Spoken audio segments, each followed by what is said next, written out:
No, you will not give Itachi such an order. Hiruzen Tsurutobi, the third Hokage, looked at his council members defiantly. In front of the Hokage and the council, Itachi Uchiha mentally heaved a sigh of relief. Thank you, Hokage-sama. You don't understand, Hiruzen. The voice of Danzo Shimura spoke up. The third glared at his self-proclaimed rival. If we don't kill the Uchiha, they will launch their stupid coup d'etat idea on us.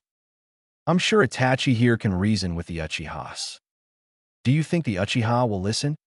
I can talk to my father, Hokage-sama. Itachi bowed respectfully. There is no need to kill. I'm sure I can convince him. Sarutobi smiled at Danzo, who had a look of displeasure on his face. Fine. But if they do not listen to reason, you will follow the original plan. It's today, isn't it? 12-year-old Sasuke Uchiha looked up at his older brother. Itachi smiled down at him. Yeah. I'm sure you'll pass this time, Sasuke.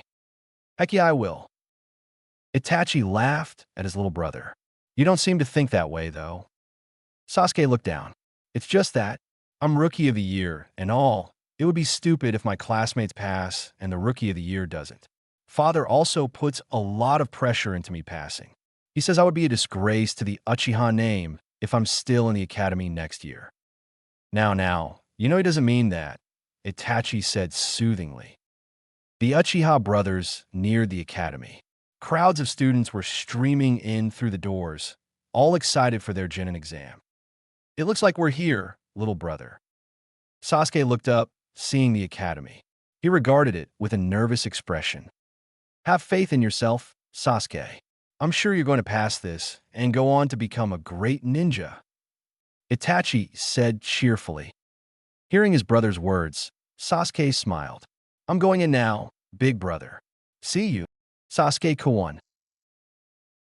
Sasuke sighed as all his fangirls came up to him as he walked into the class. He had told his mother about it, and Mikoto Uchiha simply replied, You should be honored that you have fangirls, Sasuke. Well, obviously it should be great, but the amount of fangirls he had was insane. Literally every girl, save for one or two, in the class was a devoted Sasuke Uchiha fangirl. Sasuke sighed and forced a smile at his fangirls. Mikoto had taught him how rude it was to ignore them.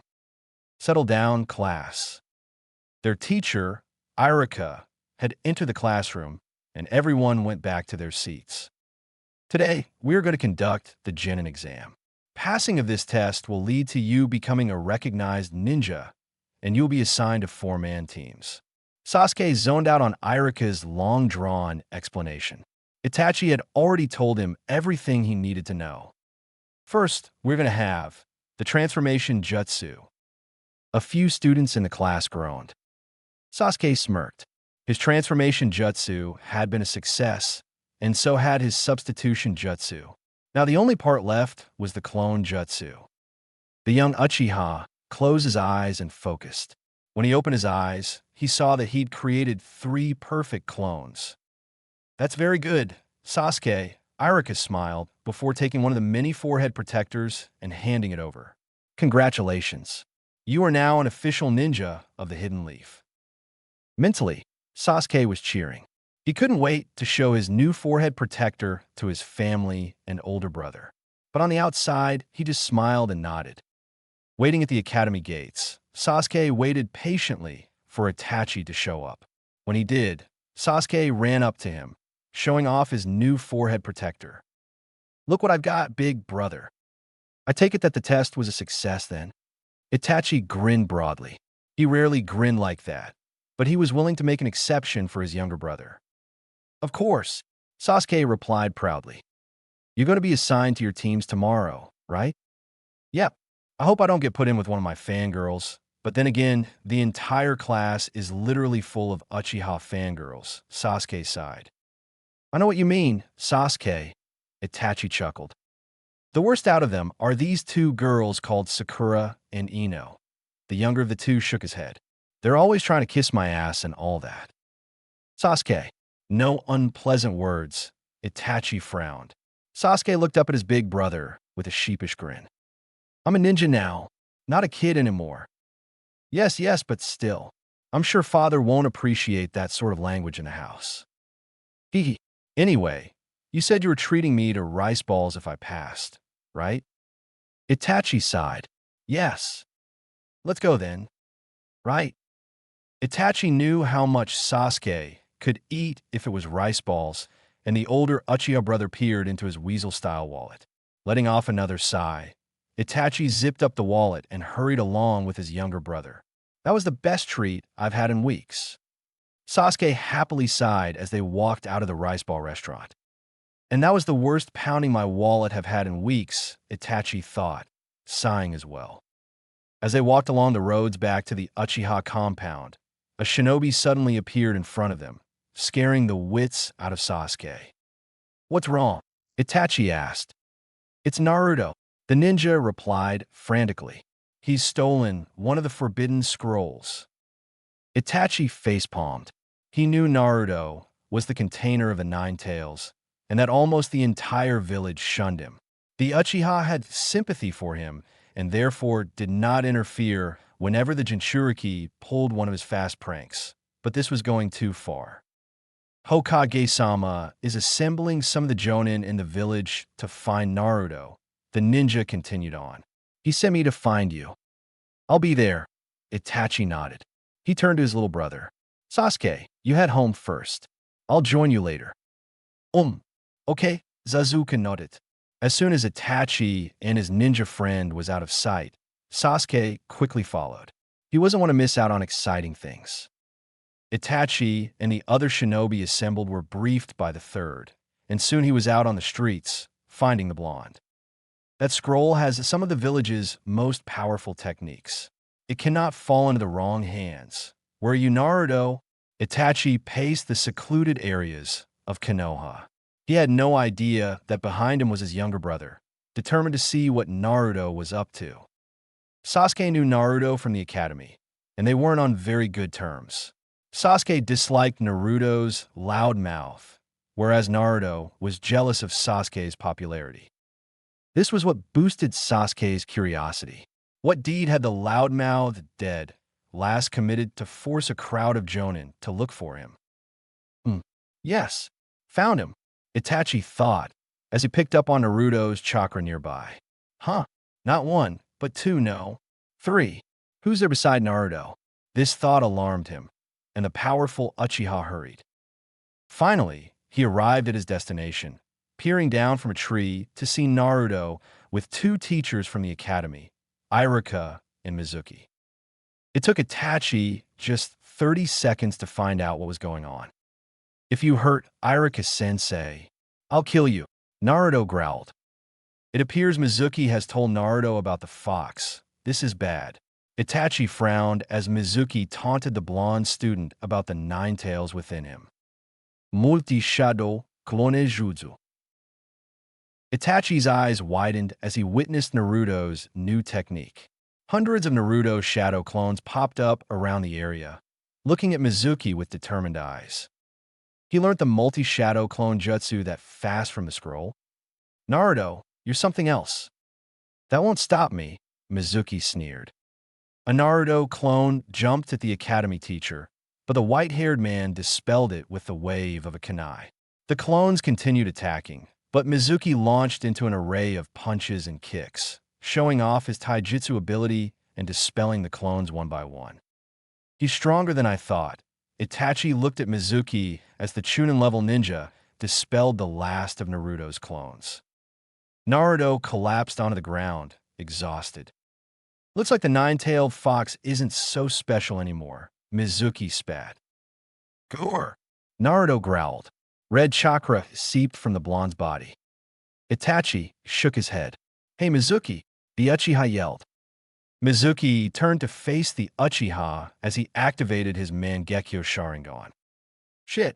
Mizuki shrieked, forcing himself to look away as Naruto looked on in surprise, the leaking red chakra coming to a halt. Sasuke chose this moment to come out of hiding. He leaped at the distracted teacher and kneed him in the stomach. Sasuke.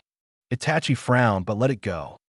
So, it's the Uchiha brats. Mizuki snarled, taking out another giant shuriken and flinging it at Naruto. Naruto! Irika yelled. Itachi swooped in and grabbed Naruto, jumping away from the shuriken. TT thanks, Itachi. Itachi smiled and set Naruto down. Fire style, fireball jutsu. Sasuke breathed a fireball on Mizuki, who dodged with ease. You just had to interfere. Mizuki glared angrily at Sasuke and Itachi. He knew he was no match for the oldest of the two Uchiha brothers. You will not have time to turn away this time, Itachi stated. Like hell. I'll just not look at your eyes. Mizuki chuckled. Earth style, earth and stone dragon. A brown dragon-like thing rose from the ground and swooped toward Sasuke. Watch out, Sasuke, Itachi shouted. Sasuke jumped out of the way swiftly. Earth style, stone fist jutsu. Mizuki's right fist was encased in rock, and the Chunin aimed a punch at Sasuke, ramming it hard into his chest and sending him flying. Sasuke. Itachi looked towards his fallen brother, but turned away. That wasn't a killing blow. I guess I'll just have to focus on defeating Mizuki for now and hand him over to the authorities. I'll tend to Sasuke later.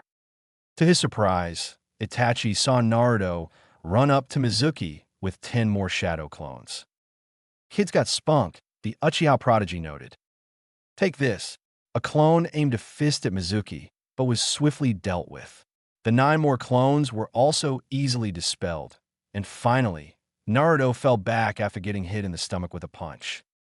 You won't get away with this, Mizuki. Irika shouted weakly as his colleague took the scroll from Naruto. Put that scroll down, Itachi said coldly, releasing killer intent, but Mizuki wasn't intimidated. Goodbye, fools, he replied, cackling, and was about to run away. However, Itachi wouldn't let that happen. As Mizuki ran away, Irika turned towards Itachi. Are you mad? You let him get away. Don't worry, Itachi smiled at Irika. He won't be able to go far. Indeed, a few minutes later, Mizuki saw himself back at the spot where Itachi and Irika were. What the fuck? He frowned. My specialty. Itachi jumped into the air before descending on him. Jinjutsu. Knocking Mizuki to the ground, the Uchiha held a kunai to his throat. I see. You made me think I was running away when actually I was running around in circles. Not bad. Itachi dragged Mizuki up, still holding the kunai to his throat. However, Mizuki gave Itachi a back kick before ducking as the kunai slashed the air. He's fast. Mizuki leaped away from Itachi. To be able to cast a Jinjutsu so easily without using your eyes, Mizuki smirked. Not bad. Itachi tried to use a Sharingan, but Mizuki wouldn't look him in the eye.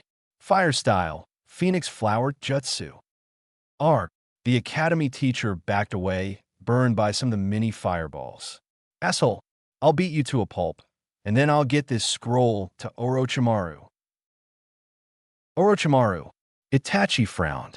One of the legendary Sand Nin. A missing Nin, if I recall. Earth style, landslide jutsu. Is Earth style ninjutsu all you can use? Itachi mused as he dodged the landslide. Bastard. Earth style, earth and stone dragon. At least I've coaxed him into fighting me. I'm fast enough to dodge all of his techniques. I'll just wait until he exhausts his chakra. Itachi dived to the side, avoiding the dragon. Mizuki then charged. Taijutsu now. Itachi dodged as Mizuki's first punch came, then watched with amused eyes as the second and the third also missed. Mizuki was getting frustrated. I'll punch the lights out of you, Mizuki said angrily. Itachi responded by finally getting on the offensive, hitting Mizuki in the cheek before pinning him down to the ground. Fearful, Mizuki looked up, just in time as Itachi smirked. Tsukuyami. Sasuke and Naruto both got up, in time to hear Mizuki's screams that filled the air. Itachi finished it with a strong punch, knocking Mizuki unconscious. He turned back to the two young kids with a cheerful smile on his face. Mizuki's screams would have alerted some of the ninja. They'll be here soon, he informed them, deactivating his Mangekyo. With a smiling face, he watched as Irika rewarded Naruto for his bravery with a hidden leaf forehead protector. Congratulations, Naruto. You passed. Sasuke. Sasuke turned, expecting to see a fangirl of his. To his surprise, it was Naruto Uzumaki, the boy his brother had went to the aid yesterday. What are you up to, Naruto? Sasuke asked suspiciously. He didn't exactly trust Naruto to greet him politely. Do you want a favor or something? No, Naruto froneth. I just wanted to thank you and your brother for yesterday night. Mizuki sensei. Yeah. Sasuke nodded, recalling. It's nothing. The Uchiha gave his classmate a small smile. Your brother's really strong. The dead last quickly invited himself to sit beside Sasuke. The latter had to hide a scowl, preferring to sit alone.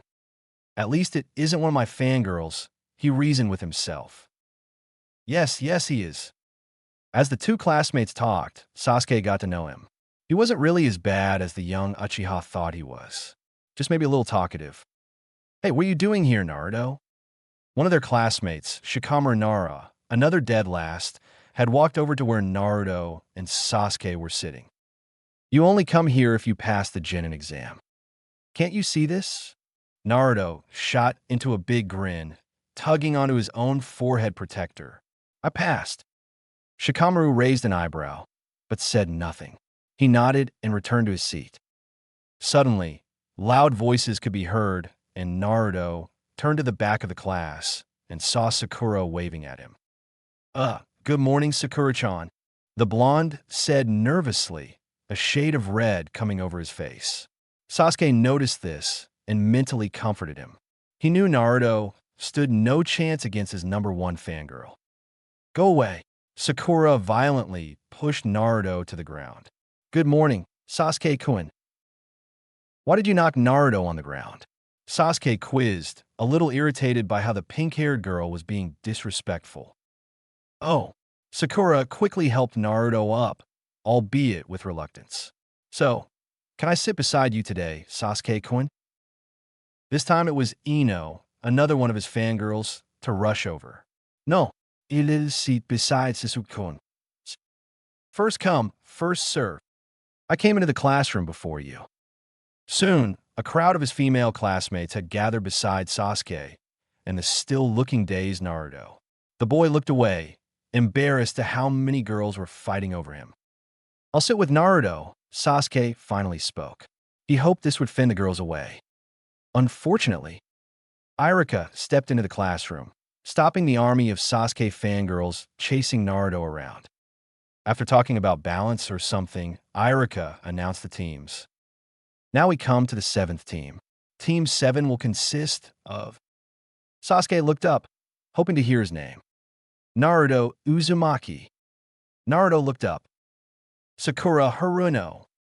This time, Naruto jumped onto the table, cheering. He was with Sakura. Sasuke Uchiha. The Rookie of the Year let off a big sigh as now it was Sakura's turn to cheer. The loudmouth dead last and the fangirl. Just great. He could probably live with the dead last, but Sakura? No way. Your sensei will be Itachi Uchiha. Irika gave Sasuke a nod and a smile. Itachi? Big brother? Sasuke's ears pricked up. Meeting with your Jonin sensei will be in 30 minutes. Until then, you are all dismissed. I wonder why Big Brother is becoming a Jonin sensei, Sasuke thought. Maybe father wanted him to keep an eye and look out for me. Sasuke-kun. Sasuke swore as he looked back. Indeed, it was that pink-haired girl. Sakura was running up to him with a lunchbox. Since we are a team now, we should eat together. Sakura smiled her sweetest smile. Sasuke looked away again, running a hand through his hair in embarrassment. Sakura was cute, sure, but he held no romantic feelings for her. Before he could open his mouth to speak, Naruto had come running after Sakura. Sakura-chan, I thought since we were a team now, we should eat together. He grinned broadly as he arrived. Sakura gave him a death glare, but Sasuke saw this as an opportunity. Uh, since we're all a team now, I say we all eat together.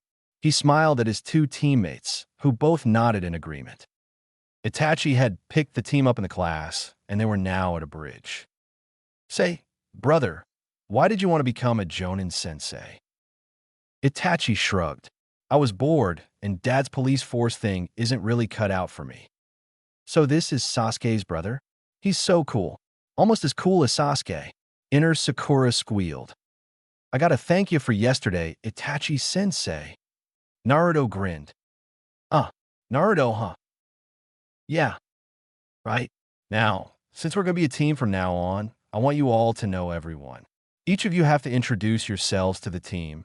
Itachi told the three Genin, gesturing for them to take a seat. Why don't you start off, Itachi-sensei? Naruto asked. HN. Itachi grunted. My name is Itachi Uchiha. I like my family. I dislike war. My dream is for the ninja world to achieve world peace. Now you go. Okay. Naruto had a broad grin on his face. My name is Naruto Uzumaki. I like cup ramen, but I like the ramen that Irika-sensei buys for me at Ichiraku even more. I dislike the 3 minutes I have to wait after I put the hot water. My dream is to become greater than all of the Leaf's Hokages.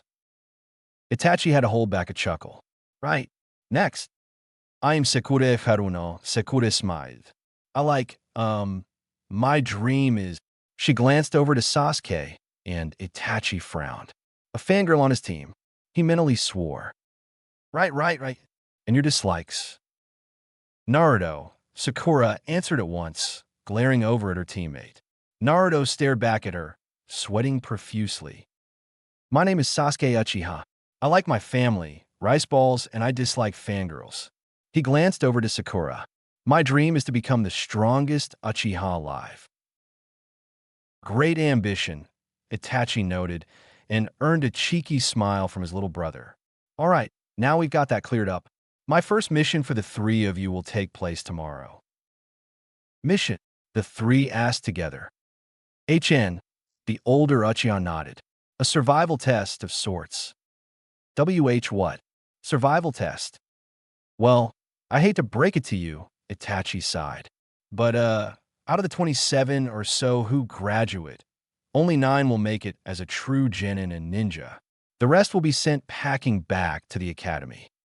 No way, Naruto yelled. I've come too far to be sent back to the academy. You don't know what too far is yet, Naruto, the Uchiha prodigy muttered under his breath. In other words, this test has a 66% dropout rate, he explained. What was the genin exam for? This time, it was Sasuke's turn to ask a question. You can call it a preliminary test, Itachi replied. He mentally sympathized with the trio after they all hung their heads in disappointment. Is this how it works with everyone who gets promoted to genin? Naruto scowled. Itachi nodded, a small smile forming on his lips. Being the Jonin sensei, will determine whether you pass or fail. You'll pass me, right, big brother? Itachi turned to Sasuke and shook his head firmly. No pulling of strings, Sasuke. Sasuke sighed.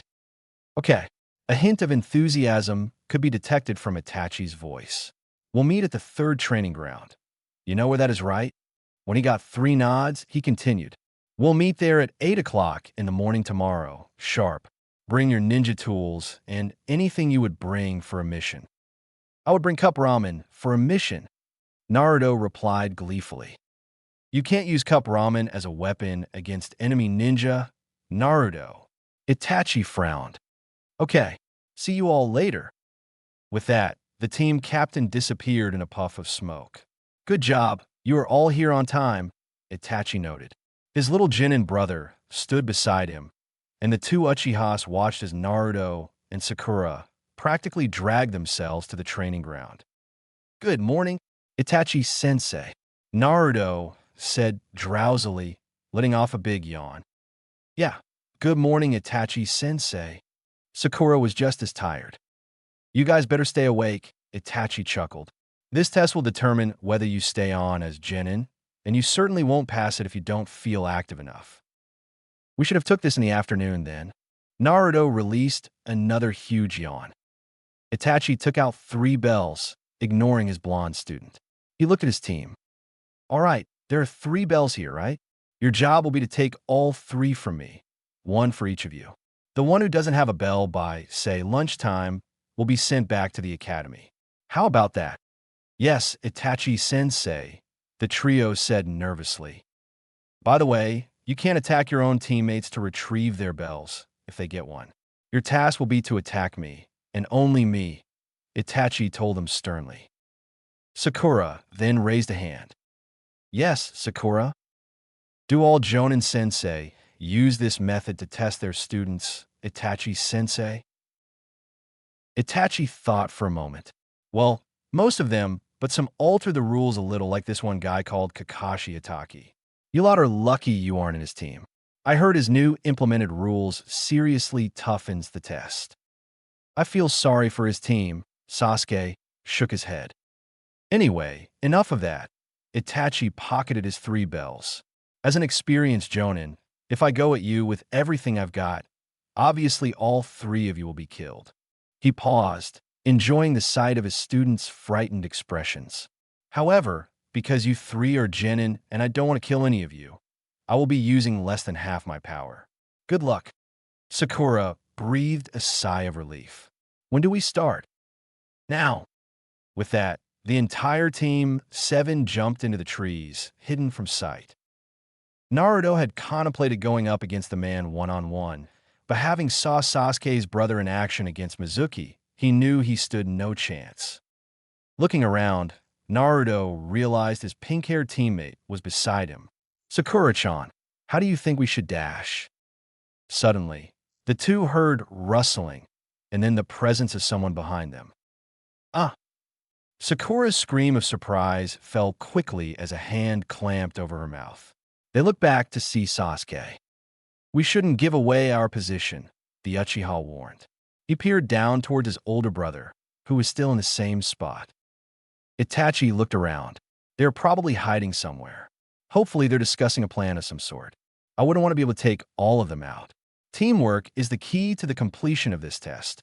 I hope you've realized that, Sasuke. Teamwork is the key to the completion of this test, Sasuke silently informed his teammates. Sakura didn't look too surprised, but Naruto had an obvious expression of, "Holy, I didn't know that."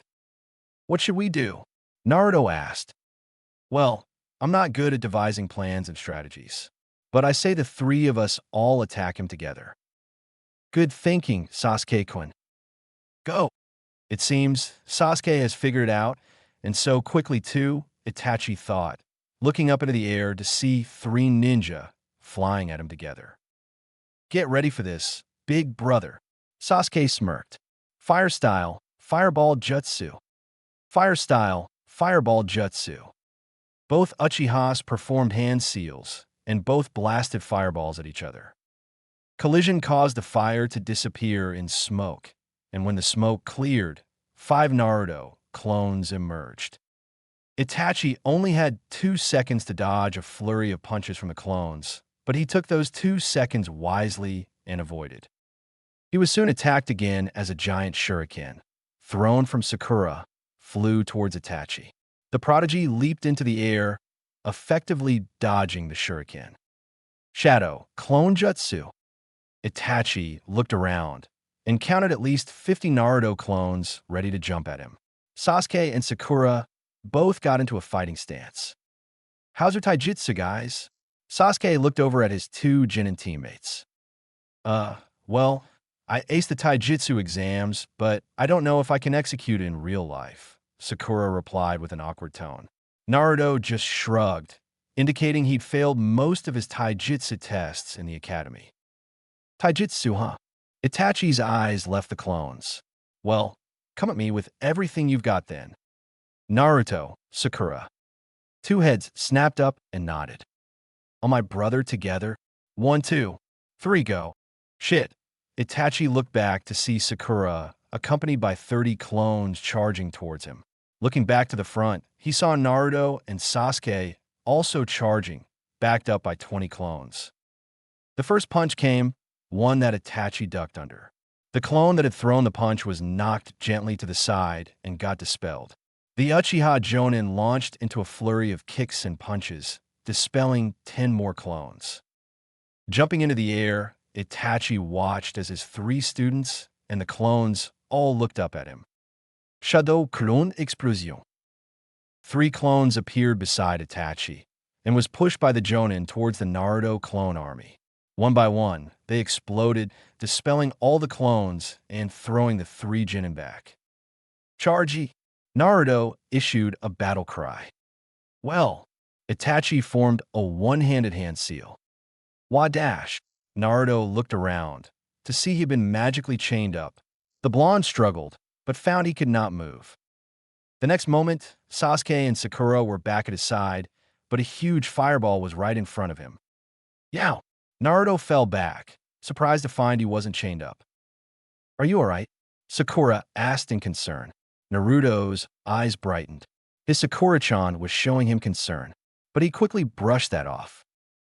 Just got a few burns, he replied awkwardly as he felt the sting from the burn spots. Sasuke looked at him with a confused look.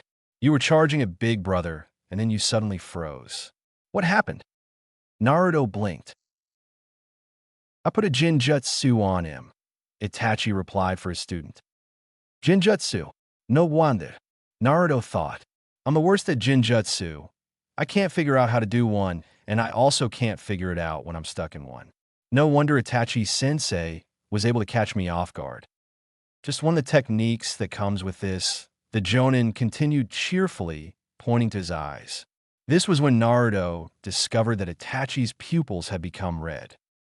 You're using your Sharingan against us, Sasuke scowled. Be thankful it's the normal one and not the Mangekyo, Itachi chuckled as Naruto got back up. Just a quick reminder, you have 3 more hours to get these bells. Then we'd better be quick. Sasuke leaped into the air. Fire style, Phoenix Flower Jutsu. As Itachi was preoccupied with dodging Sasuke's fireballs, Sakura sneaked up on him. Itachi swung a back kick, but found his foot crashing into a log. Sakura appeared in front of him and managed to land a punch on his cheek. Itachi backed away, rubbing the spot he'd been hit. Good hit, Sakura, the older Uchiha smiled. You timed the substitution perfectly. Don't forget about me. Itachi turned quickly to see Naruto stretching for the bells. Swiftly, the Jinchuriki was kicked away. I can't let my guard down for a second against these 3.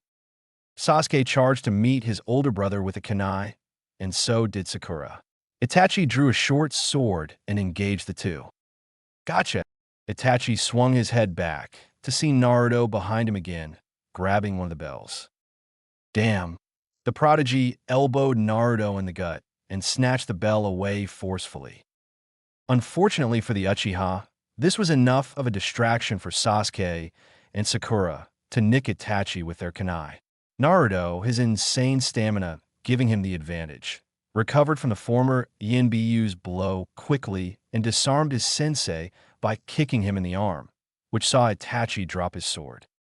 As Itachi was distracted again by the hits, Sasuke stretched for the bells. Itachi shook him off with an uppercut that sent his little brother flying into the air. Then Naruto reached, but was again tossed aside by Itachi. Third time was the charm for Team 7, though, as Sakura seized the opportunity and grabbed a bell right after her sensei was done with Naruto. Got it, Sakura cried, and jumped away. Good job, Sakura, Sasuke panted. The compliment from her crush made Sakura blush. That's my Sakura-chan, Naruto yelled, shooting his teammate a thumbs up. Although the pink-haired girl somewhat disliked Naruto, she couldn't resist a smile. Congratulations on passing, Sakura. Itachi nodded, although on the inside he was thinking something a little different. That was a fluke, unfortunately. She only got a bell because of her other 2 teammates. Naruto might have been the dead last, but I can see Sakura is the weakest out of this 3. I'll have to start teaching her some ninjutsu. He snapped back to reality after Sasuke reached for the bells again. The younger Uchiha was forced to cut short his pursuit of the reward in Itachi's pocket dodging as his older brother launched a fireball jutsu at him. I can still help my two teammates, right, Itachi sensei? Sakura asked. Of course. Right. The Harino girl jumped back into the battle. Shuriken were thrown, but Itachi deflected them with a kunai. Fire style, fireball jutsu. Sasuke blew his fireball. Itachi jumped into the air, dodging, and the fireball instead went toward Sakura. Sakura. The user of the technique yelled in horror, but Sakura appeared again beside Sasuke, showing that she'd used the substitution jutsu. Itachi, looking downwards, sighed in relief. Then he felt a hand in his pockets. I'll let my guard down. Itachi looked back and twisted his body in mid-air to land a kick on Naruto. Both landed on the ground, with Itachi on his feet and Naruto on his butt. To Itachi's dismay, Naruto whipped out a bell, grinning broadly at the Jonin.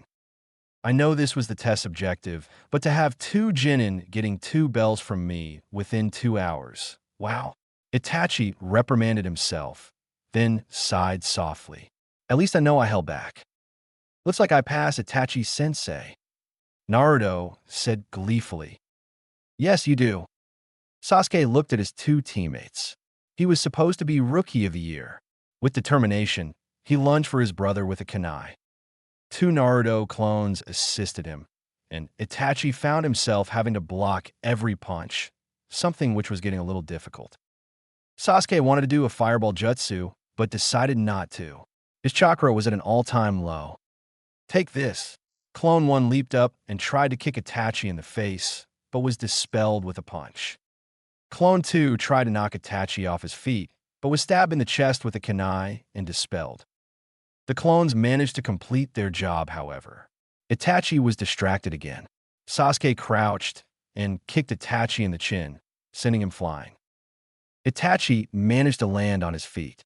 Nice hit, Sasuke, he commented, forming a few hand seals. But from here, it gets tougher for you. Crow clone jutsu.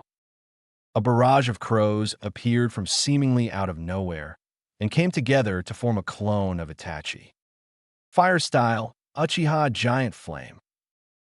Both clone and original performed the fire style, fireball jutsu, and the two fireballs combined to form a gigantic one. Sasuke gasped as the giant fireball headed for him. The young Rookie of the Year shielded his eyes, convinced he was finished. Not on Naruto's watch. Sasuke allowed himself to have a peek around him and found another 50 shadow clones, shielding Sasuke from the fireball. The young Uchiha looked up at his teammate and smiled gratefully. Naruto responded with a huge grin and a thumbs up. The giant fireball dissipated, and so did Naruto's clones. How much chakra do you have left, Sasuke? Naruto asked. Not much, but I think I've got enough left for a mini fireball. That's good enough. I've been thinking of this technique for the past few minutes. When I give you the cue, blow small fireballs onto the shuriken I throw. Naruto got out a set of shuriken. Sasuke looked at his teammate, confused. Now, the whiskered Genin shrieked, flinging the army of shuriken. Sasuke carefully ignited them all with fire, accurately shooting the small flames onto his targets. To his surprise, the shurikens burned with the flame. What a move, Itachi thought, as he tried as best as he could to dodge the burning shurikens. One slashed his cheek, and he couldn't resist a yelp. Then he knelt down, clutching his cheek in agony. The burn of the shuriken had made the pain even worse. Sasuke charged along, this time backed up by Sakura. Itachi recovered quickly and kneed his younger brother in the chest. Sakura swiped a kunai, but Itachi ducked before picking the pink-haired girl up and slamming her on the ground. That hurt, Itachi sensei, whined Sakura as she got up. Enemy ninja won't hold back like I did Sakura. If it didn't kill you, be thankful, Itachi replied calmly. Sasuke got back up and attacked with his kunai, but Itachi parried his attack. Hiya! Itachi ducked in time as Naruto's kunai swung over him. This time, it was Sasuke's turn as he kneed his brother in the chest. Ow! Itachi clutched the spot that had been kneed. When he looked up, Sakura had punched him in the face. The Jonin fell to the ground, silently cursing as his nose bled. Sasuke sat on top of him, pinning his older brother down. Itachi struggled, but it was too late. He turned back to see Sasuke holding a bell. Rubbing his nose, the Mangekyo wielder got up and smiled. Congratulations. You all pass. Sasuke, I'm in point B. Sakura, I'm in point C. Naruto, I'm in point A. Believe it. Go slow, Naruto. Okay, Team 7. A shriek pierced the air. Target has moved. Follow it. Naruto winced at the shout from Itachi, shooting through his ear. He chased after the target and found himself on top of a tree, with Sasuke and Sakura below him. The blonde ninja landed on the ground softly, and Team 7 approached cautiously. What's your distance from the target? Itachi's voice came again. Naruto glanced forward. 5 meters. He prepared himself. I'm ready, just give the signal. I'm ready too, Sasuke announced. So, am I? Came Sakura's voice. Ready. Itachi stared at the target intently, waiting for it to move if it did. Now, Team 7 sprung from their hiding places. The 3 Genin swooped down on the surprise target. I got him, Naruto yelled, grabbing onto the furry creature. I got him, he repeated, now clutching onto the cat, who was desperately struggling. Right ribbon on its right ear? Itachi asked through the earpiece. Yep, Sasuke confirmed. Righto. Lost pet, Tora, captured. Mission accomplished, Itachi replied cheerfully. The Uchiha then winced as Naruto's voice screamed into his ear, something about stupid missions and hating cats. Ha ha, Naruto chuckled inwardly as he watched the wife of the fire daimyo hug her lost cat. Tora glared hatefully at the blonde. When the woman had left with her poor cat, the 3rd Hokage read off a list. For Team 7's next mission, we have a few D ranks available. Babysitting a 3-year-old, picking up potatoes. No. Sasuke and Sakura turned in surprise to look at their teammate. Naruto was glaring at the 3rd. I want to go on a real mission, he demanded. Itachi stared at his student before glancing up at the Hokage. Please excuse Naruto, Hokage-sama. I need something challenging and exciting. Not this little kid stuff. Come on, old man. The Jinchuriki shrieked. He's got a point. Sasuke voiced his opinion, and Itachi shot him a look telling his younger brother to shut up. Sakura joined her sensei in staring at her 2 teammates in disbelief while softly sighing. Iruka then yelled at Naruto, and the latter yelled back. Itachi smacked the blonde's head lightly, a clear sign that ordered him to shut his mouth. Listen, Naruto, the 3rd sighed. We have tons of requests that come into our village every day, from babysitting to assassinations. These requests are carefully recorded, analyzed, then ranked A, B, C, or D, depending on their difficulty. Itachi nodded sagely. Ninja are also ranked, like Kage, Jonin, Chunin, and Genin at the bottom. Genin are expected to clear up the D ranks, while Chunin are eligible for C ranks and B ranks. Jonin do the toughest ones, the A ranks. When we complete missions, we receive a fee that helps to support the village. Naruto didn't look convinced. Since you are untried Genin, just starting down the shinobi path, you're given D-rank missions, of course. The 3rd continued to drone on, and when he'd finished, he stared at the sight of Team 7 having a casual chat over Naruto's obsession with ramen. Frustrated that no one had listened to his long explanation, Sarutobi ordered them to be silent. Arg, stop lecturing me like you're my grandfather or something. I'm not the little brat who used to play pranks anymore. I'm a ninja now, Naruto declared. The 2 Uchiha brothers looked away, and so did Sakura. They were all thinking the same thing. Haha, not the little brat who used to play pranks anymore. Yeah, right. Right. The 3rd had an amused smile on his face, and so did Iruka. You want us to know that you're not a brat anymore, but a former brat, and you want a mission. Naruto scowled at the description. So be it. This time, The spiky-haired boy's face brightened up. Sasuke also had a grin on his face, while Sakura had an expression of surprise. Itachi had a passive look. You'll be given a C-rank mission. The old Hokage read off a list. To be bodyguards on a journey. Oh, Naruto was getting excited. Who are we guarding? A princess. He was answered when an old man, though not as old as the third, stepped into the room. He carried a beer bottle in one hand and spared Team 7 an unconvincing glance. You really expect me to believe these three snot-nosed kids are ninja? The drunkard asked in disbelief.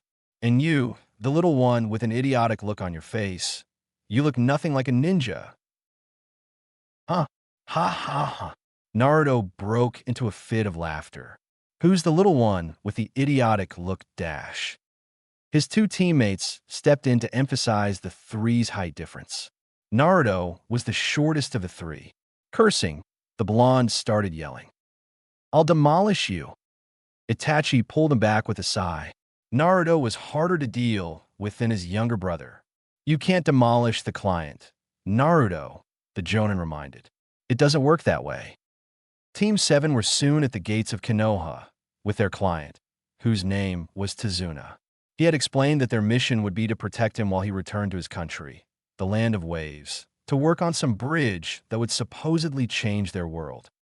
Naruto and Tazuna had gotten into another argument already, with the Jonin proclaiming he would become the next Hokage. Tazuna had laughed his comment off, indicating how the Hokage had to be smart and wise, and that Naruto was puny and brainless. The team and Tazuna soon set off on their journey toward the land of waves. Soon, Sakura had struck up a conversation with Tazuna about the land of waves. The chat had led to Itachi assuring the pink-haired Jonin that battles on a C-rank mission was unlikely, so everyone could relax. However, Sasuke noticed how Tazuna had tensed up at his brother's words. Shaking the thought off, he continued with the team on their way. The five had soon walked past a puddle. Itachi frowned, staring carefully at it. Is there something wrong, big brother? Sasuke asked. No, Itachi's milid suringli. I'll take care of this. Huh? Tazuna looked back at his four bodyguards. Sasuke gasped as his brother activated the Sharingan. Big brother? Itachi sensei, what's up with your eyes? As if on cue, two men arose from the puddle and leaped at Itachi. Naruto took a step back, while Sakura gasped. Sasuke's eyes widened. Chain ropes wrapped around Itachi, and the next moment he was sliced to pieces. No, big brother. Sasuke had a cold feeling in his stomach. It died down when pieces of a tree log fell onto the ground. The two men looked back, just as Sasuke realized them as ninja from the hidden mist via their forehead protectors. Itachi was standing behind them, Sharingan activated. It then turned into the Mangekyo. Shit, one of the mist ninja shuddered. That's Itachi Uchiha of the Hidden Leaf. Who? His companion asked curiously, as he spared the leaf Jonin a glance. I think we should leave. Without completing our mission? No way. The man of the mist snarled and lunged towards Tazuna. The second man followed suit. Sakura jumped in front of Tazuna protectively, drawing a kunai, but she didn't need to. Sasuke had jumped onto one of the men, kicking him right in the face. Naruto took care of the other one, punching him right in the jaw. Good moves, Naruto, Sasuke, their sensei called. The demon brothers of the hidden mist. Gozu and Meizu, correct? Gozu and Meizu looked back at Itachi, with the one called Gozu producing a look of fear. That's right. That's who we are. What are you going to do about it? Meizu snarled, obviously not getting who Itachi was. Stand down, Meizu. Gozu warned his sibling. I've seen enough. Itachi nodded. Tsukuyami. A second later, Meizu had passed out on the ground after a violent fit of screams. Crap. Gozu got up, hauling his unconscious brother away. However, Itachi was above Gozu in an instant and kicked the mist ninja in the head, causing him to stumble backwards. Any last words? He asked. Have mercy. Goza begged, but Itachi shrugged. No? Tsukuyami. Goza screamed. Naruto and Sasuke looked on in awe as the demon brother continued screaming his lungs out at Itachi before passing out. Arg, the Uchiha Jonin put a hand up to his eyes. Using that technique, twice always hurts. He deactivated his Mangekyo. Thank you, Tazuna stuttered. Don't worry about it, Itachi replied. We need to talk, though. Tazuna gulped. The demon brothers, Gozu and Meizu. The Mangekyo wielder frowned. 2 Chunin-level shinobi from Kirigakure. Chunin-level shinobi, he repeated, eyeing the drunkard, who was now looking nervous. You applied for a C-rank mission to enlist ninja for protection against robbers and highwaymen. If you had told us there would be ninja hunting you down, this will be turning into a B rank or even an A rank if they send higher-level ninja at us. Yeah, Sakura looked towards Tazuna. I thought Itachi sensei was saying earlier how C ranks had no enemy ninja involved. Care to explain? Itachi asked. Tazuna looked down at his feet. The ground had suddenly become much more interesting. The land of waves is a poor country. He looked up nervously. I didn't have the money to pay for a B rank or an A rank. I'm sorry. The old man then looked at Itachi with a small amount of fear in his voice. Are you going to leave me here and abandon the mission then? If we do this by the book, the Uchiha nodded. Good call, Sakura thought. Only Itachi sensei could beat up those Chunin ninja so effectively. If we run into a Jonin, a ninja never turns away from anything. Everyone looked up in surprise and turned towards the direction of the voice. Naruto was looking back at them with a determined look on his face. I'm going to be the Hokage, the tailed beast container proclaimed. And a Kage will never give up, no matter the circumstances.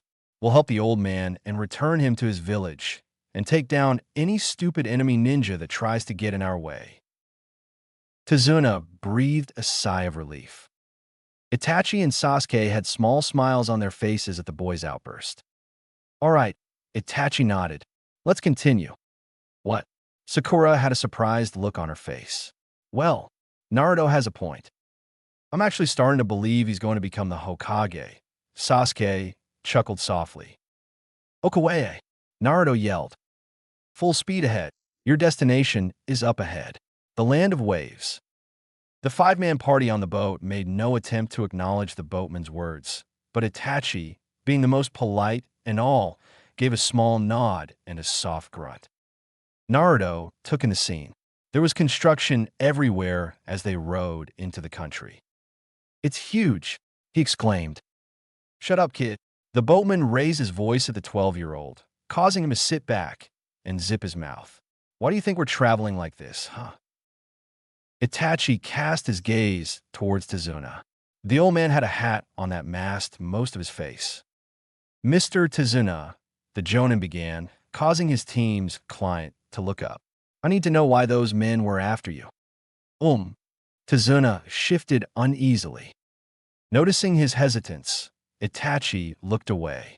If you don't tell us, I'll be forced to ignore Naruto's words and end the mission after we step ashore.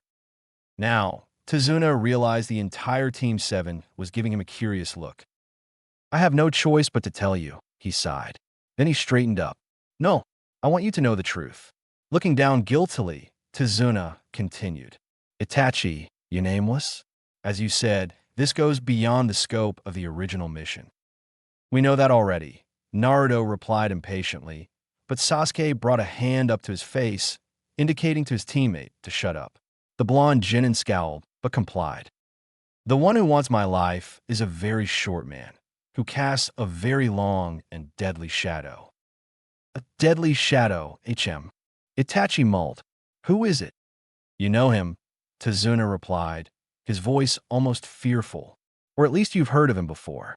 He's one of the worthiest men in the world. The shipping magnate, Gato. HN Gato. The captain of Team 7 registered a look of small surprise on his face, but it quickly faded. Who? What? Naruto asked, obviously unaware of who this Gato was. Gato. Tazuna had a solemn look on his face. He's the tycoon of a very famous company. But below the scenes, he's a drug dealer. The look in a man's eyes hardened. There are rogue ninjas working for him too. This guy must be pretty extraordinary, Sakura finally spoke up. He just sounds like a short little man who gives orders from behind the scenes to me. Like a coward, Sasuke frowned. Naruto nodded eagerly at Sasuke's statement, agreeing. It was 1 year ago when Gato first set his sights on the land of waves.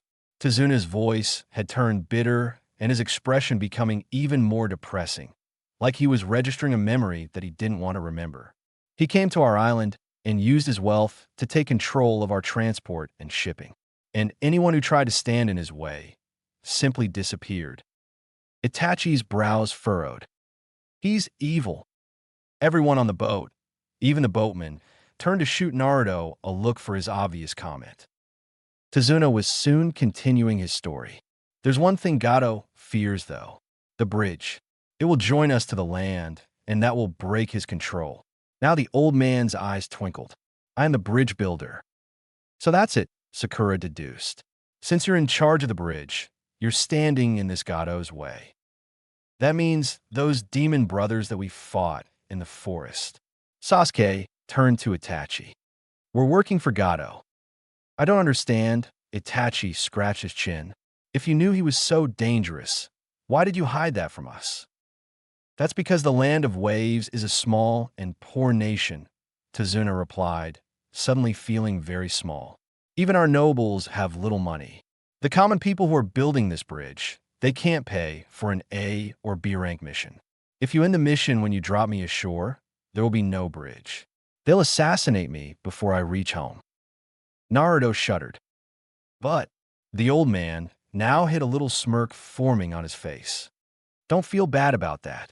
Of course my sweet little grandson will cry. Granddad, I want my granddad. Oh, and my daughter will condemn the ninja of Konoha for abandoning her father and making her life sorrowful. Oh well, it's not your fault, forget it. Sasuke, Sakura, and Naruto now had guilty looks on their faces. Heck, even Itachi looked upset. Well, I guess we have no other choice. We'll have to keep guarding you. The older Uchiha of the team smiled. Team 7 and Tazuna had stepped on a dry land and were now walking towards the old man's house. Itachi was thinking quietly to himself. I have a feeling next time they send an enemy ninja, it won't be Chunin-level shinobi, but a Jonin, he mentally sighed. Well, not like I can't take him on anyway. I'm not exactly boasting, but I'm pretty strong, what with my Mangekyo Sharingan and all. Nah, you're boasting. No, I'm not. What? Am I talking to myself now? Sheesh. Sensing something in the bushes, Itachi instinctively threw a kunai, drawing curious glances from the other four.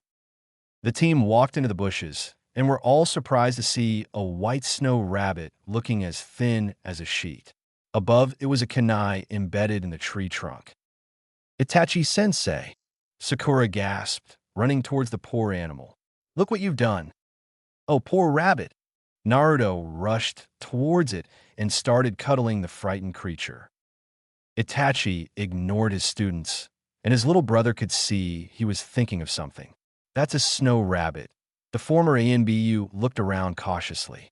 But they only have white fur during winter. This rabbit was raised indoors. His genius mind, running over 1,000 possibilities, he finally settled on the most possible one.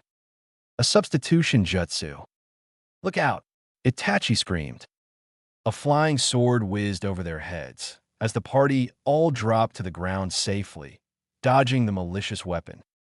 The sword hit a tree and stuck into the truck.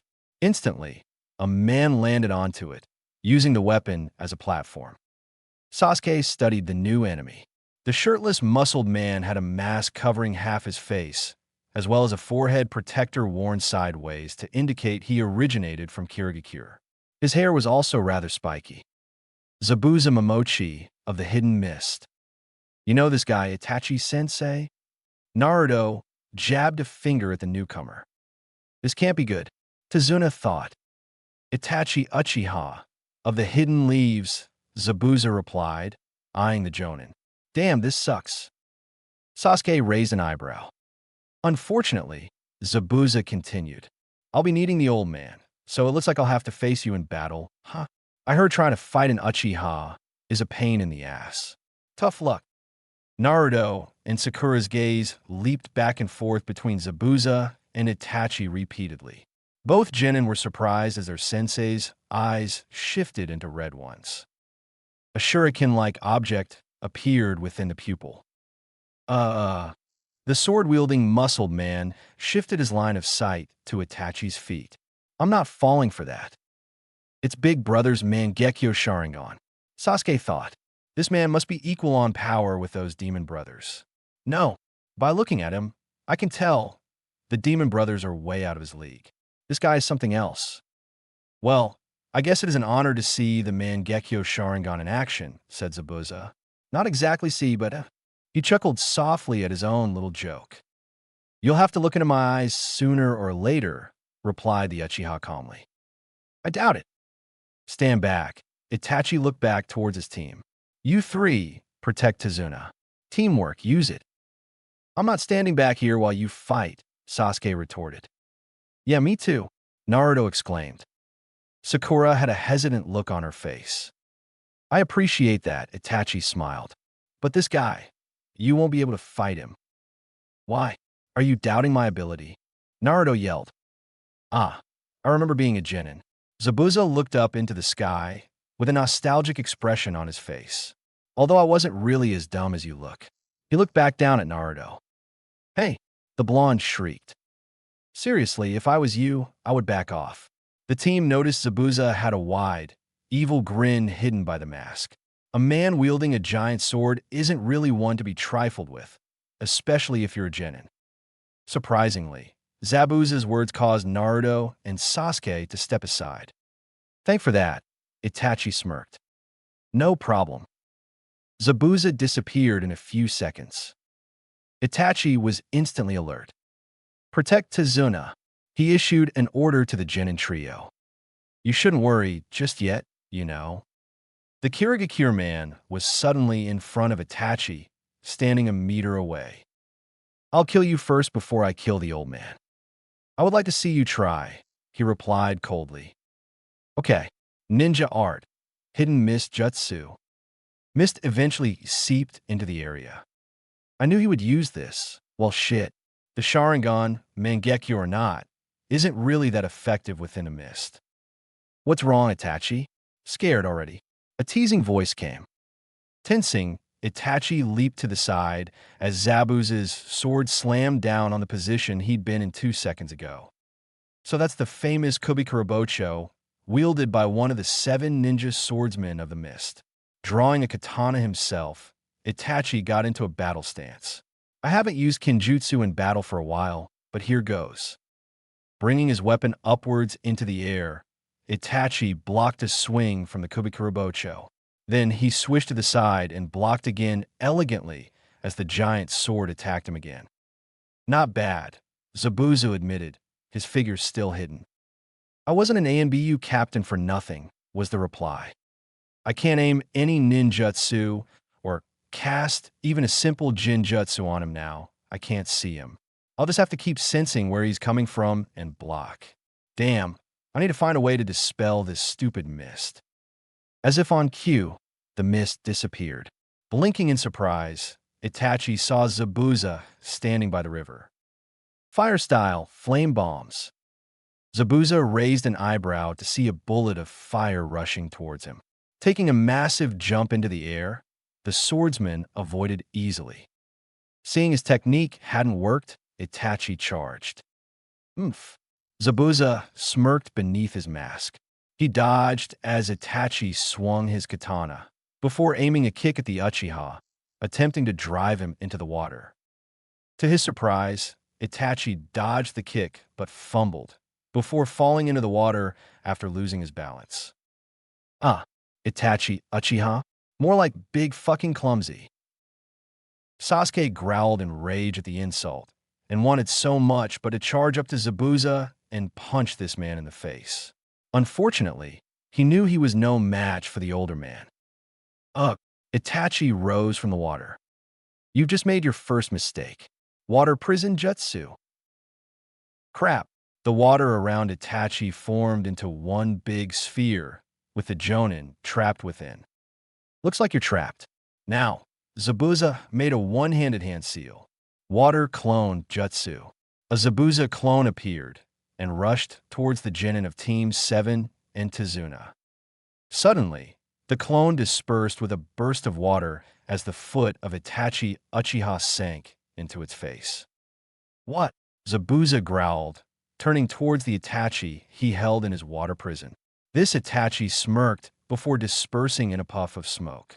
Damn, I knew something was off about the way he was so careless. A shadow clone. I knew you were up to something when you dropped the mist. Itachi's voice had an air of victory surrounding it. I used the fire style, flame bombs, knowing you would dodge it easily because the attack came from afar. While you took the time to dodge, I also made use of the time to create a shadow clone while hiding myself, the original. The shadow clone fell into the water and into your lame trap on purpose. For what? The Kubikurabocho wielder sneered.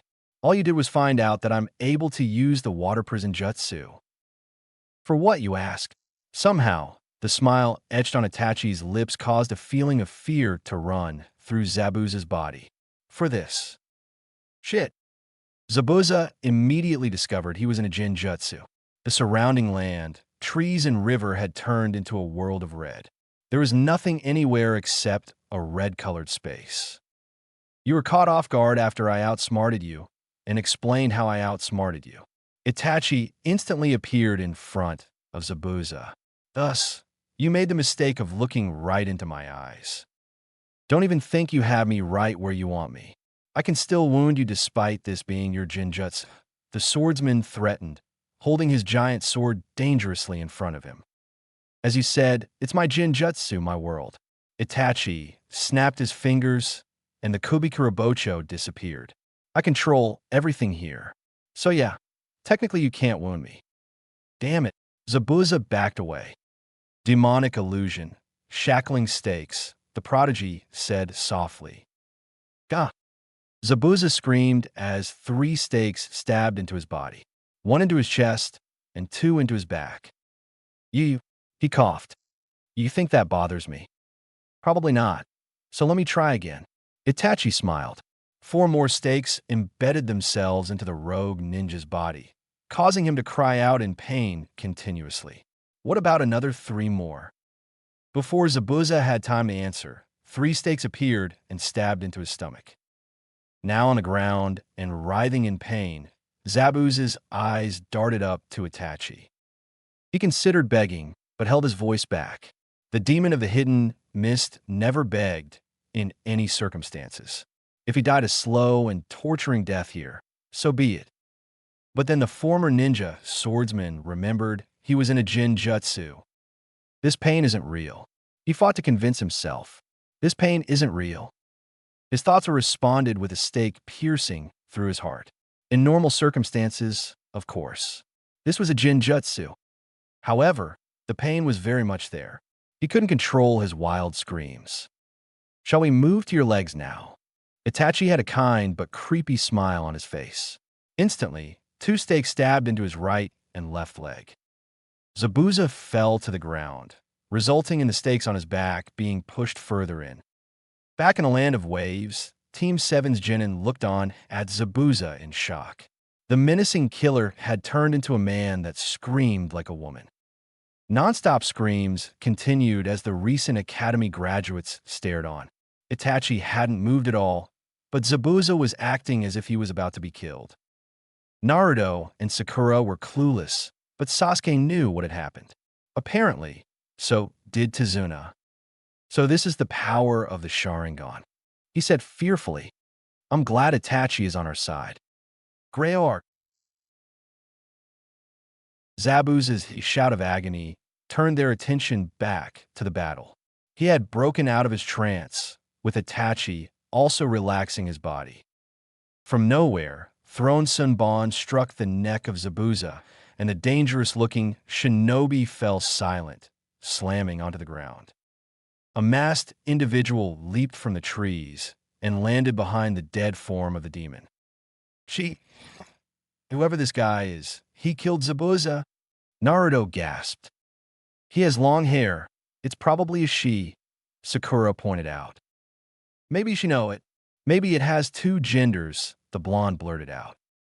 Sasuke facepalmed. Itachi glanced at the masked newcomer warily. Hunternin? He asked. When the apparent Hunternin nodded to confirm this, Zabuza's body was picked up. Thank you for weakening him, the killer nodded. This man's body holds plenty of secrets to the hidden mist. I can't allow it to fall into the wrong hands. Now, if you'll excuse me, allow me to excuse myself to destroy the body. When Itachi nodded again, the Hunternin disappeared into the trees, lugging along Zabuza. The Jonin sensei turned back to face his team and was surprised to see their jaws hanging open. Why, you were so powerful, Itachi sensei, Sakura gasped. Inner Sakura emerged again. If Itachi sensei keeps on being this cool, I'm changing my love interest. Ja! Did you do something to your eyes? Naruto asked eagerly, as Itachi's red eyes shifted back to their normal black. Can you teach me? Sasuke frowned at Naruto's question. The Sharingan can only be learned by the Uchiha. Come on. I'm sure Itachi sensei can make an exception for me, right? I don't think you get it, Naruto. Sasuke shook his head. Shut up, Sasuke, was his reply. The young rookie of the year scowled. Turning to his brother, he asked, Brother, what is a Hunternin? I will answer all your questions when we get to Mr. Tezuna's house, Itachi sighed. Were kids always this questioning? He didn't remember asking so many questions as a kid. Gesturing to his client, Tezuna nodded and immediately led the way, although still visibly shaken. Follow me. What the fuck did that guy do to me? Zabuza coughed wildly after his sentence. You have a fever, Zabuzadano. The Hunternin took off his mask. Fuck that. Zabuza sat up, feeling a headache coming on. I'll need to learn how to fight while blindfolded. Fight while blindfolded. Yeah, it turns out one of the ninja guarding our cough target is the swordsman started coughing again. The Itachi Uchiha, he snarled. Itachi Uchiha of the Leaf. What can you do with the Mangekyo Sharingan, Itachi sensei? After learning the Sharingan was a technique that could only be learnt by the Uchiha, Naruto's disinterest in the subject promptly grew, much to Itachi's amusement. However, Sakura was very much interested in the dojutsu. I get a few cool techniques, he shrugged. Mostly jinjutsu, but using the Mangekyo Sharingan can hurt your eyes. Sasuke turned away at this point, frowning. Hurt your eyes? Sakura asked. Yeah, her crush spoke up. Sasuke turned towards his older brother. Naruto rushed into the room, practically ending their conversation. Hey, Itachi-sensei. They say we can stay in the biggest room. He beamed. That's good, Naruto. What about me? Sakura quizzed. Naruto stared at his pink-haired teammate. She glared back. Idiot, Sasuke smirked. Sakura's a female. Obviously, she'll need to be in a different room. Of course, I don't mind cuddling up to you at night.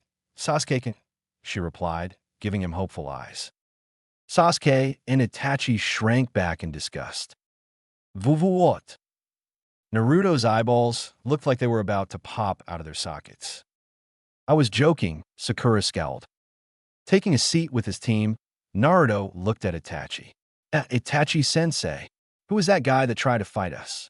You know, the one that got killed by the Hunternin? Zabuza. Itachi nodded. Zabuza Momochi, sometimes dubbed the demon of the Hidden Mist. He hails from the Hidden Mist village, Kirigakure. The Jonin's eyes hardened. When Zabuza was in the Ninja Academy, the 4th Mizukage began passing the rule of a new style of graduation. Graduation? From the academy? Nodding, Itachi continued. This new style of graduation was to pit all the graduates against each other in death matches as a final exam.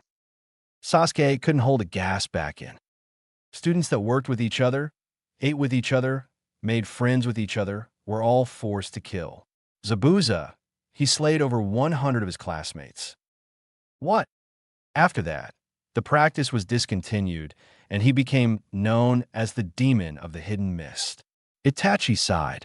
He's currently, or shall we say, he was a missing nin, a ninja that defected from his village after committing a serious crime. Until his death, of course.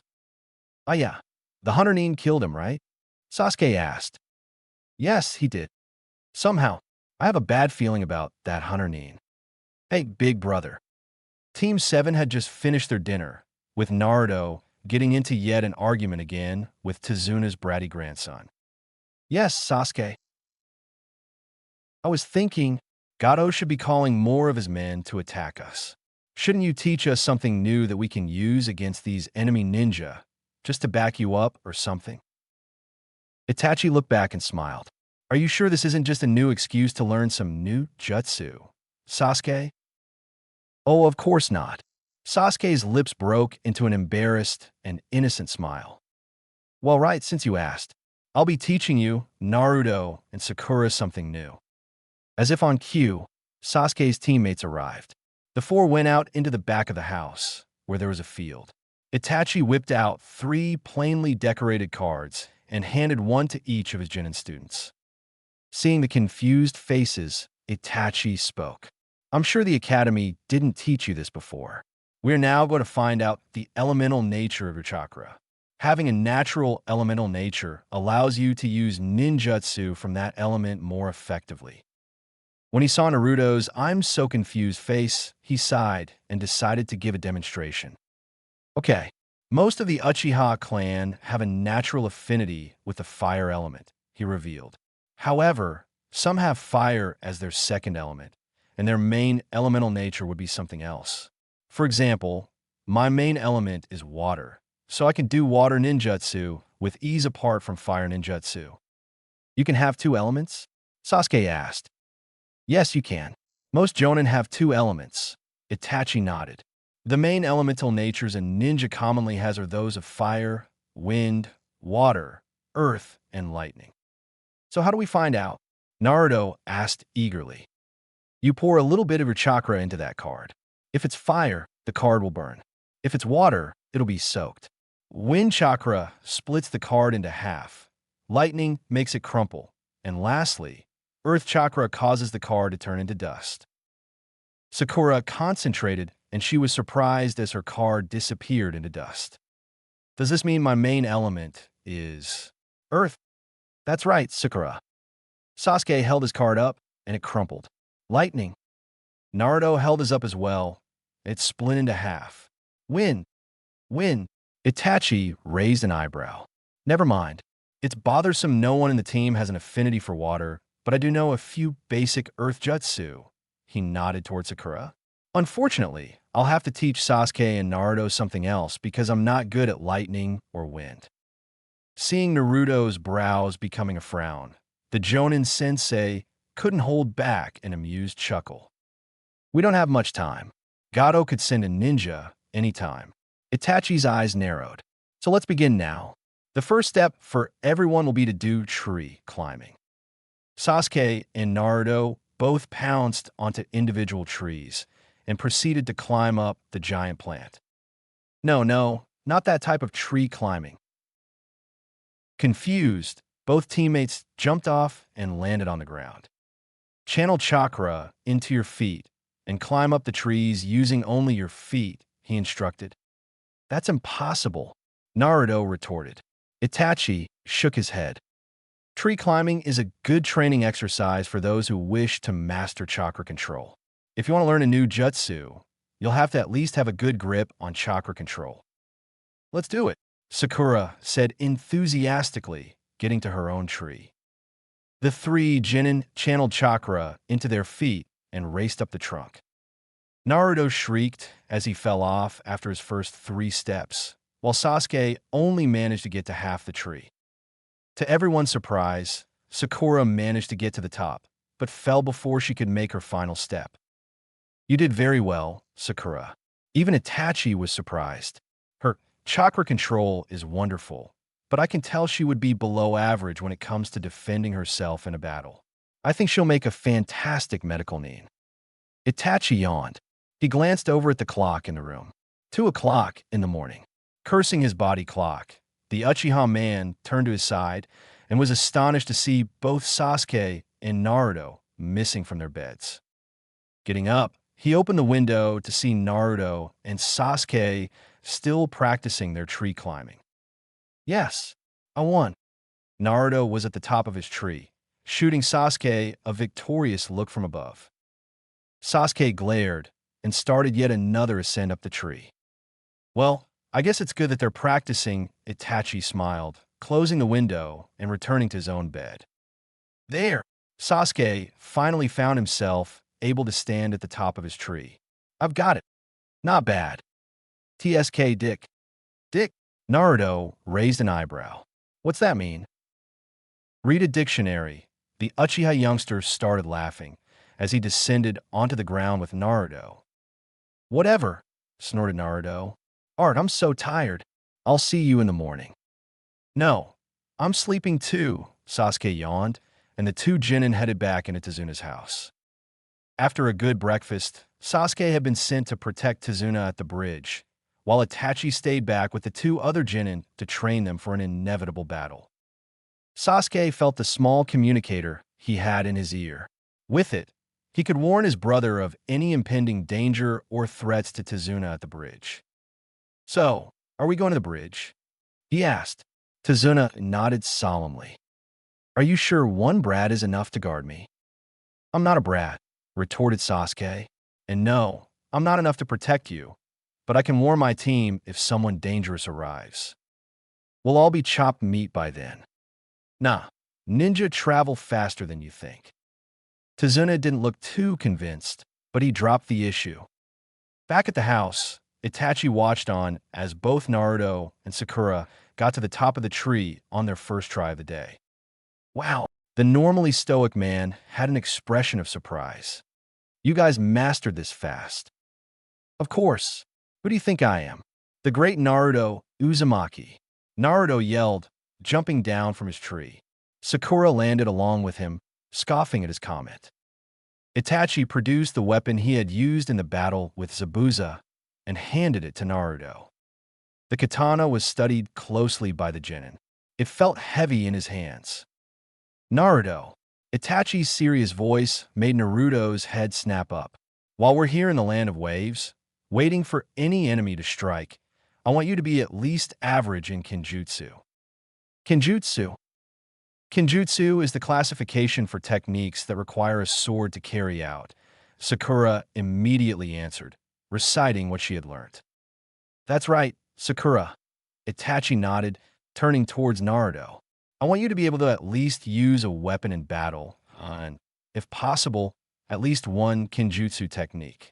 Turning his head up to gaze at the sky, he continued, we don't normally teach genin about Kenjutsu, but since we're on an A-rank mission now, I'll make an exception. Obviously, Naruto was excited. He started to fiddle around with the katana, stabbing the air awkwardly. You're going to learn an A-rank technique. It's called the leaf-style crescent moon dance. The Uchiha Jonin smiled. I think it's perfect for you, since you have the shadow clone jutsu. What's the crescent moon dance? Itachi took the katana for Naruto and requested the blonde for a shadow clone. Naruto complied. 2 Itachi clones appeared on either side of the original, and the 3 Itachi Uchihas were on the Naruto clone in an instant, stabbing him in the stomach and both hips, causing the clone to instantly disperse. Wow, Sakura gasped. You're going to do that, Naruto? Yes, Itachi answered for the Jinchuriki. I'm not asking for a mastery, since you're a genin and all, but... What are you talking about? I'm definitely going to master it. Believe it. Sakura and Itachi sighed as Naruto started practicing with his clones. Sakura, I'm going to teach you a basic Earth-style jutsu. Do you think you're up for it? The Pinkette looked up in surprise. She was going to learn a jutsu? Of course I'm up for it, Itachi sensei. Then let's get going, Itachi smiled.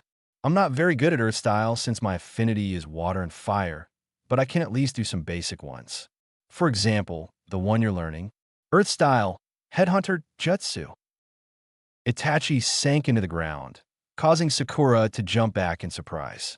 The next moment, a hand rose from beneath and pulled her underground. Itachi reemerged back on land. What? Sakura frowned. She couldn't move. Only her head stuck out of the hole that she'd been pulled into. The Headhunter Jutsu was, well, originally a method for easily beheading a target. When Sakura's face paled, Itachi quickly continued. However, these days it's a simple Durang technique that is used to paralyze the enemy. While the enemy can break out of the ground himself, he'll take at least 10 minutes to do so, leaving you with 10 minutes to formulate a strategy or battle plan. So it's not an attacking move. It is. When the target is trapped beneath, you can just stab a kunai into his head. But of course, in friendly spars, no, it isn't an attacking move. Sakura had a look of disgust on her face as she tried to imagine herself stabbing kunai into heads. Shaking her head, she shot her teacher a weak smile. There are no hand seals for this technique. Instead, you just channel as much chakra as you can to your feet. Nodding at the Jonin, Sakura did as told. To her surprise, the ground around her turned as soft as sand, and she sank into the underground. She almost screamed, but resisted. Now that you're under there, just reach your hand up and pull the target, me, under while you dive up. How do I do that? Calmly, Itachi knelt down to the ground, knowing Sakura was below. He projected his voice as loud as he could. When you channel chakra to your feet in turn channel the chakra to the ground, making it as soft as sand, something that ninja with the earth affinity can do easily. Okay. Next, reach your hand out through the same position that you sank under. He hoped his words were clear enough. Apparently, it was, as he soon saw Sakura's small hand poking out. I think I've got it, he heard her say. Smiling, the Uchiha man nodded, although he knew she couldn't see him. Good job, Sakura. Just grab onto my leg and pull me into the ground as hard as you can. How do I see where your leg is? Sighing, Itachi called, the nearest solid object that you touch will be my leg. He soon felt a hand grasping his left foot. There was a hard yank, and Itachi's body was soon concealed, with only his head poking out. Sakura jumped out back into the air, coughing. Very well done, Sakura, Itachi said in surprise, wriggling. You got it right on your first try. I did. A smile and a nod was her reply. Could you get me out now? Sakura's face fell. The thing is, I don't know how. Chuckling, Itachi continued wriggling. No matter. I'm out. With a burst of strength, he forced his body out of the trap and leaped into the air before landing on the ground in style. I thought you said the target would only break out after 10 minutes tops. The kunoichi raised an eyebrow. Actually, I meant most ninja break out of the Headhunter Jutsu in 10 minutes. Some really skilled ones can break out in a matter of seconds. However, Itachi turned away, hoping his student hadn't noticed the self-praise. Did you just self-praise yourself? Of course I didn't. An innocent smile tugged on Itachi's lips. You still look a bit awkward with the Headhunter Jutsu, though, so I suggest you keep practicing till you get the hang of it. When he received no rejection to his idea, Itachi made a hand seal. Shadow, Clone Jutsu. An Itachi clone appeared beside him. Have fun, he waved to his clone and Sakura, proceeding to check on Naruto. Okay, I got this. I got this, Sakura told herself repeatedly, trying to sound confident. Earth style, Headhunter Jutsu. How's the practice coming along? Naruto turned to see Itachi walking towards him. He grinned broadly. Great. The orange-wearing Jinin turned back to his tree. Leaf style, Crescent Moon Dance. 2 shadow clones appeared beside Naruto, and the 3 closed in on the tree, then leaving 3 cuts on the trunk. Itachi nodded and decided to afford his blonde student some applause. I mastered it, huh, Itachi sensei? Not quite. Itachi shook his head, making Naruto frown. To execute the crescent moon dance perfectly, you must be fast. You're anything but fast, Naruto. Naruto sighed. Don't worry though. Other than speed, you're pretty much settled. The execution of the technique was rather accurate. Maybe we can work on your speed sometime again. For now, how about a friendly spar using only Kenjutsu? You've got it. Naruto smirked. I'm going to pound you so hard, Itachi sensei. Don't get too confident, Naruto. Itachi winked in reply, drawing another katana, showing he had two. Let's see what you can do. He charged forward, something rather uncharacteristic of him. Whoa! Naruto picked up his katana as Itachi brought his up. Both katanas clashed with a loud clank. Raising his foot, Naruto kicked his sensei in the chest to force him away before bringing his katana forward and hoping he looked like a pro. Leaf style, crescent moon dance. The self-claimed future Hokage leaped at Itachi with his clones, but the three identical boys only managed to slice into a tree. As his two clones dispersed, Naruto turned back. Itachi sensei is right. He was able to dodge my attack so easily. Leaf style, crescent moon dance. Itachi formed two clones, and the three rushed towards Naruto. He's using the crescent moon dance, Naruto thought, scrambling to get away, but unlike his student, Itachi didn't miss. In the blink of an eye, Naruto was pinned down with all three clones waving their katanas dangerously at his neck.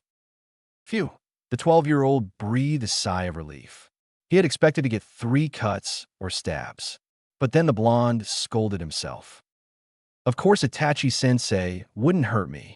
A big toothy grin crept out onto Naruto's lips. Itachi stared at him, but decided not to ask. Who's pounding me? He teased, and Naruto's grin disappeared into a pout. Itachi eyed Sasuke and Sakura.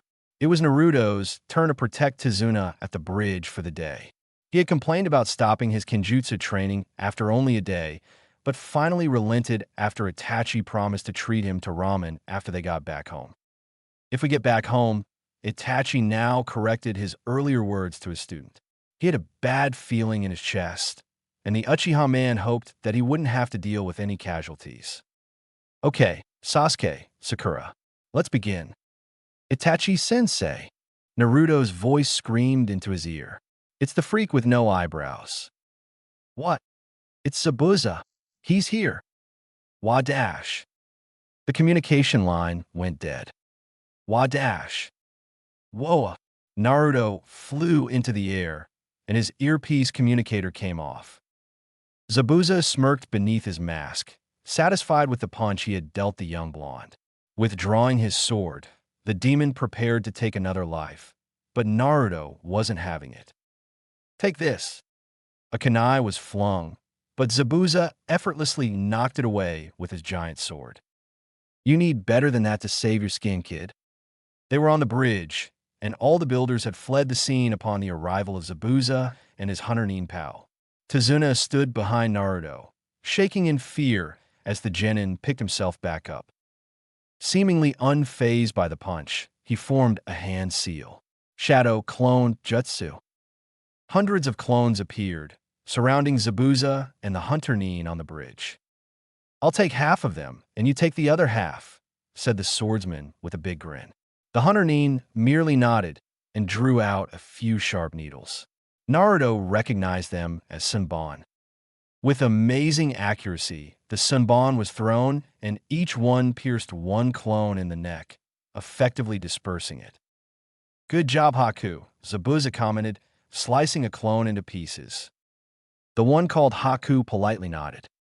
Hey, Naruto pointed at the both of them, just as the last of his clones dispersed.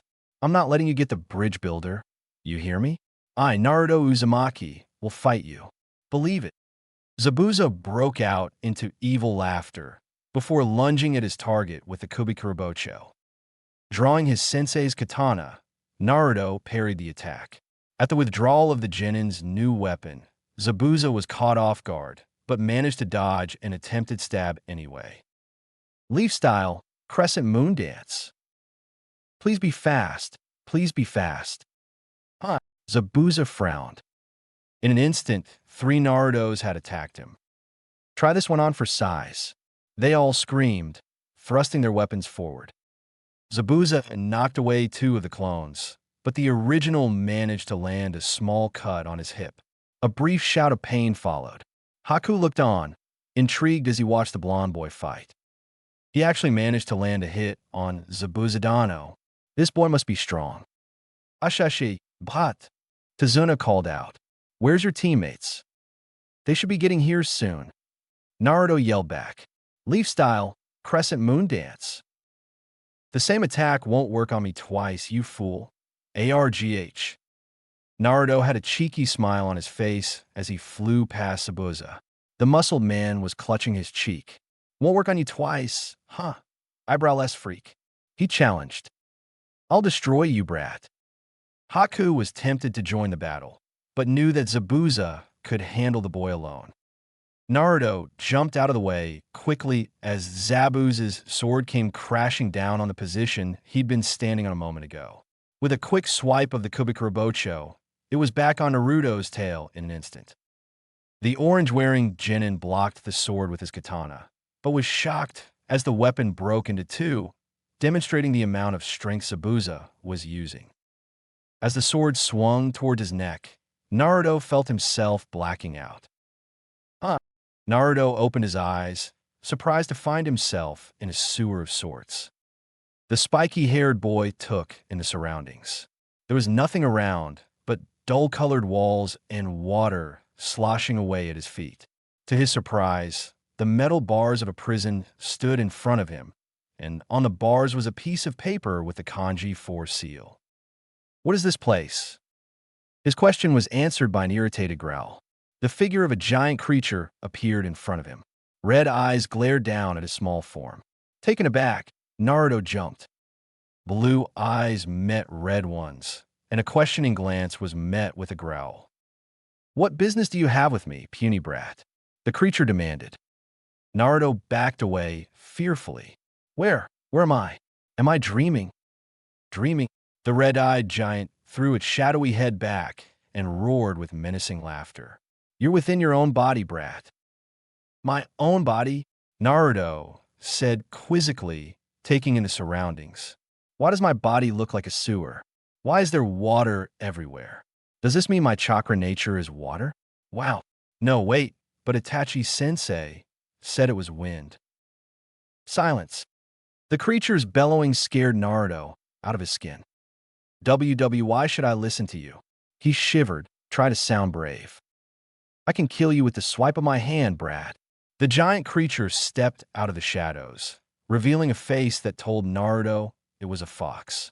A gigantic fox. Naruto gasped, finally connecting the dots and realizing who this was. You're that demon. I'm no demon, brat. The fox roared. Then its voice lowered. Well, maybe, but my full name is the nine-tailed demon fox, the QB, and you shall address me as such. Not something as low-class as demon. You hear me, brat? Scared out of his wits, Naruto nodded quickly. Now tell me, why have you come here?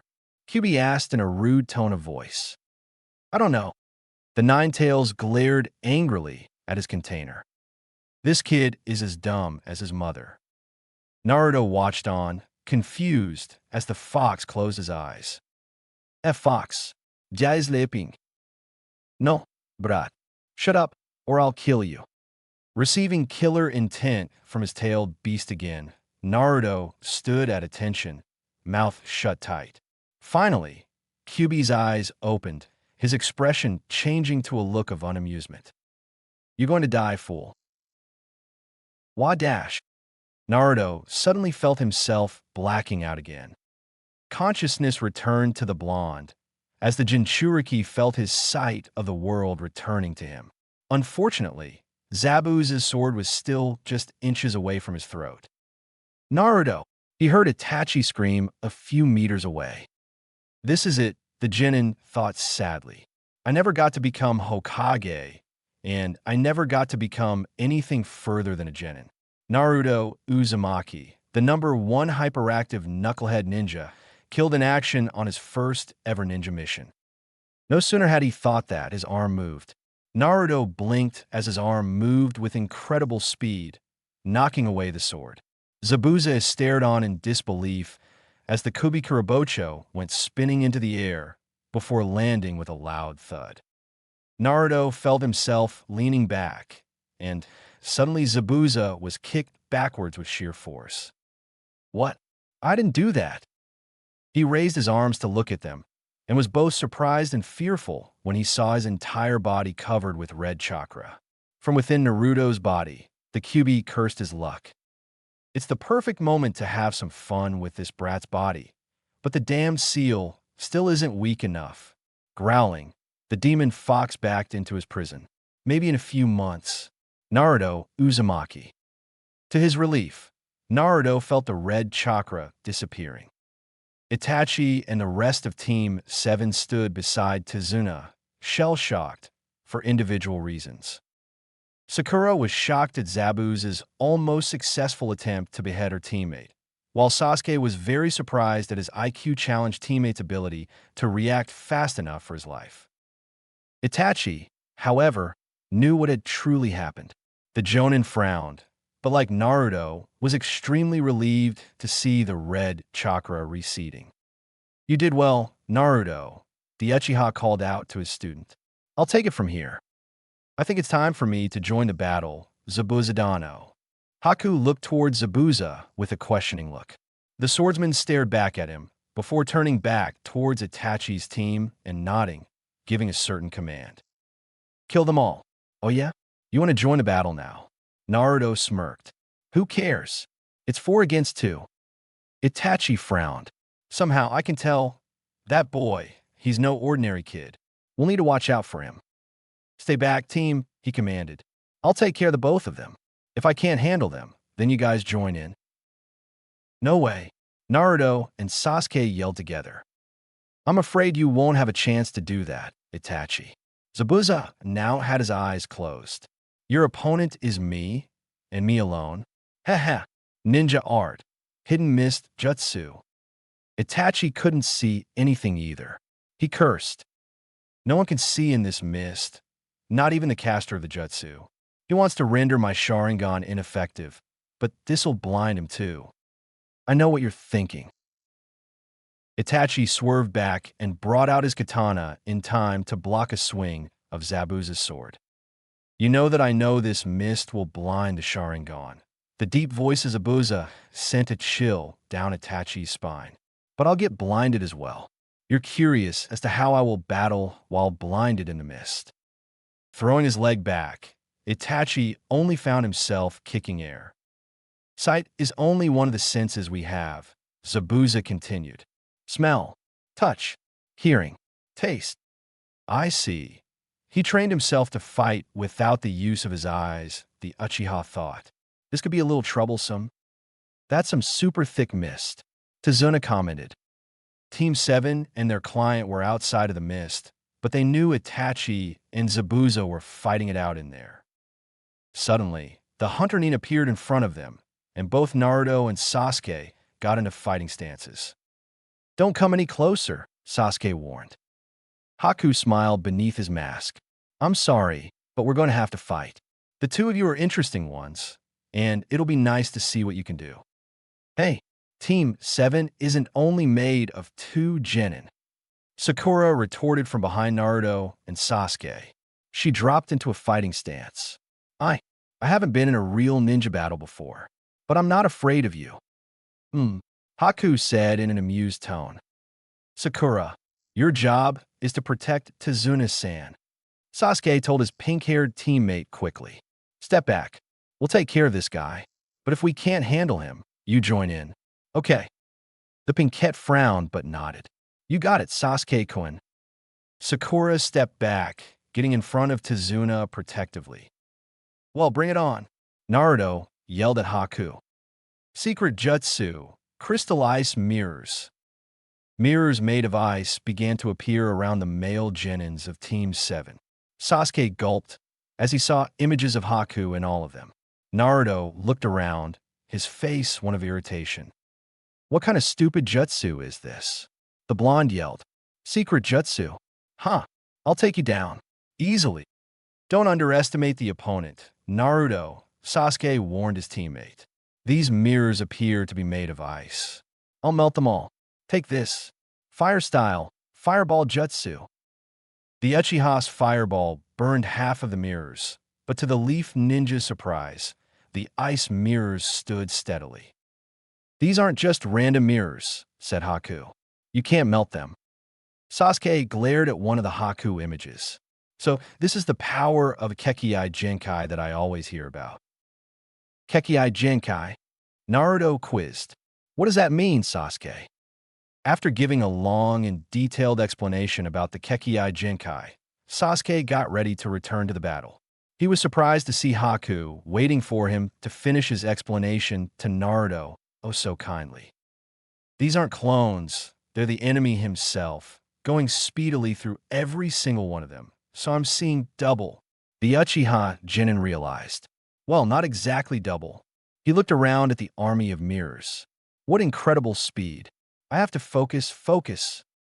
Shadow, clone jutsu. An army of Naruto clones prepared to attack the mirrors, with one clone taking care of one mirror. Unfortunately, nothing happened. The mirrors were unbreakable. Finally, the original Naruto fell back onto the ground, feeling a tad bit exhausted. The blonde got back up. Failure and giving up wasn't in his dictionary. Shadow clone jutsu, he repeated. Another 50 Naruto clones jumped at the mirrors. It's useless, came the voice of Haku. You are better off conserving your chakra and not wasting it like that. At the rate you're going, you'll faint from chakra exhaustion. The clones dispersed again, and Naruto fell back onto the ground once more, panting hard. Meanwhile, his Uchiha teammate was studying the movements of the ice user. Focus, and Sasuke closed his eyes. When they flew open, his black pupils had become red. That the Sharingan. Haku spoke. What? Have I awakened my Sharingan? No, now's not the time for that. Sasuke jumped towards a particular mirror, dishing out a punch to an image of Haku. To his surprise, the masked boy fell out of the mirror, thrown to the ground from the force of the attack. I got him, thanks to my newly enhanced vision. Unfortunately, Haku soon recovered and was back in his mirror army. Sasuke cursed.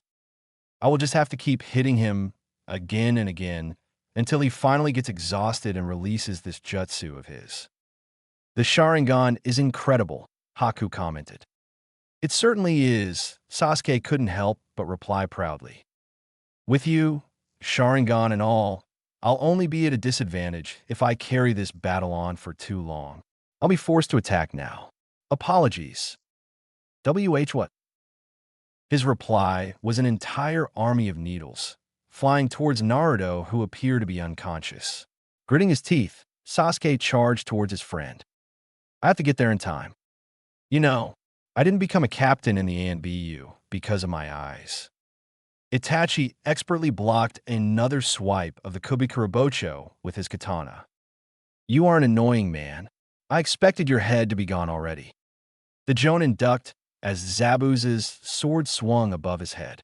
Regarding the position where the sword had come from, Itachi quickly formed hand signs. Fire style, fireball jutsu. Gra. Zabuza fell backwards, his arm burned. He's fast. Itachi smirked, feeling the mist weakening. Making out the figure of Zabuza, he jumped towards the missing Nin and launched an uppercut that sent the swordsman into the air. Bah, just an uppercut, Zabuza muttered, feeling himself fly into the air. I think not. Itachi fastened his hands around his opponent's ankles. Zabuza wanted to look down, but decided not to take any risk of staring Itachi straight in the eye. What are you doing? The former mist ninja growled out as he felt Itachi turn his body upside down in the space of a second. Showing you that the Mangekyo Sharingan isn't my only way of dishing out pain, the Uchiha calmly replied. Gripping tightly onto Zabuza's ankles, Itachi wrapped his legs around the muscled man's body. Falcon drop. Arg. Zabuza's head slammed onto the ground. You fucker. He barely managed to say. Pain shot through his skull. Now it's time for you to die, Itachi replied coldly. Raising his knee, the former ANBU man kicked Zabuza right in the chin, sending the demon flying backwards over the bridge and into the ocean. Zabuza soon rose to the surface. He still felt a little dazed. You think you could drown me? Ah. Nope, replied Itachi. Water clone jutsu. A water clone of himself appeared beside Itachi. Zabuza frowned, unsure of what his Konoha opponent would try to do. For some reason, he didn't think this would be any fun for him. This time, the water clone performed hand seals. Water prison jutsu. Eyes widening, Zabuza cursed, trying to swim away frantically. However, he soon found himself encased in a sphere of water. Growling in frustration, he roared at Itachi to release him.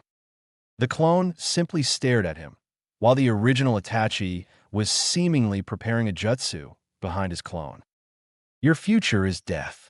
Do you have any last words? Fuck you. Naruto opened his eyes, feeling a little drowsy. He turned to see the form of Haku lying on the ground. Excitedly, the blonde turned his head again, expecting to see Sasuke staring at their opponent victoriously. To his shock, Sasuke had dozens of needles in his body. The Uchiha boy coughed out blood. Looking back towards Naruto, he gave a weak smirk. What are you looking at? Loser. Sasuke collapsed. No. Naruto shrieked as the body of Sasuke Uchiha fell into his arms. Dying on my first mission, pathetic. You are not dying, Sasuke, Naruto said fiercely. I am, you loser. He coughed out more blood. He's going to die. The voice of Haku alerted Naruto. The masked boy had gotten back up, looking ready to take another life. Naruto let out a low growl as he set down the now unmoving body of his teammate. You little piece of shit. Red chakra enveloped Naruto as he looked up at Haku with murderous red eyes. The killing intent made Haku back away. I'll kill you, he roared, leaping towards the ice user. From within the Jinchuriki was the nine-tailed demon fox, resting lazily behind his prison. To his delight, the Kyuubi felt the seal weakening as a result of his foolish container's emotions. I said in a few months, but it seems you're eager to meet me again. Naruto Uzumaki. Kyuubi chuckled to himself. Back in the outside world, Haku could only stare as he watched Naruto descending upon him. The killing intent for Naruto rooted his feet to the ground, and Haku could only prepare for an onslaught of punches. And the onslaught came. Naruto's first punch was strong enough to shatter Haku's mask. The second one slammed into his chest, sending the robed boy crashing into one of the ice mirrors. Still growling menacingly, Naruto picked Haku up, pressed the masked boy's body against a mirror, and launched another power-packed fist. Haku shrieked in pain as he crashed through the mirror. He was strong enough to break one of my mirrors. What is he? Haku questioned himself. His eyes widened when he saw the red chakra enveloping the blonde growing into a tail at his bottom. Grerg. He isn't human. Haku shuddered, throwing more needles. Naruto didn't make any attempt to dodge, and instead, the needles burned out upon coming into contact with the red chakra. Why did you have to kill Sasuke? Naruto growled. Why? This is the life of a shinobi, replied Haku, trembling. Bullshit. Naruto leaped towards Haku again, knocking him to the ground and proceeding to pummel him with an array of punches and kicks. Is this the end, Zabuzadano? Yes, Haku murmured as he felt blood running down his mouth. Kill me. A fist moving towards Haku's face suddenly stopped. Kill me, he repeated. Zabuzadano, he has no use for weak tools like me. Tool. That's what every ninja is, isn't it? Haku berated. A tool. I am a tool for Zabuzadano. I live to serve Zabuzadano. He has no use for weak tools, and since he has no use for me, I have no purpose to live on anymore. What? Naruto yelled. The tail on his bottom was getting shorter and shorter. No way. That's horrible. What is?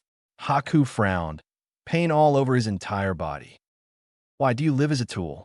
Ninja aren't just tools. They are humans, Naruto reasoned. Is there really no purpose in life other than serving the eyebrowless freak?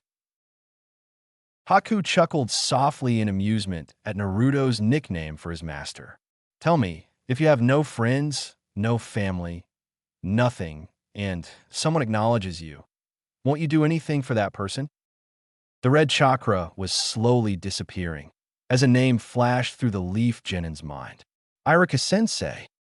Why, yeah, but exactly. Haku had a small smile on his face.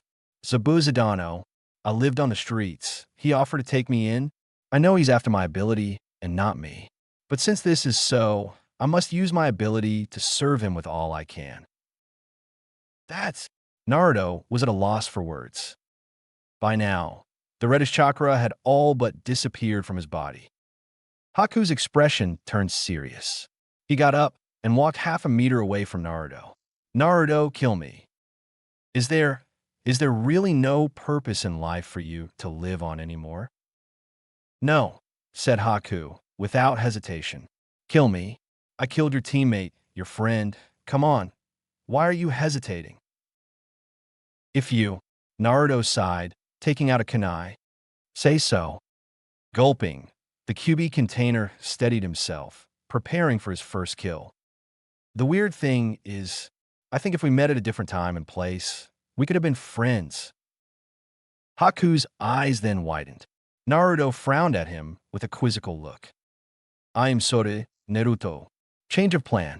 I'm not ready to die quite yet. Naruto frowned and got into a battle stance. Was that a trap to throw me off? No, not quite. With those words, Haku disappeared. Fuck you. No? Okay. Itachi sighed. I'm actually glad there's this fog. I don't want any of my students seeing this. His eyes glinted. Your remains will probably make them throw up. Zabuza felt intense fear pricking his body. Mangekyo Sharingan. The powerful dojutsu activated in the Uchiha prodigy's eyes. Now, Itachi stepped back until he was 2 meters away from his target. Let's get this over with. What are you going to do? Zabuza asked. This. Itachi formed a hand seal. Amaterasu. Black flames shot out from Itachi's eye, roaming towards the trapped Zabuza. Suddenly, Haku appeared, taking the full blow of the attack. Itachi's red eyes widened. Haku had a small smile on his face as he succumbed to the pain, burned alive by the black flames. I died for a cause. Thank you, Zabuzadano. Damn it, the wielder of the technique canceled it. That was the masked boy tagging along with Zabuza. Huh, he jumped right in front of the flames. My future is death. Zabuza started to laugh manically as Haku's charred body fell to the ground. Wrong, Itachi. Arg. Itachi clutched onto his eye, which was now bleeding profusely, and he quickly deactivated the Mangekyo. The water clone holding Zabuza a prisoner also disappeared, freeing the swordsman. I knew I picked up a treasure when I found you, Haku. Zabuza had an evil grin behind his mask. Swinging the Kubikurabocho, he aimed at Itachi's head, and the Jonin barely managed to dodge. Using Amaterasu weakens my sight for a while. I thought I could have killed him with this final move, but Naruto then wandered into the battle. Eyes darting from the body of Haku, Zabuza, and Itachi, he understood what had happened. You did well, Haku. Zabuza continued to yell in his deadly voice. Ha ha ha. He died protecting your worthless life. Naruto said angrily. What? That's what weapons are for, Brad. Zabuza sneered, turning to Naruto. He was my weapon, and he did his job effectively by defending his master. Angered, Naruto whipped out his katana. No, Naruto Itachi warned. Stay out of this. Like hell I will, Naruto replied defiantly. Sighing, Itachi walked over to Haku's body. His eyes were still wide open. Placing his gloved hand on the ice user's eyes, Itachi closed them before getting up to face Zabuza. Jabbing a finger at the Jonin-level rogue, Itachi cast his illusion. Zabuza frowned as darkness enveloped him. The next second, incredible pain shot through both his arms. The illusion ended, and Zabuza's eyes widened as he saw Naruto's katana stabbing into his arm. Genjutsu aren't only for messing with the victim's mind, said Itachi. They're also useful for paralyzing a target, so they'll be a sitting duck for an attack, you know? Why didn't you just stab me in a vital area instead of my arms? Zabuza questioned. I want you to know when you're on the verge of death, was the cold reply. Both your arms are useless now, and you can't form any hand seals. You can't wield your sword. It's over. Is it? The missing Nin chuckled, though on the inside, he knew Itachi was right. Even if I have to kill you over and over again, I will. Itachi whipped out a kunai, intending to stab the short weapon into Zabuza's skull. Naruto watched from a distance, but turned away at the last moment. He expected to hear a sickening, scrunching sound, but instead when he opened his eyes, Itachi and Zabuza both had their heads turned. A short man, accompanied by an army of tough-looking men, had arrived at the bridge. Itachi's eyes hardened.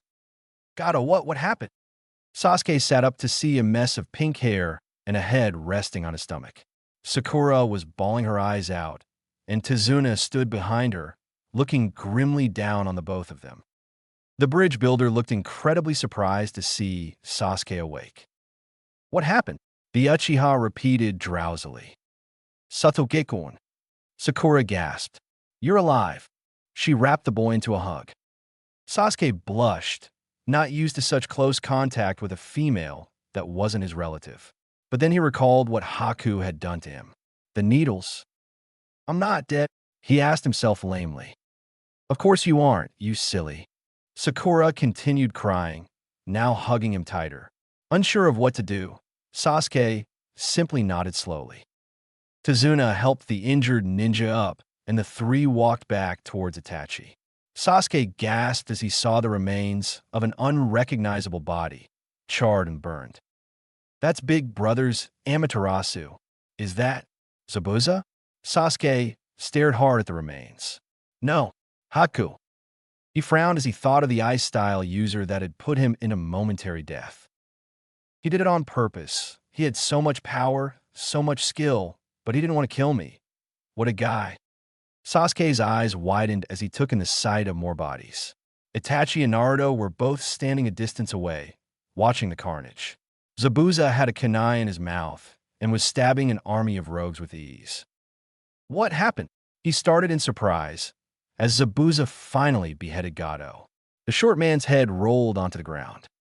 Sasuke, Naruto yelled, You're alive. The blonde did a little dance happily, causing Sakura to shoot him a weird look. Of course I am, the Uchiha Genin replied, frowning. Team 7 and Tizuna walked up to Zabuza, and Sasuke did not fail to notice another crowd of wave countrymen, standing opposite the now deceased rogues carrying weapons of their own. Leading them was the young boy Naruto failed to get along with. Inari, his name was. What exactly happened here? Sasuke thought. Zabuza had seemingly collapsed from exhaustion. The missing Nin glanced up at Team 7. Hey, Itachi, he panted. Can you take me over to him? Sure, Itachi nodded, a sad smile on his face. Carrying his former opponent up, the Jonin walked over to the burnt remains of Haku and set the dying swordsman down. So those remains, they're that masked boy. Sasuke nodded, understanding. Snow started falling, and Zabuza looked up into the sky, his face one of surprise. Snow, are you crying, Haku? He mused. You were always by my side. I like to be by your side. At the end, Zabuza looked towards the black remains. If I could, I'd like to go to the same place as you. Looking up at Itachi and Team 7, The former Kiri man gave a small, genuine smile. Itachi, I don't know what I'm thanking you for, but thank you. Itachi simply nodded, smiling. And you, the blonde brat. Naruto's attention was instantly on Zabuza, a questioning gaze in his eyes. You're going to be one big shot someday. I just know it. The Hokage is definitely an achievable aim for you. Naruto. Tears leaked out of Naruto's eyes, but he quickly wiped them away. Zabuza. Itachi looked down at the dying man. I'm sure you can go to the same place as Haku. With those last words, Zabuza Momochi, the demon of the hidden mist, was no more. Itachi sensei. Itachi turned towards Naruto. Team 7 were at Zabuza and Haku's graves. The two former ninja were buried near the sea, overlooking the completed bridge. Were those two correct about ninjas? Naruto looked down towards the grass in a depressing manner, about how a shinobi isn't supposed to pursue his own goals, and that becoming the country's tool was the most important. Is that what it really means to become a true ninja? Itachi, eyed a student. In a way, you know what? Naruto frowned. I don't like it. He grinned, a light bulb flicking on in his head. Okay, I've just decided. I'm going to be a ninja in my own way. I think that applies to all of us here. Naruto, Sasuke chuckled, throwing a pebble into the sea. Yeah, Sakura added with a bright smile. Itachi raised an eyebrow at his team's exchange, before looking away and smiling a small smile of his own. Tazuna, his family, and the locals of Wave were all there to see off Team 7. The Konoha ninjas were ready to set off home. Thanks to you, we've completed the bridge. Tazuna grinned at the shinobi in front of him, shooting them a thumbs up. But this is kind of sad, eh? Don't worry. Naruto winked. We'll come to visit. Inari sniffled. You'd better. Naruto sniffled. Inari, you're sad, right? It's all right to cry. I'm not going to cry. The child yelled. But Naruto, you can cry too. The leaf Jinin whipped around. Fine.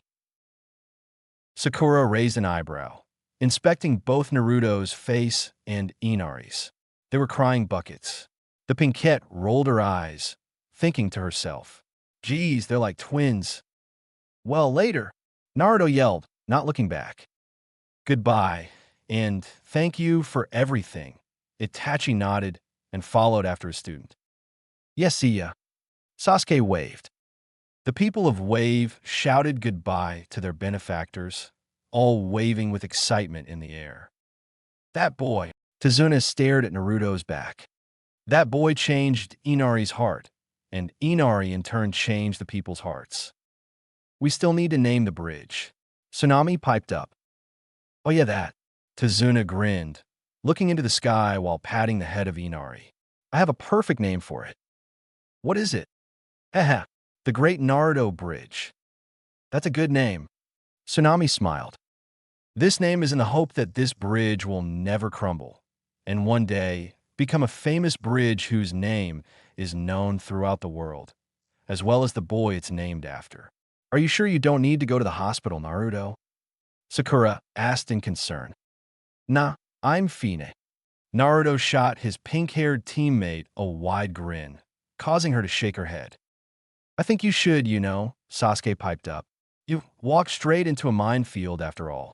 The Uchiha tried hard to resist his laughter, purely because he had been laughing his ass off when it had happened, and he didn't want to do so a second time, because he was polite. The three had gone on a flurry of D-rank missions. Their teamwork had seemingly soared after the mission in the Land of Waves, but Itachi had decided to call it a day after a dog-walking mission had resulted in Naruto walking his dog into a minefield. Unbeknownst to any of them, however, the QB was already healing his wounds. With the day over and his little frog wallet Gamachan filled with money from the missions, Naruto had offered to treat his teammates to ramen. Sakura was obviously hesitant over the idea of an almost date with her blonde friend, but when Sasuke agreed to go, Sakura of course had to accept as well. I don't need to. Naruto shook his head firmly. I hate the hospital. Why? I don't know. I just hate it. Sasuke shrugged as Team 7 entered Ichiraku Ramen. Hello, Naruto. The booming voice of Itachi came. Oh, you brought friends. Now, what can I get for all of you? Hey, old man. Naruto grinned broadly. Miso ramen, please. Sakura thought for a while. Diet ramen. Pork ramen. Sasuke grinned at Itachi. Then he looked over at Naruto. Do they sell rice balls here? Naruto stared at Sasuke. Rice balls? Do you think they would sell rice balls at Ichiraku Ramen? He emphasized on the ramen part. Sasuke looked away sheepishly. The guard yawned, reading over a copy of Ika Ika. He wasn't a fan of the series, but manning the gates of the village could get boring. Ika Ika helped him survive the long day. He yawned again, wondering why he was a chunin, yet doing stupid duties like guarding the gates. The Leaf Ninja looked up from his book to see 4 figures entering the gates. Immediately alert, he was about to call out to them, but apparently he didn't need to. The 4 walked over to him, and the guard relaxed immediately after he saw they were ninja from the sand. Here for the Chunin exams, I presume? He grinned. You're here early. We are. The one with the black hood and weird purple face paint scowled. Gaara. The one known as Gaara had a small smile on his face. I may have lied about the weirdest on time part. You know, I like to be early, Kankuro. Kankuro shook his head disapprovingly. Stop whining, Kankuro. The only female of the team snapped before presenting documents. Here. Yeah, the Chunin exam documents, the guard nodded. Thanks. He kept the papers before gesturing to his left. Enjoy your time in Kanahagakure, sirs and madam. He called you madam. Temari, Kankuro snickered. Shut up. Temari shook her head. Thank you. The tallest and oldest of the 4 spoke up politely. Probably their Jonin sensei, the leaf guard thought. As they walked into the village, the guard watched their retreating backs and adjusted his forehead protector, his expression one of amusement. One interesting bunch. So, are we checking into the biggest hotel? Kankuro grinned. No, Gankuro. We are not here to play. I know, Baki-sensei, the hooded Jinin frowned. But it won't hurt to enjoy yourself for a bit. I heard the Hidden Leaf has some awesome hot springs. Baki frowned, but said nothing. Kazakage-sama has already got a hotel booked for us. Always one step ahead, Temari noted, as the 4 continued walking through the streets. She stopped at a particular shop and gestured for her team to go ahead. The blonde Kunoichi stepped into the shop excitedly, her eyes glued to the chestnuts on display. She loved chestnuts. Although Temari wasn't sure how the chestnuts in Konoha tasted like, she was sure they were just as good. Like a happy child, the fan-wielding teen bounded over to the cashier. I want the chestnuts. She grinned. The cashier was taken aback by his customer's enthusiasm. They've been taken by that boy over there. Temari frowned, following the cashier's gesture to a boy staring right back at her. Could you move to the side, woman? The pineapple-headed boy fixed her with a lazy stare. Need to collect my stuff. Phil, no. These chestnuts are mine. Temari yelled. Yours. Shikamaru raised an eyebrow. I got my eye on them first. Well, I bet I love them more than you do. The blonde argued. Probably. The Nara nodded absent-mindedly. Would you mind moving to the side now? As I said, I need to collect my stuff. The chestnuts.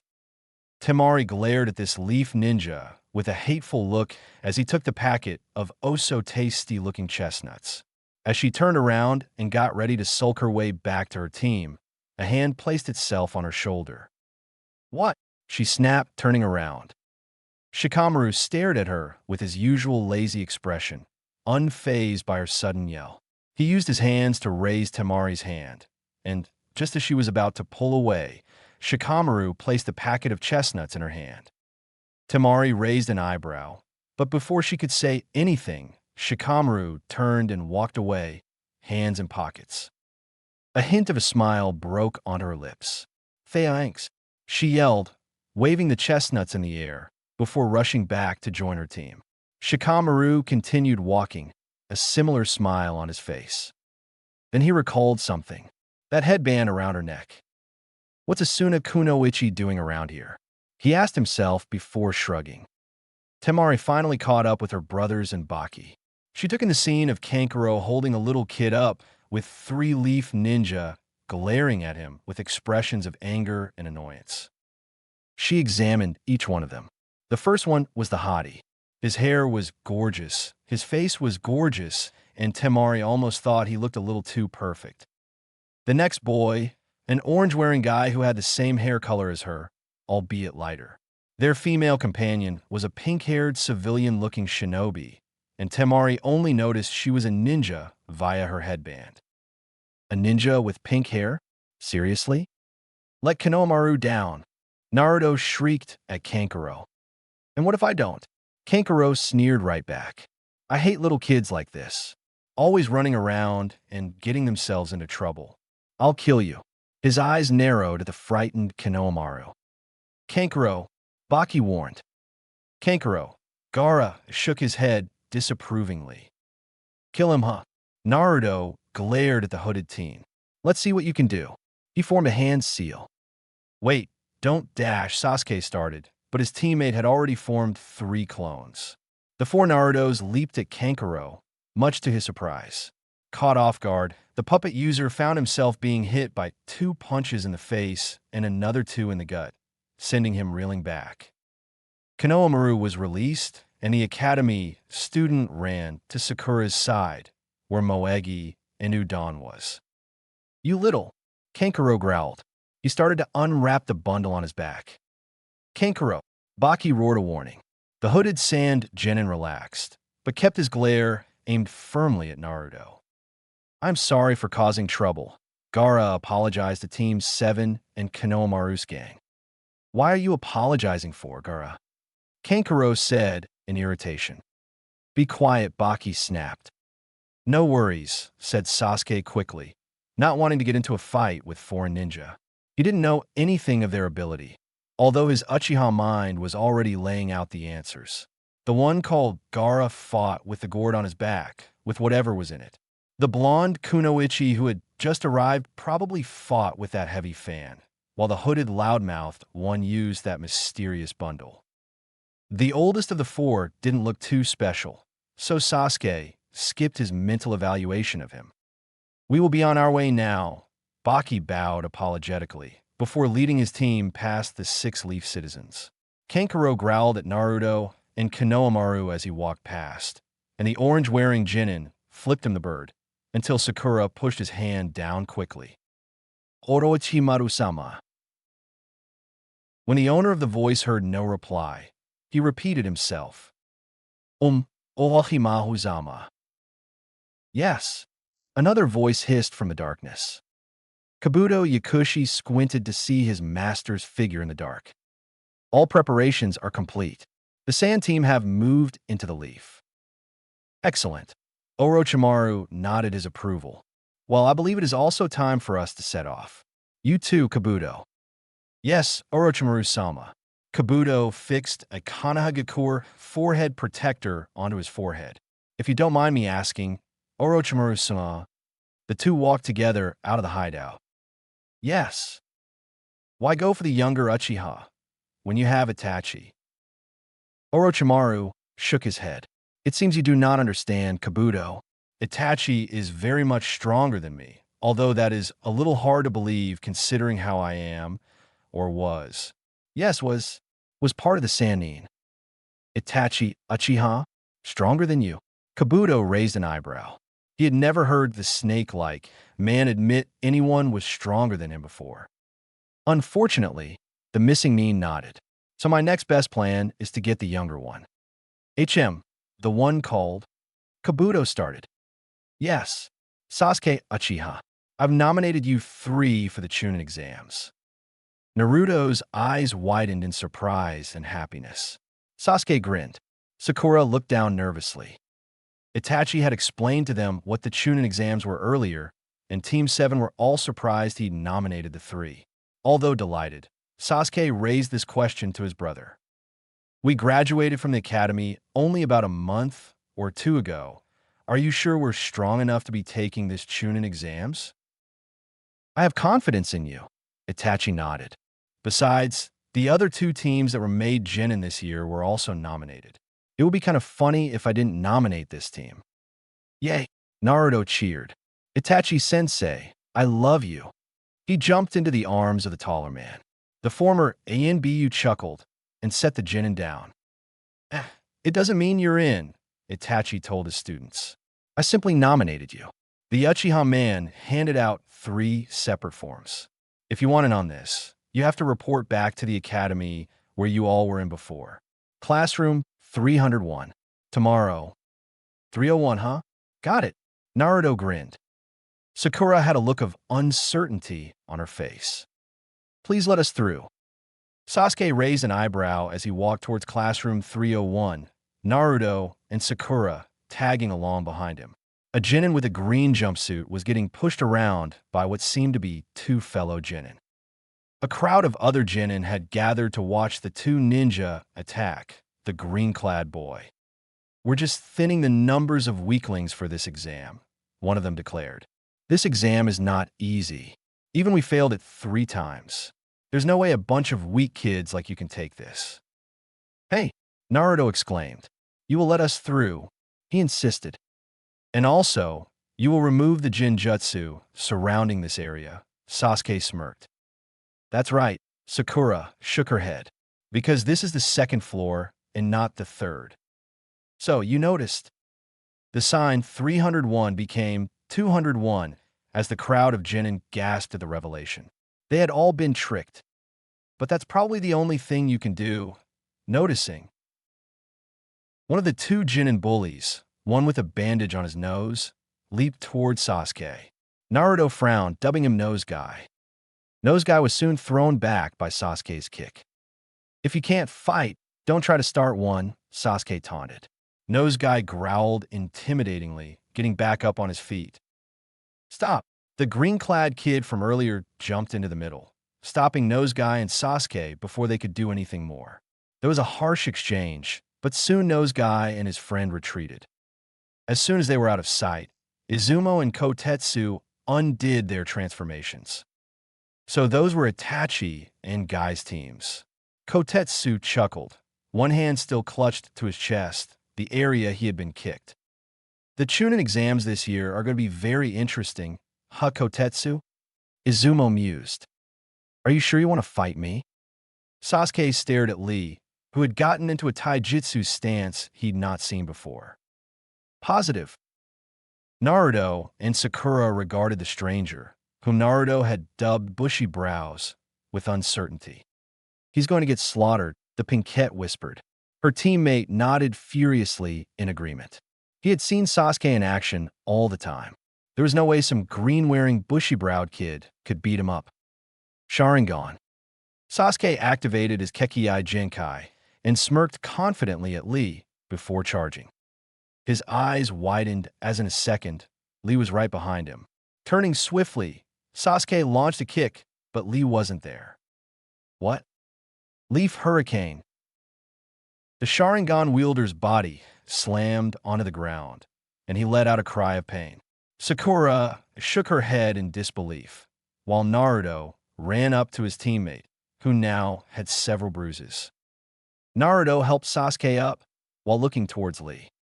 "Wow, Bushy Brows is fast. Is that all you've got?" Lee sounded like he was taunting, but his face remained passive. Growling, Sasuke shook Naruto off. Before he could use a jutsu, however, Lee was below him. Sasuke felt himself being forcefully pushed into the air by a kick to his chin. Lee appeared behind him, and the two sailed in midair. "What is this?" Sasuke demanded. Dancing leaf shadow, Lee started unwrapping the bandages on his arms. Sasuke gasped as he felt the bandages wrapping tightly around him. "Praimurilo." "That's enough, Lee." A purple-skinned tortoise appeared in front of the 4 genin. "Ah, Ningame sensei. What do you think you were doing?" Sasuke had been unwrapped, and the Uchiha landed softly on his feet. He still felt pain from the kicks of Lee's leaf hurricane, but shook it off easily. Naruto and Sakura ran up beside him. Is that Bushy Brow Sensei? You idiot. How can a tortoise be a sensei? Sakura shook her head. But he just called the tortoise Nin-game sensei. Naruto argued. There was a puff of smoke, and a ninja similar looking to Lee appeared. Naruto gasped. He had bushier brows than Lee. After a dramatic exchange, as Sasuke twitched at how he had lost to a weirdo, the newcomer had introduced himself as Might Guy, Lee's Jonin sensei, although Naruto was content with calling him Bushier Brow Sensei. So you three are Itachi's students. Guy grinned. How has he been doing? Sakura cringed. This guy was way too enthusiastic. He's been, fine. Sasuke struggled for an answer. That's great. He has been shining with the flames of youth. Team 7 decided to get away quickly from the weird bushy brows. Sakura stared up at a nearby clock and informed the team it was time to report for the test. Naruto grinned. All right, let's go. Shit. Itachi heard footsteps. No, it wasn't only one person. There were three. 3 people. This was bad. The former ANBU quickly hid the item in his hands, but in his panic, it fell to the ground. Picking it up hastily, he got into an alert stance, wanting to see who it was coming around the corner. Itachi-sensei. Oh no, them. Itachi swiftly hid the item again, but Sakura leaped over and snatched it away. She frowned. Her sensei glanced at her nervously, but to his relief, her frown was one of curiosity. What is this? Ika? Is it some kind of book series? Of course. Huh. Itachi snatched the book back, pocketing it. It's a decent series. You should, check it out sometime. He laughed nervously. Sasuke stared at Itachi's pocket suspiciously, where the book was kept. What kind of book is that, brother? Well, I can tell you for sure that it isn't any sort of indecent book. Itachi grinned. Damn. Naruto raised an eyebrow. Why are you here, Itachi-sensei? The Jonin's face turned serious. I just came here because I wanted to know if Sakura was going to take the exam. So she did. That's great. Now all 3 of you can properly take this exam. What do you mean? Itachi smiled at his team. The Chunin exams can only be taken in a group of 3. What? If I told you this? Team 7's captain continued. Naruto or Sasuke would have pressured Sakura into taking it even if he didn't want to. Sakura gasped, realization hitting her. If only Naruto and Sasuke came. Itachi gestured towards the door behind him leading into the classroom. You guys wouldn't have made it past this door, but you 3 came here of your own free will. I am proud. Grins plastered the faces of the 3 genin. Stepping aside, the Uchiha pointed towards the door and smiled, nodding towards his team. Shikamaru Nara looked up. Shikamaru. Naruto walked towards his friend from the academy. You're here too. Of course we are. A blonde girl jumped onto Sasuke. Sakura had an angered expression on her face, and Sasuke had an embarrassed one. You're here for this exam too, Sasuke-kun? Get your dirty hands off him, Ino pig. Hello, Sakura. Ino smirked at her rival. Big ugly forehead, as usual. Sakura growled. Calm down, girls, Sasuke said quickly. His inner pervert wanted Ino to stay right there, but his polite Uchiha personality took over, and Sasuke pushed his former classmate off. As you wish, Sasuke-kun, both girls said dreamily, then turning to glare at each other. Girls, Shikamaru sighed, with a dismissive wave, as Choji walked up to stand beside him, stuffing his face with chips. Choji, you're eating again, Naruto said disapprovingly. Choji shrugged. So, Naruto, the 3 of you are taking this test as well. Yup. Shikamaru grunted. What a drag. Kiba, Shino, and Hinata walked into the scene. Rookies assemble, Kiba joked. Kiba, Shino, Hinata, and Naruto. Hinata smiled, poking her fingers together. Shino said nothing, simply nodding at his fellow rookies as a friendly gesture. Naruto, Sasuke warned, studying every genin in the room. They all looked menacing. If you're too loud, you're going to make everybody your enemy, and I don't think you would want that. Naruto blinked before laughing like a madman. He then jumped to the front of the room and pointed to every single genin he could see. Oi! Sakura's eyes widened. She pulled the orange-wearing boy back. Naruto, what are you doing? My name is Naruto Uzumaki, and there is no way I'm going to lose to any of you. Sasuke's face paled. Naruto, you damn idiot. Kiba had a look of amusement on his face as Sakura stepped forward. Sorry, this guy's an idiot. She laughed nervously, pointing towards the blonde. All the genins seemed to accept this fact and turn away, but there remained a few who glared hard at the rookies. If looks could kill, Naruto would have been slaughtered. From his position in the corner, accompanied by his two teammates, Kabuto smirked, pushing his glasses up his nose. He took out a card. What are you doing, Kabuto? Yoroi looked down towards the bespectacled teenager. When Kabuto didn't answer, the hooded man grunted and looked away. Kabuto set his two cards on the ground, studying them. One had the picture of a certain blonde, spiky-haired genin. Kabuto read through his Nin info card silently.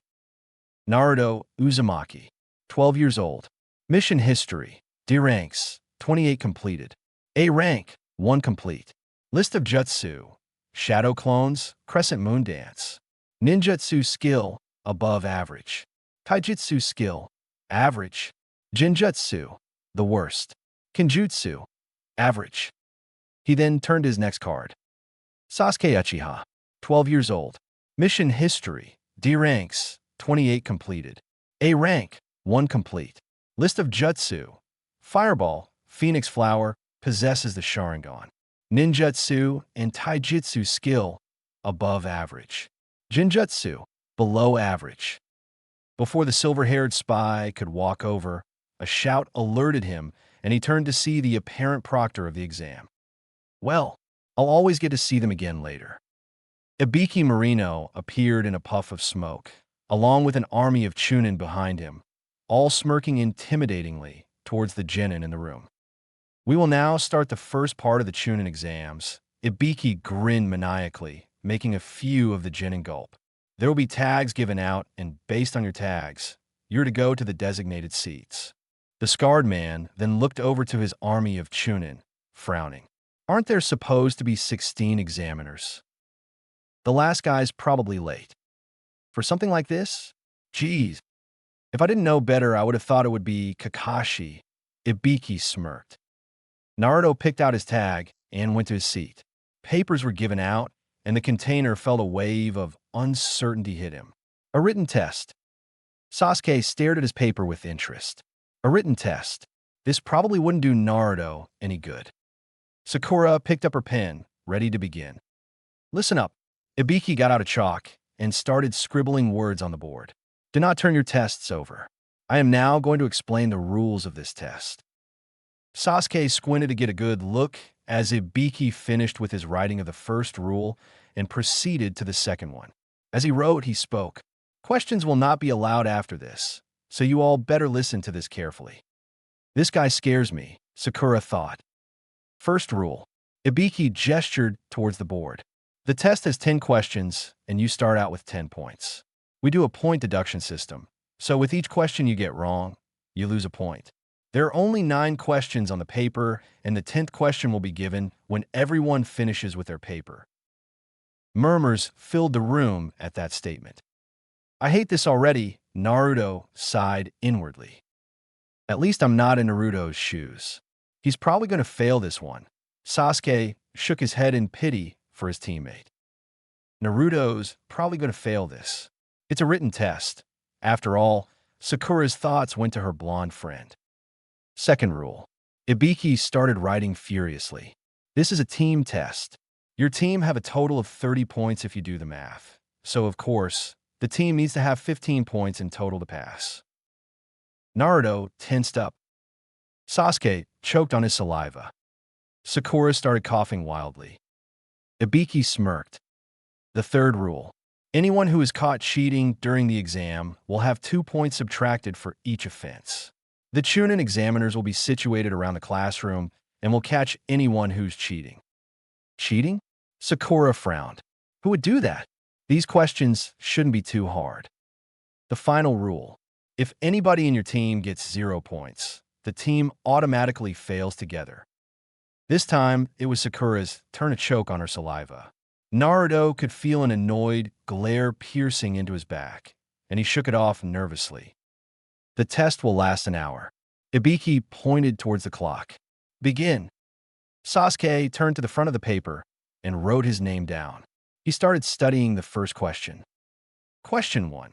You are a ninja on the way back to your village with an important package in your hands containing vital and confidential information to dealings between your village and its allies. 3 enemy ninja appear and corner you. In the space provided, draw up a battle strategy that will ensure the safety of yourself and the information. The Uchiha frowned. I can't answer this. He looked over at the second question. Question 2. Write down Shinobi Rules 267 to 302 in order. Oh shit, Sasuke said under his breath. I only remember about 2 or 3 of them. A genin shouldn't know how to answer these questions. He looked over at the third question.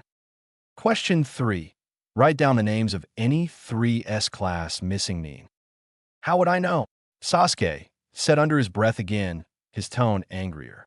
Jokingly, he wrote down in the first blank, Itachi Uchiha, and in the second blank, Ibiki, but quickly canceled the second one after looking up at the examiner's intimidating look washing over all the genin in the room. Wait. What did I tell myself earlier? A genin shouldn't know how to answer these questions. Yes. And what did the examiner say? Don't get caught cheating. Caught. I've got it now.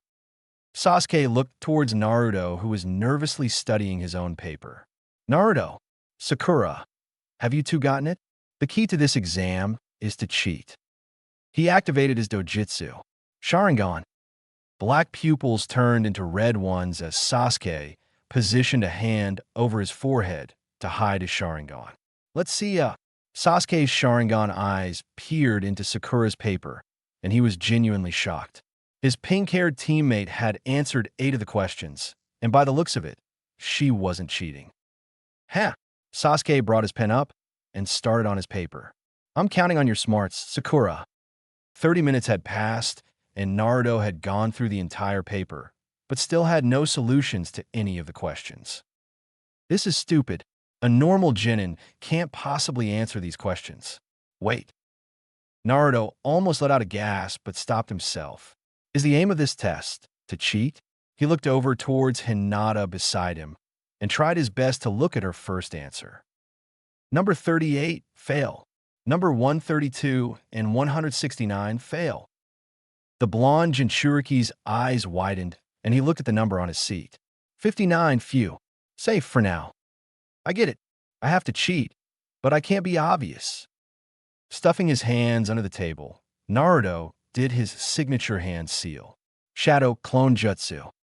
A Naruto clone appeared underneath the table, his legs brushing against the feet of Hinata. The Byakugan wielder jumped, looking under. Naruto tensed, but relaxed when she smiled at him, nodding in understanding and saying nothing. You know what you have to do, clone, Naruto thought. The clone crawled stealthily under the table, narrowly avoiding the legs of a few other genin. If any of them looked under the table, he would be dead. Thankfully, they were all too focused on their own papers. Getting to the end of the table, the clone crawled out and before any of the examiners could spot him, swiftly used the transformation jutsu. Now he looked like a brown-haired, normal-looking man in the same attire of the other examiners. Naruto looked on as his clone walked towards Ibiki. Thank the good lords, I overheard them saying something about missing one examiner. Hopefully they didn't know this examiner's appearance or anything. If they do, I'm screwed. You're the last examiner? You're late. Yes, I know, the clone smiled. I, had to help my grandmother with grocery shopping. Ibiki stared at the examiner with a look of disapproval on his face, but handed him a sheet of paper. Here. You write the names of the ones you see cheating. I trust you know the rules of the exam. Naruto's clone nodded, his smile never leaving his face. And here's the answer sheet for the exam, just for reference.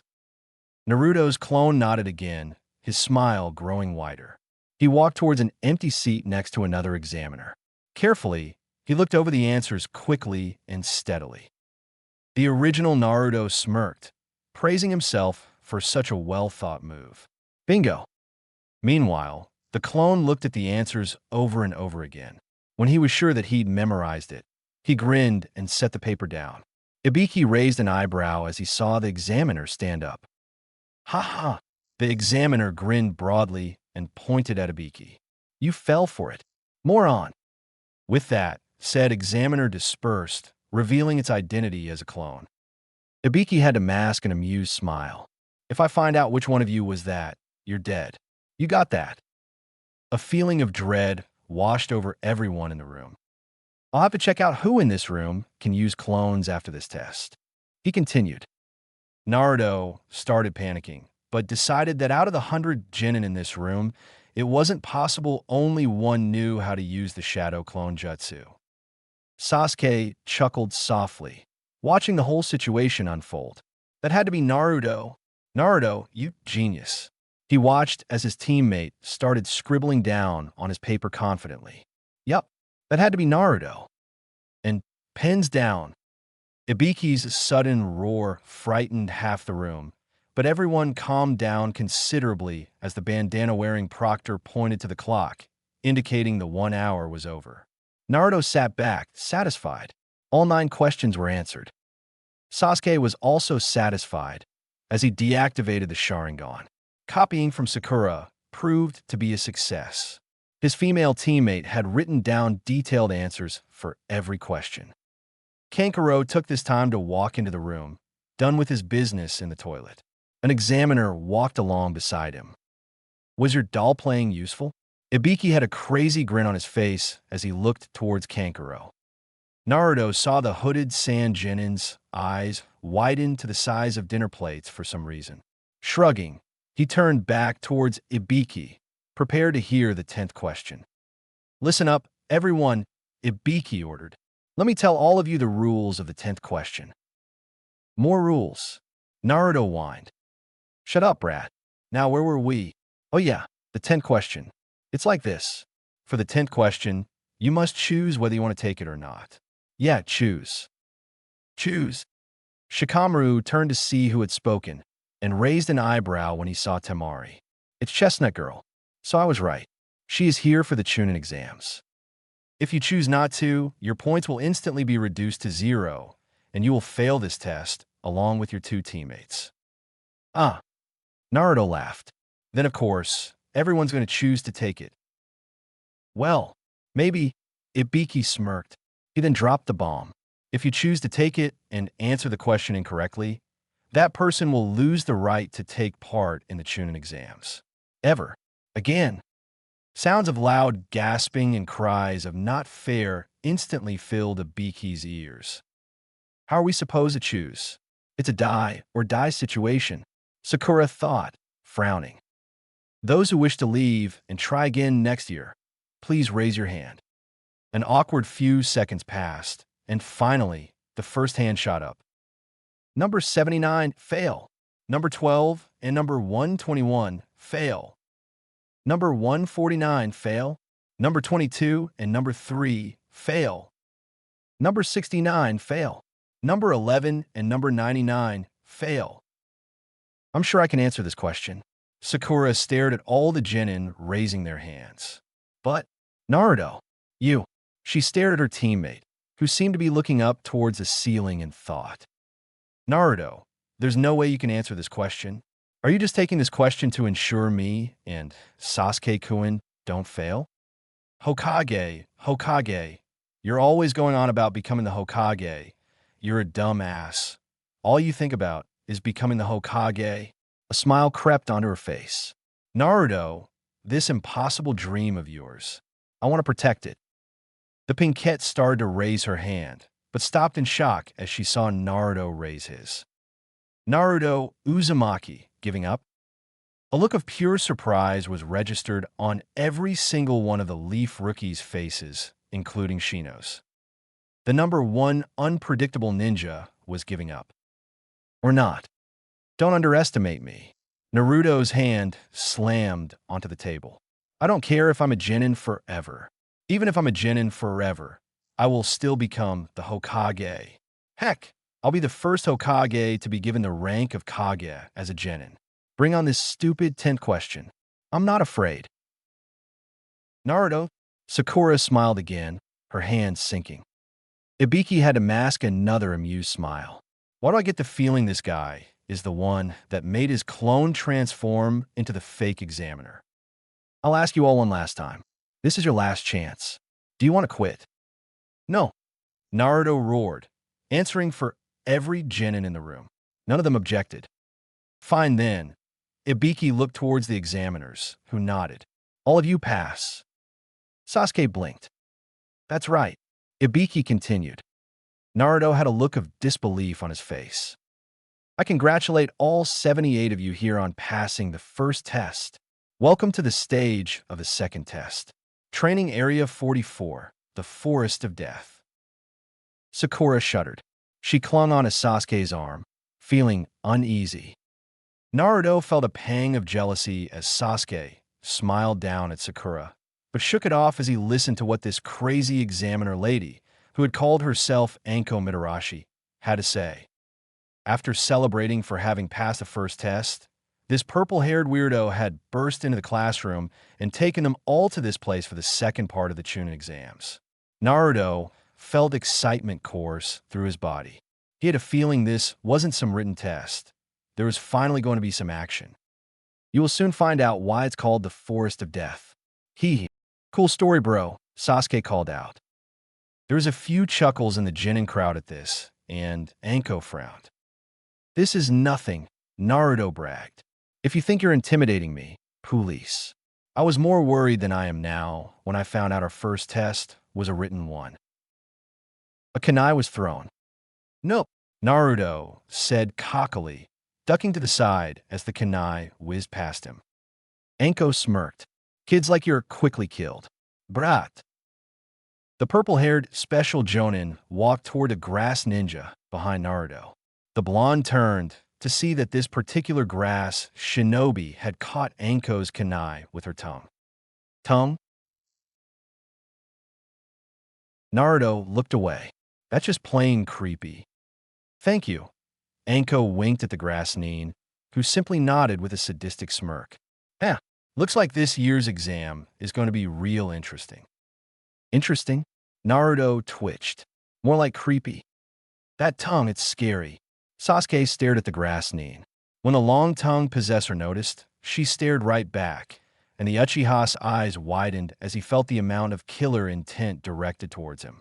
Turning away quickly, Sasuke made a point to never run into that straw-hatted woman ever again. Hee. So that is Sasuke-kun. The grass nin giggled mentally, adjusting her hat. We will meet later, Satoka-kun. Before we start the second test, there is something we have to hand out, Anko announced. You have to sign these papers. When met with the curious glances of the genin as she waved a stack of papers in the air, she continued. Well, you see, it's like this.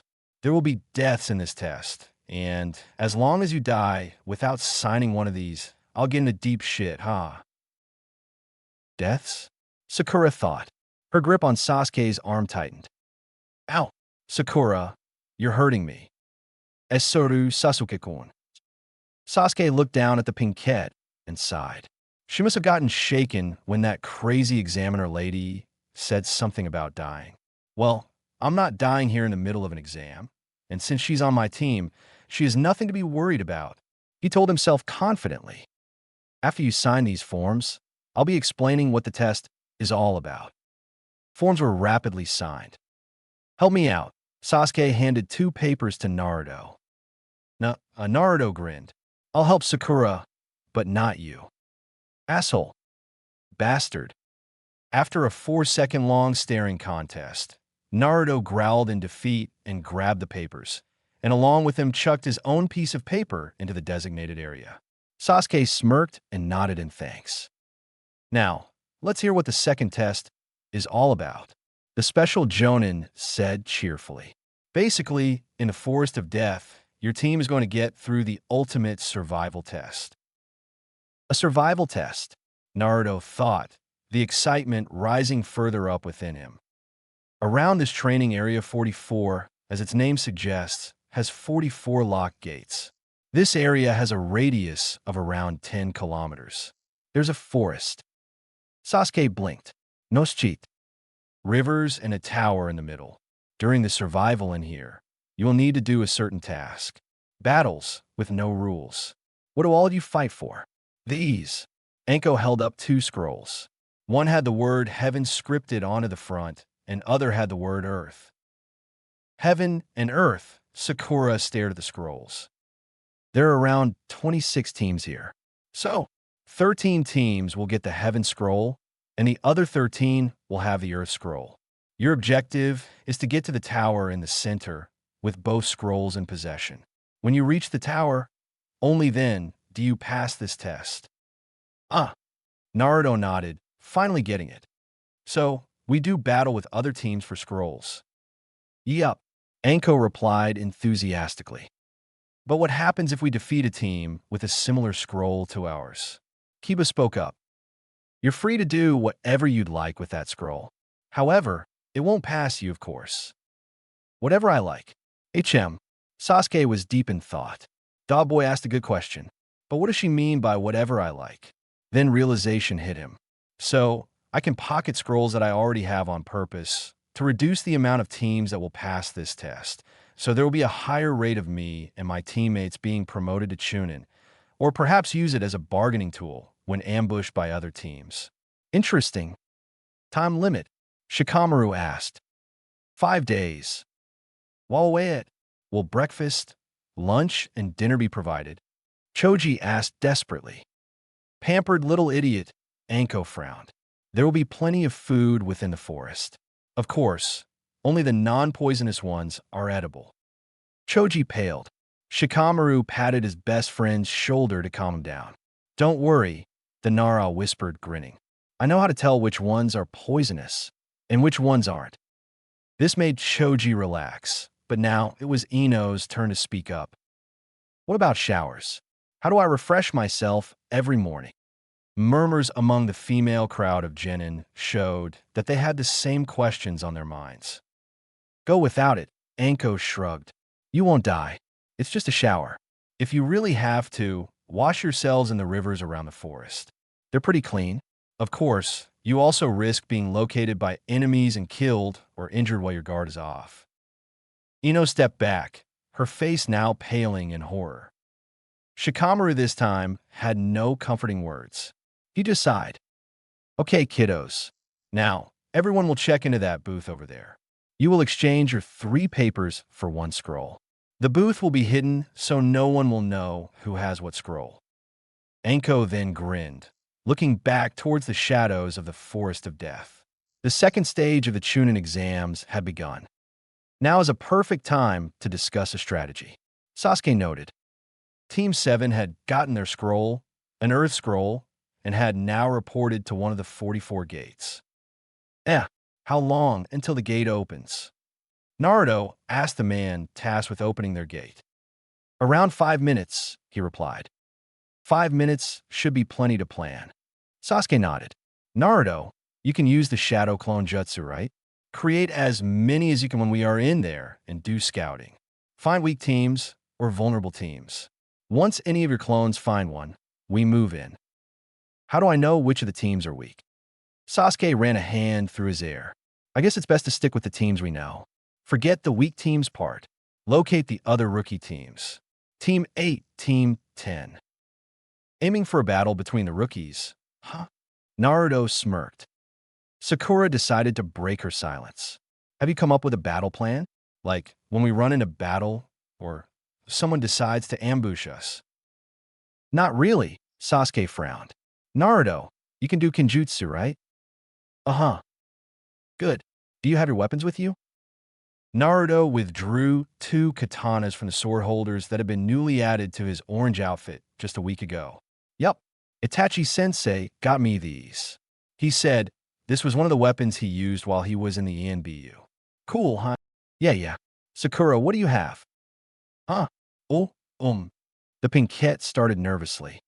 I have the Earth style, Headhunter Jutsu, although I'm not sure if I perfected it yet. Good enough, Sasuke grunted. It can be used to give us time for an escape from an enemy we can't defeat. And for me, he thumped a hand on his chest. 2 fire-style ninjutsu and a Sharingan. So what's the plan? Naruto pressed, impatient. When we're attacked or ambushed, me and Naruto will take on the enemy. Sakura, you will stay back. If one of us can't battle anymore, you step in. If the enemy really can't be dealt with, use your Headhunter Jutsu, and we'll get the hell out of there. What do you say? Sounds good. Yeah, let's kick some ass. At that precise moment, the man opened the gates. It's time to go. Good luck. Let's go, Naruto, Sakura. Sasuke rushed in. Hey, wait for me. Naruto followed right after. Smiling, Sakura followed her teammates. Do it now, Naruto. 5 minutes had passed since Team 7 had entered the Forest of Death, and they hadn't encountered anything, simply jumping through a few tree branches. Roger, Naruto made a hand seal. Shadow clone jutsu. 100 shadow clones appeared, and every single one scattered toward different directions. Good job, Sasuke nodded. Now, he tossed a kunai into the bushes. The grass nin from before emerged, smiling maniacally. However, this smile wasn't like Ibiki's before. This one was a lot more sadistic, with the intent to kill. Well, that was fast. We've gotten attacked already. Naruto frowned, mentally dubbing this grass nin Long Tongue. Boy, Long Tongue, where are your teammates? Long Tongue refrained from answering, and instead settled for an evil smirk, pulling out a long sword. Let's see what you can do. Naruto-kun. Sasuke-kun. Sasuke-kun my ass.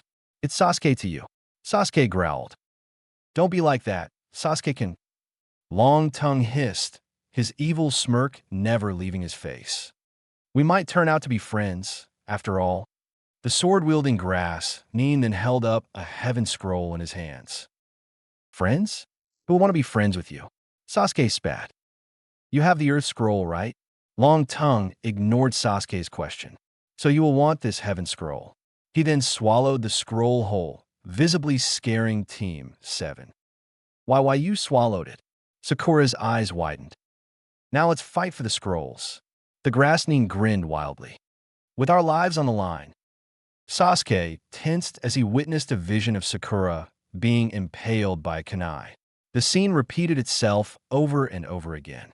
He clutched his head, feeling sick as his female teammate coughed out blood.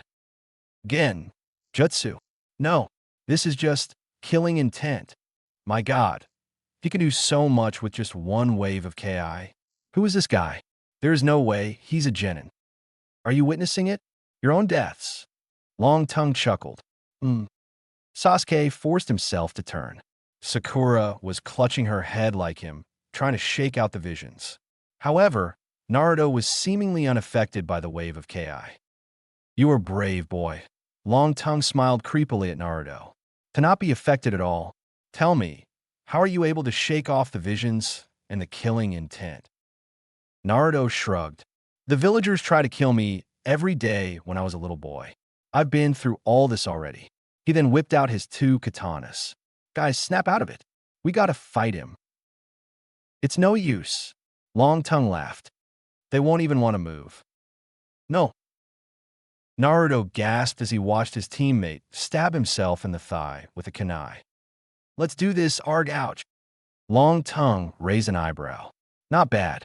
Inflicting pain on yourself to force yourself back into reality. Just what I'd expect from an Uchiha. That's not the only thing you should expect from an Uchiha. Sasuke activated his Sharingan, trying to forget about the pain raging in his thigh. Naruto, are you ready? You bet I am. Naruto got into a Kenjutsu stance. Come on, Long Tongue. Long Tongue brought his own sword forward. Sasuke looked back towards Sakura, who was slowly recovering from the Ki. Satisfied, he turned back towards the battle. Naruto stood beside him, neither willing to make a move first. Noticing this, Long Tongue disappeared, reappearing behind Sasuke. Sasuke, Naruto warned. Take this, bastard. He thrust a sword towards a grass knee, but the long-haired shinobi was no longer there. This time, it was Sasuke's turn to yell. Naruto. Sasuke quickly formed hand seals. Duck. The blonde genin forced himself to the ground as Sasuke roared, fire style, fireball jutsu. Ha ha! Long Tongue jumped out of the way as the fireball burned into a tree. You will need better techniques than that to stop me, Sasuke-kun. He charged towards the Uchiha. Leaf style, crescent moon dance.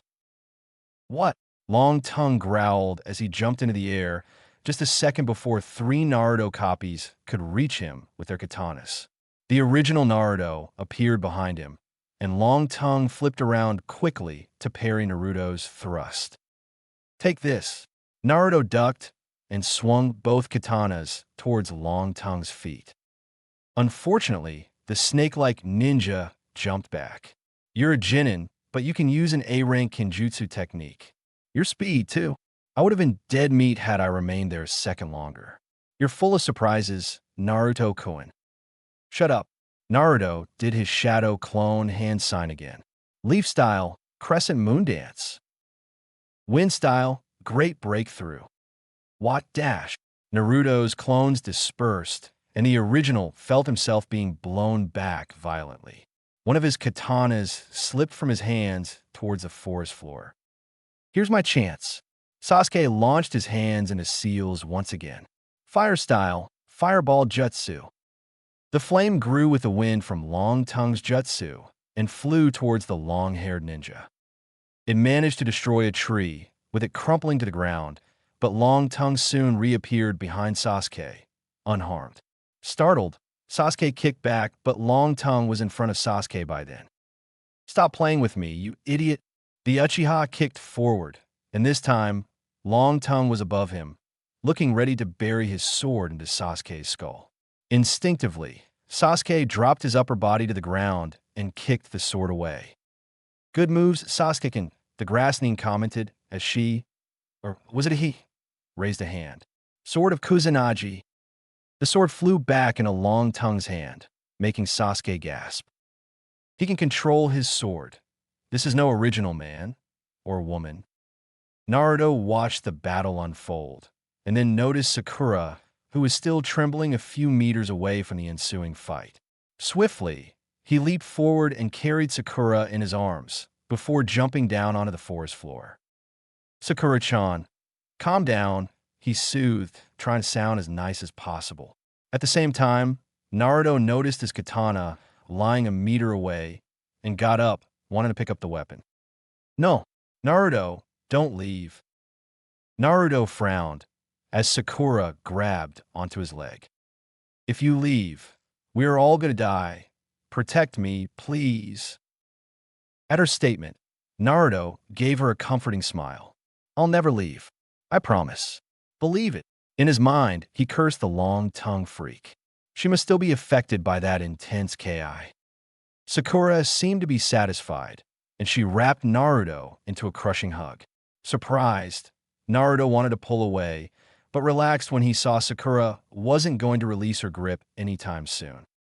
Meanwhile, Sasuke was trying to hold off the strange man or woman. What is Naruto doing? I can't fight him or her alone. The Rookie of the Year launched into a series of kicks, but Long Tongue blocked every single one with his formidable sword. He peered down to see Naruto gently stroking Sakura's pink hair. Sasuke blinked. Well, hopefully she won't be bothering me like a fangirl now. No, wait, that's impossible. She's always a fangirl, Sasuke sighed as he threw his fist forward. He withdrew it quickly and jumped away as Long Tongue's sword thrusted towards his chest. What are you? Sasuke questioned, more of curiosity than anything else.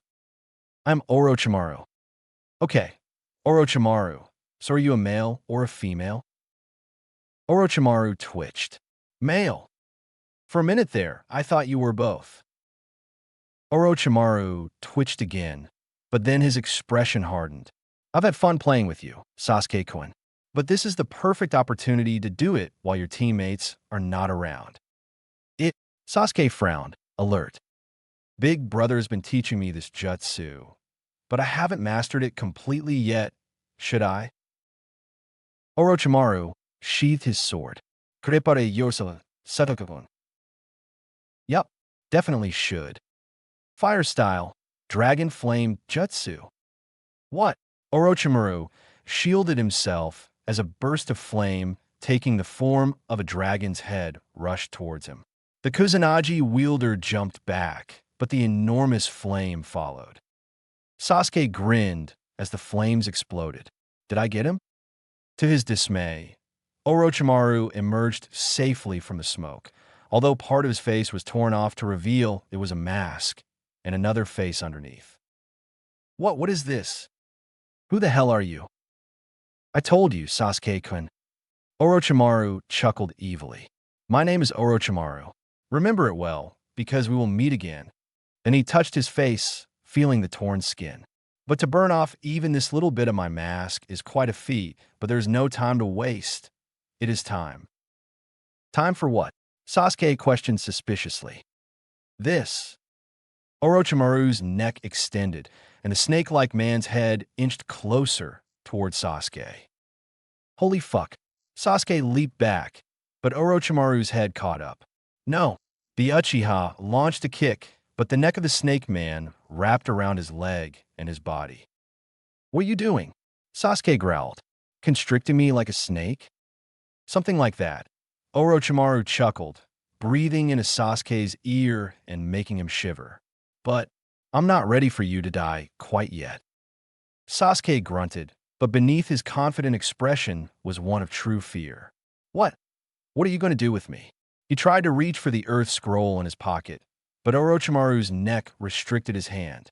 Oh, look, I have the earth scroll. You can take it and leave us alone. Deal.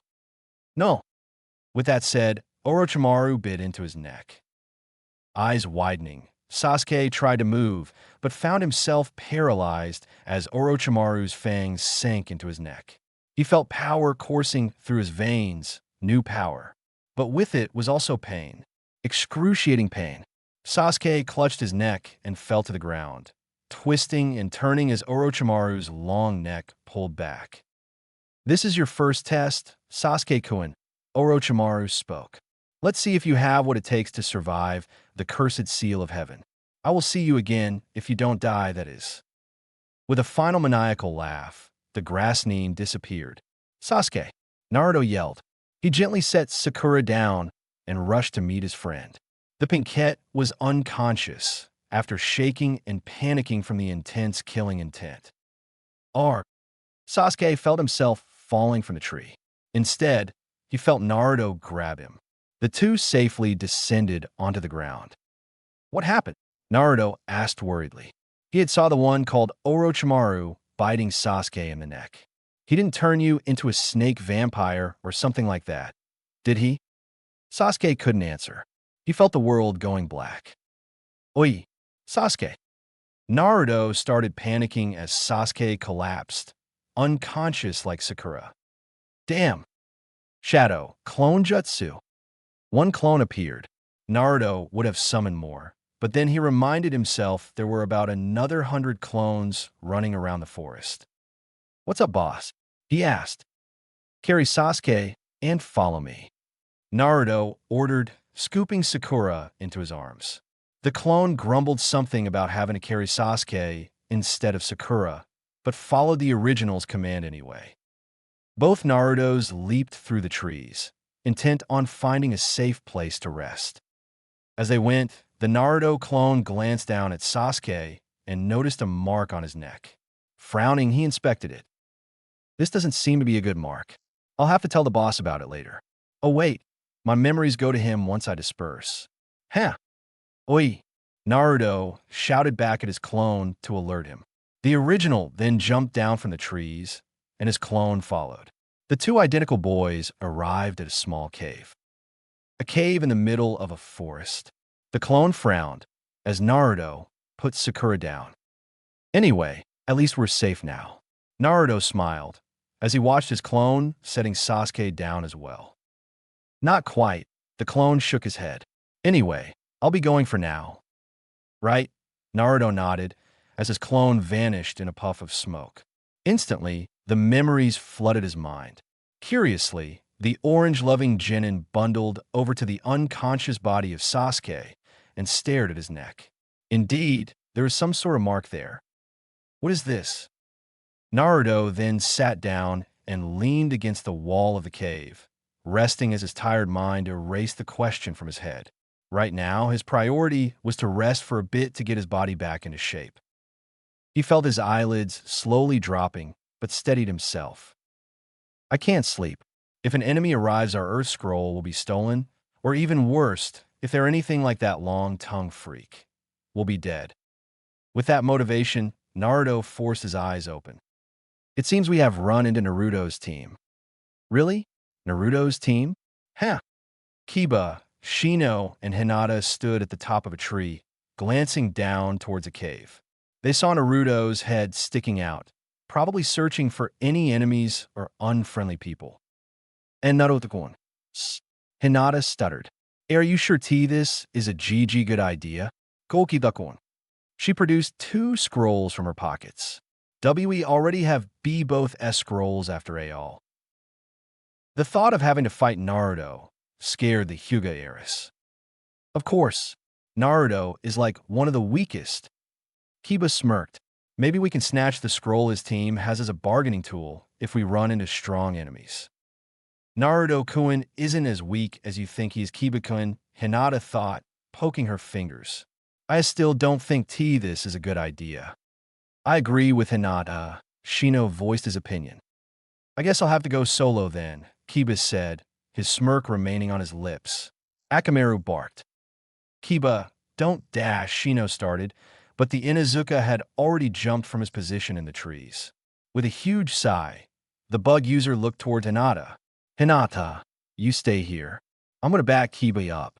He knew his teammates' feelings for the blonde, loud-mouthed genin.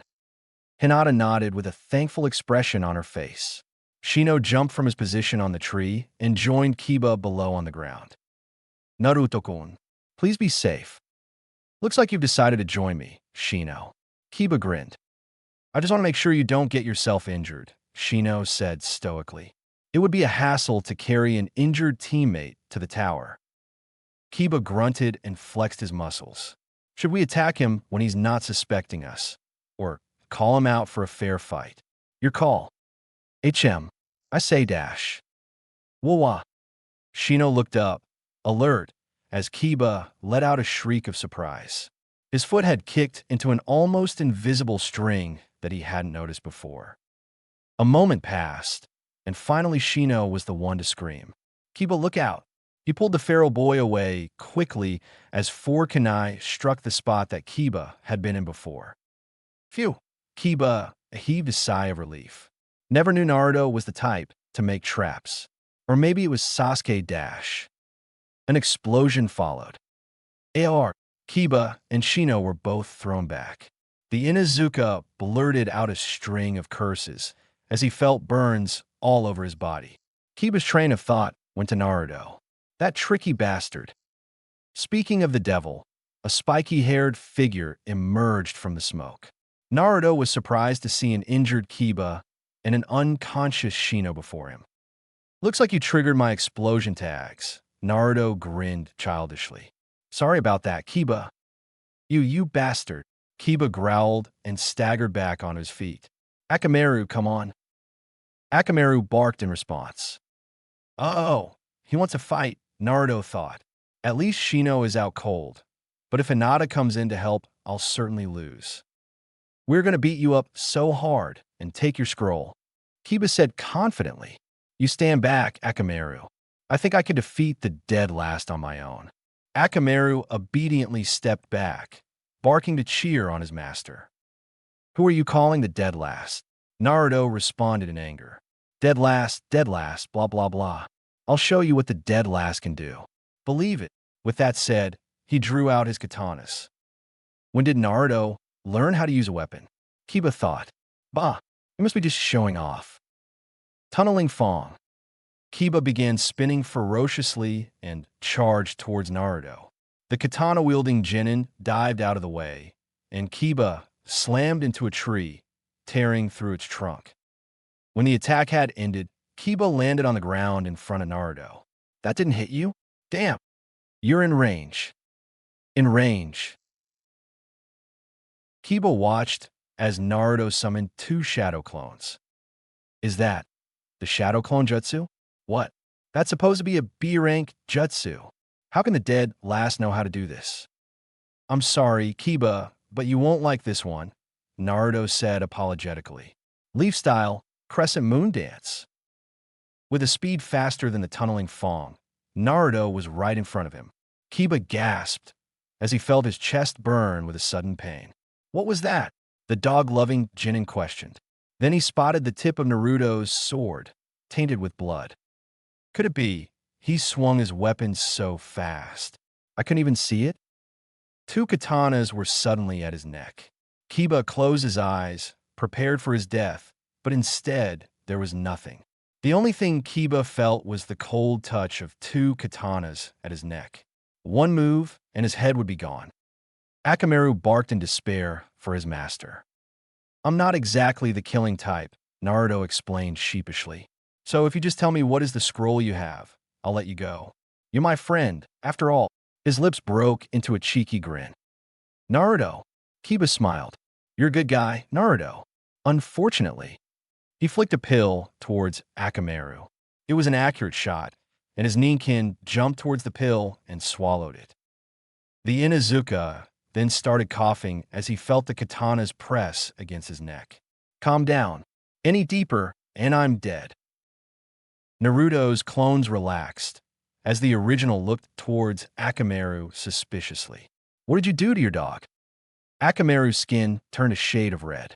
With all 3 Narutos distracted, Kiba seized the opportunity to pop another of his pills into his mouth. He felt his strength returning. Now I'm playing serious. Kiba growled. Naruto's head snapped back towards his former classmate. Eat this. He roared and jumped into the air, kicking both clones to disperse them. Naruto stepped back. He's fast. What did he do to himself? You've gotten stronger, Naruto, Kiba acknowledged with a nod and a smirk. Let's go, Akamaru. Munbeast clone. Akamaru transformed into a wilder, shaggier-looking version of Kiba. Akamaru transformed into Kiba. Naruto thought out loud, backing away. Well, I can handle 2 Kibas just fine. Kiba and aka Kiba ignored their opponent. Ninja Art Beast Mimicry. All 4's jutsu. Blue chakra enveloped the 2 Kibas. Naruto was immediately on his guard, both katanas positioned in front of him in a protective manner as Kiba and aka Kiba began roaring and barking at the same time. What are you doing to yourself? Naruto questioned. From her position in the trees, Hinata gasped. Kiba-kun is going to use that technique.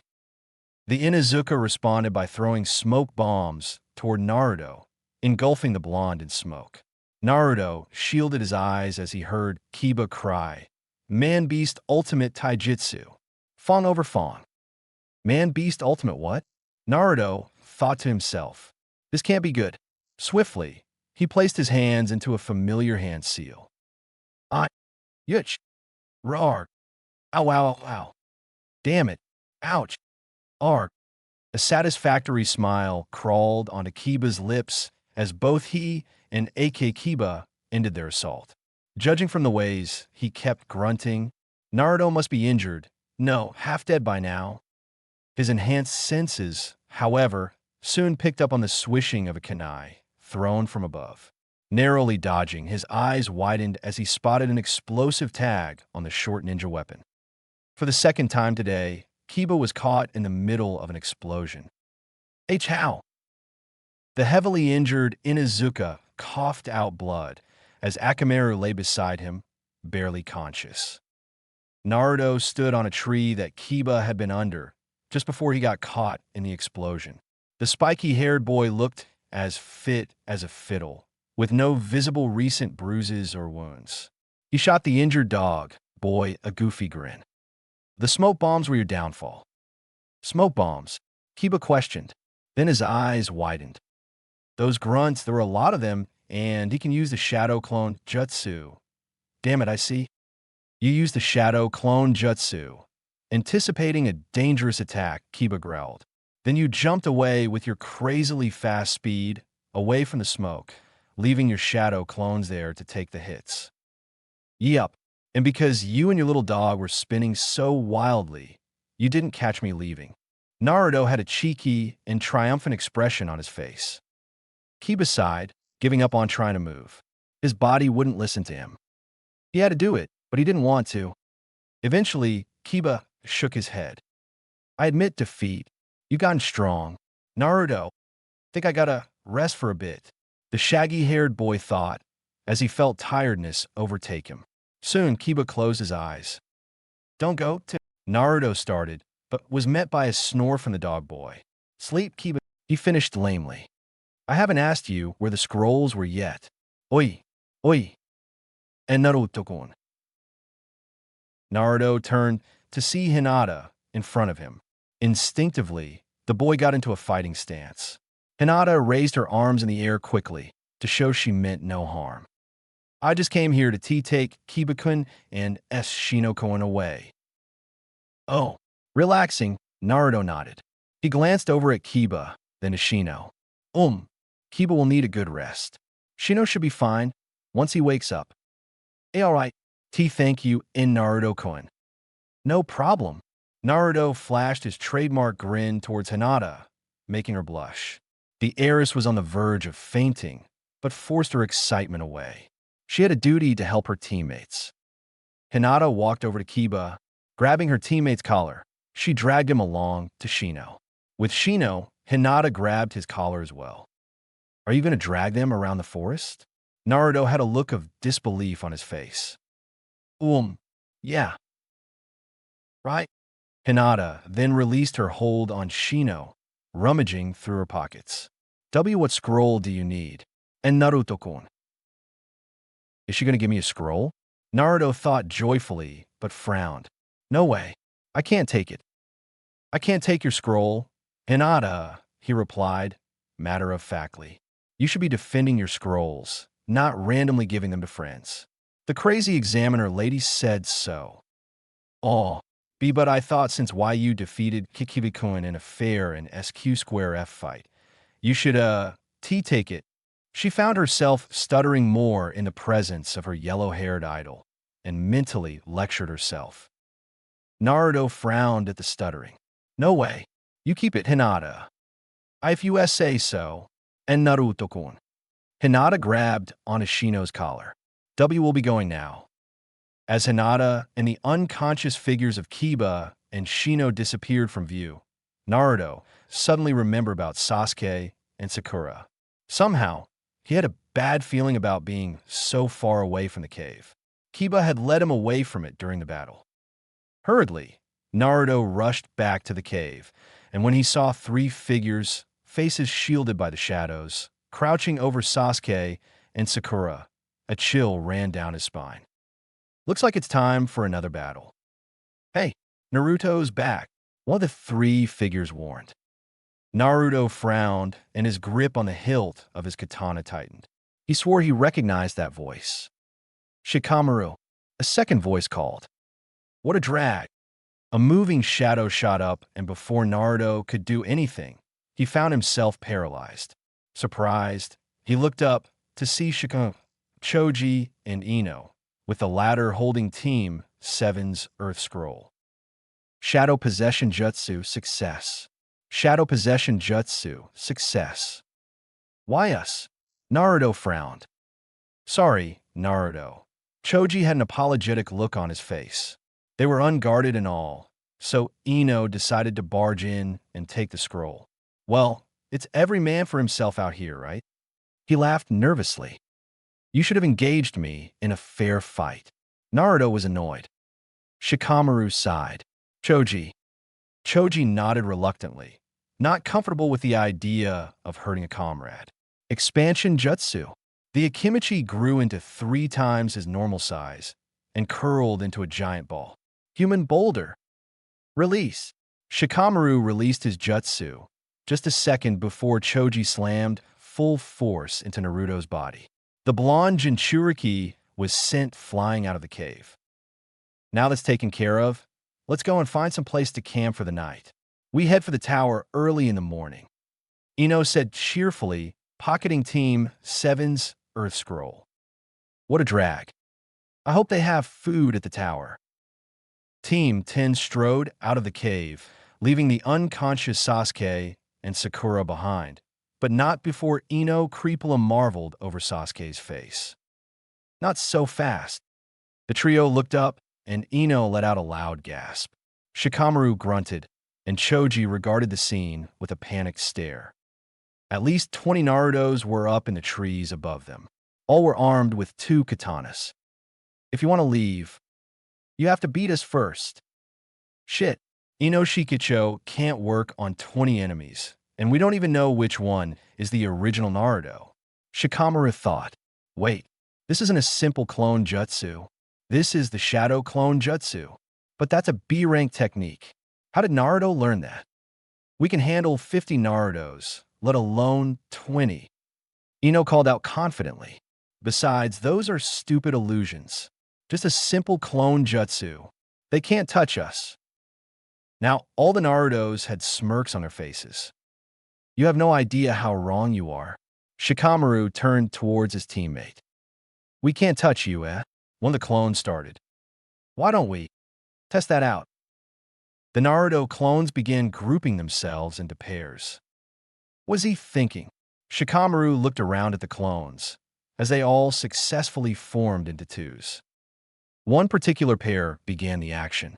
The first Naruto of the pair lifted up the second Naruto, and with all his strength, flung this second Naruto towards Team 10.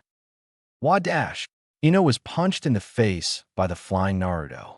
Angrily, she got up to retaliate, but the clone who had punched her dispersed. Oh! Shikamaru looked on as a dozen Narutos came flying at them, with their fists outstretched.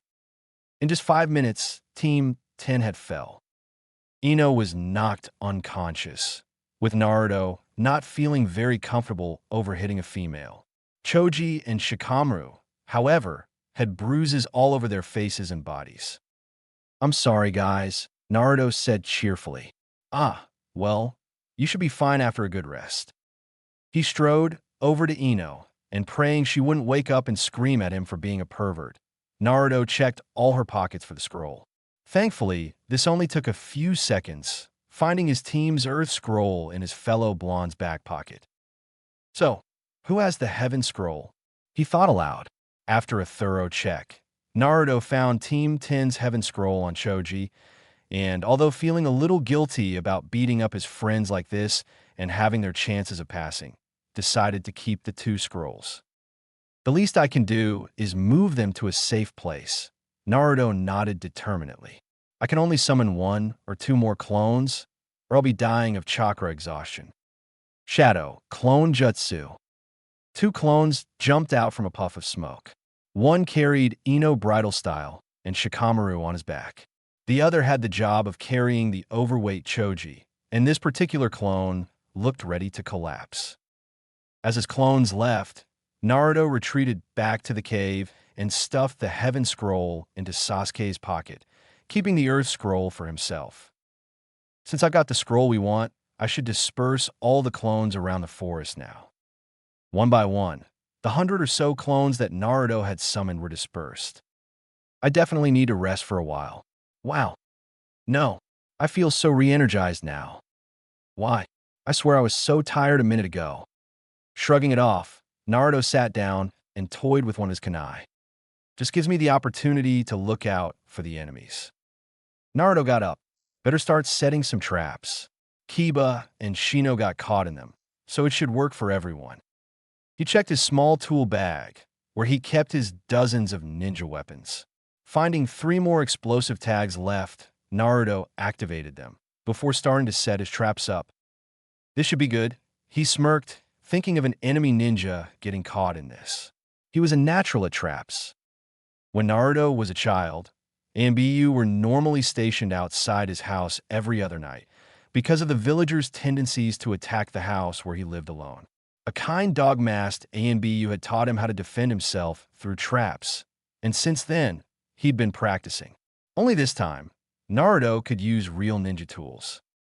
Smiling at the memory, Naruto walked back into the cave, trying to be as careful as possible in case he set off one of his own traps.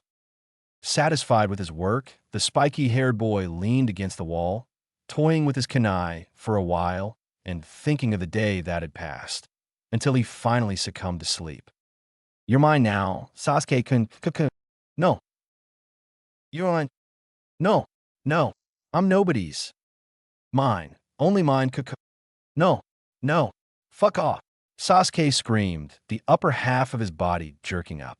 He immediately noticed the sweat rolling down his cheek and that he had activated his Sharingan in his sleep. What kind of dream?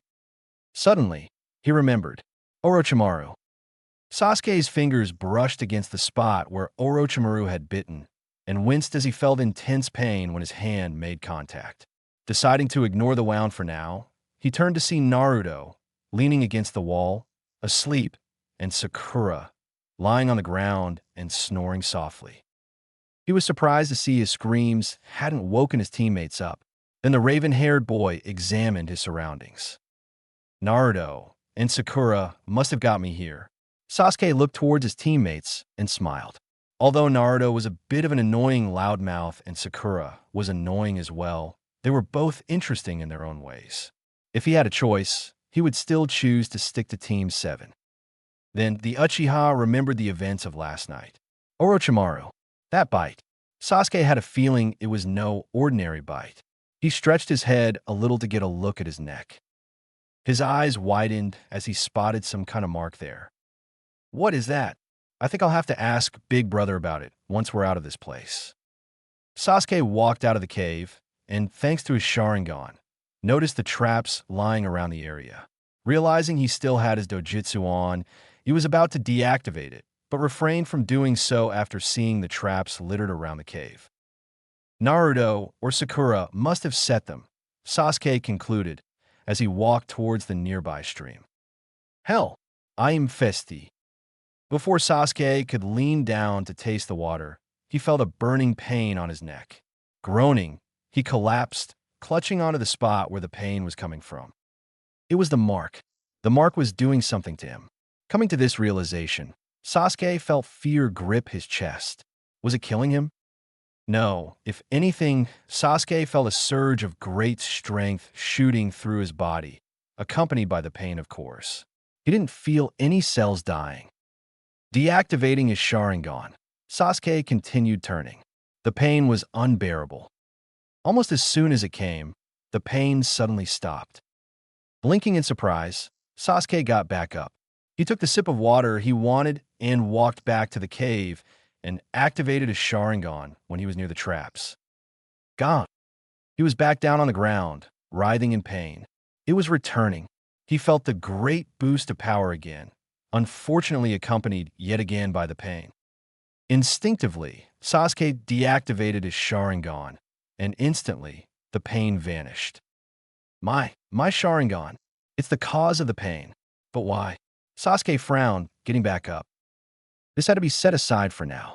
The priority at the moment was to pass this test. Sasuke nodded to himself determinedly and skillfully made his way back to the cave, avoiding the traps by remembering where he'd saw them earlier. Unbeknownst to him, hidden within the trees, was a certain silver-haired, bespectacled individual. Kabuto smirked. This is going to be interesting. Oi, Naruto. Naruto. Oi, Naruto. Naruto. Naruto. Naruto. Naruto. Naruto, wake up. Quick. Naruto. Too late, Sasuke said lamely. An angry Sakura was beside him, punching Naruto awake. Ouch. Ouch. Ouch. Awake. Ouch. Sakura. Ouch. Chan. Good, Sakura smiled. Sasuke shivered. Her personality had done a complete turnaround. Good morning, Sasuke, Sakura-chan. Naruto grinned, yawning and stretching. You guys missed one hell of a night. I fought Kiba, Shikamu, Choji, got our Earth Scroll back, got the Heaven Scroll. When Sasuke finally got Naruto to calm down, the blonde explained everything to them. Where's the Heaven Scroll? The raven-haired Uchiha asked. In your pocket. Sasuke frowned as he felt something bulging in one of his pockets and nodded. Good job, Naruto. You Naruto or something else? Sasuke shook his head, smiling. The dead last had taken on Kiba and Team 10 on his own. He, as a Rookie of the Year, felt embarrassed. Oh yeah, Sasuke, Naruto frowned. You've got a mark on your neck from where a long tongue bit you. What is it? I've seen it, Sasuke nodded, his face worried. I don't know what it is. I have to ask Big Brother when we get out of this place. Sakura stared at Sasuke's neck where the mark was. She examined it closely. Does it hurt you, Sasuke-kun? Yeah, sometimes, he admitted. Whenever I use the Sharingan, it acts up. I wonder why. Our priority would be to get to the tower first, Naruto reminded his teammates with a grin. Itachi sensei should be there. I think. He should, agreed Sasuke. Well, let's go.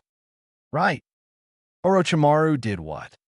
Itachi and Fugaku Uchiha were all gathered in front of the Hokage.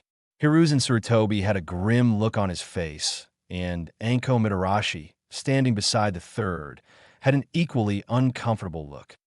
I'm going to kill the fucker. Itachi roared, his temper flaring. Itachi, calm down, Dash. How do you expect me to calm down? The Jonin forcefully brushed his father's hand away. This is Sasuke we're talking about here. My little brother. Your son. Why are you so calm? We should be taking him out of this exam immediately and taking down Orochimaru before he leaves the village again and Dash. Calm down, Itachi. The third slammed his fist on the table. That's an order. Itachi sighed and stopped his rambling. I am sorry for my son's interruption, Hokage-sama, Fugaku said respectfully, trying to hide the fear building up within him. Could you please tell us more about this? Hiruzen sighed. We found 3 Kusa shinobi just after the second stage of the Chunin exams had begun. They were supposed to be in this exam, but instead they were dead and their faces were just missing.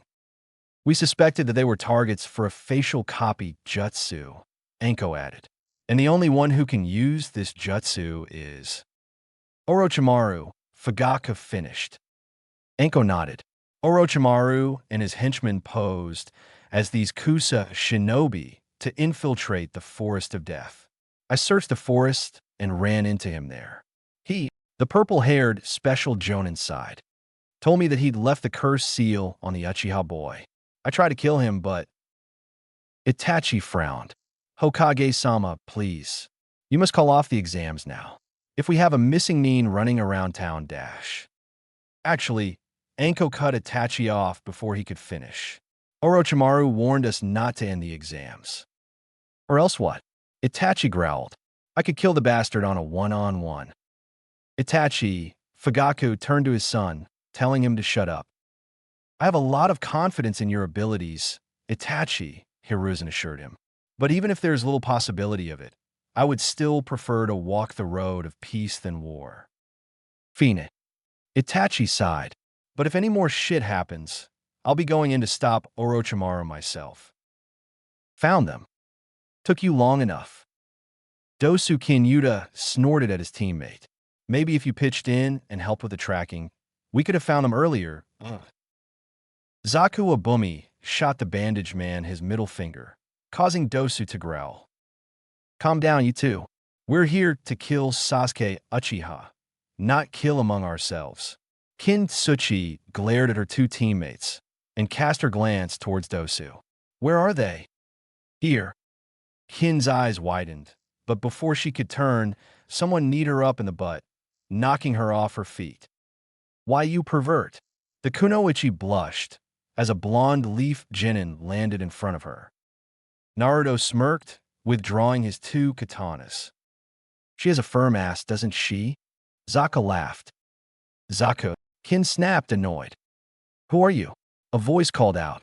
Sasuke stepped out, intently studying the trio's headbands.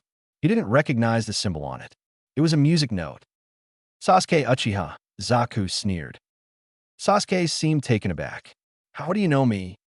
Take this. Zaku positioned his hands in front of him, blatantly ignoring Sasuke's question. Slicing sound wave. A blast of air slammed into Sasuke, throwing him off the tree and towards the ground.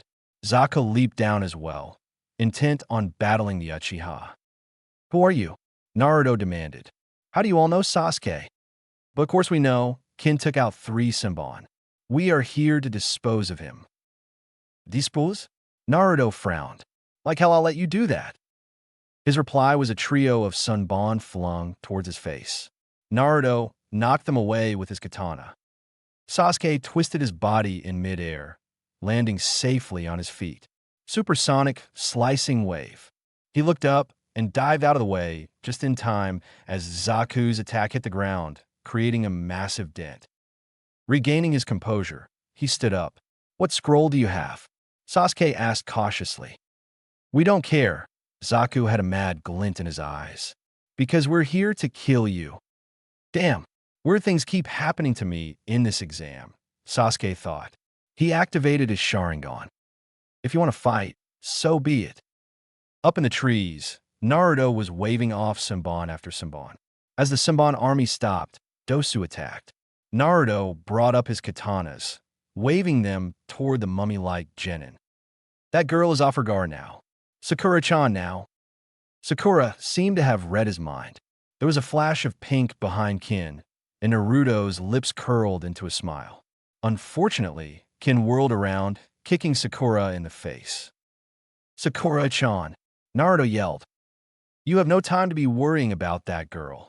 Dosu aimed a punch at his face, but Naruto jumped back to dodge.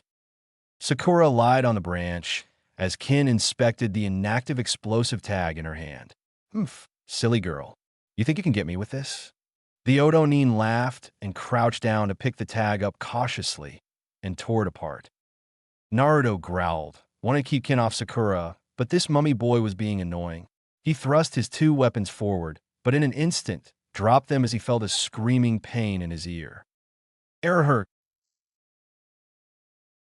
Have you felt the aftereffects of my echo drill? Dosa chuckled.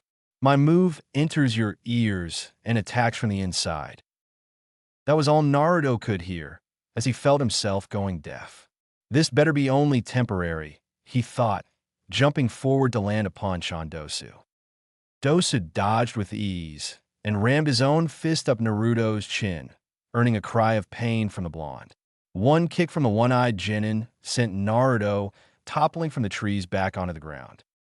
Fire style, Phoenix Flower Jutsu. Supersonic slicing wave. Sasuke shielded his face as he was blown back from the devastating attack. His fireballs had burned out from the impact of the sound waves. Kabuto, in his hiding spot, observed the battle carefully. Dosu, Zaku, and Kin are all Chunin-level ninja. Your teammates don't stand a chance against them, and you'll have to activate your curse seal if you want to beat them. Let's see what you can do with it, Sasuke-kun. Grare! Suddenly, the searing pain was back again. Sasuke clutched his neck, quickly deactivating his Sharingan to ease the pain. Zaku eyed him curiously, but shrugged and placed his hands forward again. Slicing sound wave. Sasuke was blown back into a tree. Groaning, he got back up, making a flurry of hand seals. Fire style, Fireball Jutsu. Arc. Before the fireball could rise up his throat, the pain was back. He cut off the fire style technique quickly. So, it seems the mark acts up whenever I use my Sharingan or ninjutsu. That means... Sasuke looked up. It reacts to my chakra. D already. Zaku yelled. Supersonic slicing wave. It can't be helped. I have to bear the pain. Sharingan. Sasuke leaped into the air, dodging the sound waves. Fire style, Fireball Jutsu. The pain returned, and Sasuke tried his best to ignore it as Zaku dived to the side, avoiding the flame. Suddenly, he felt a surge of power. The mark was spreading. Sasuke's eyes widened as more power and energy shot through his body, the pain going away little by little.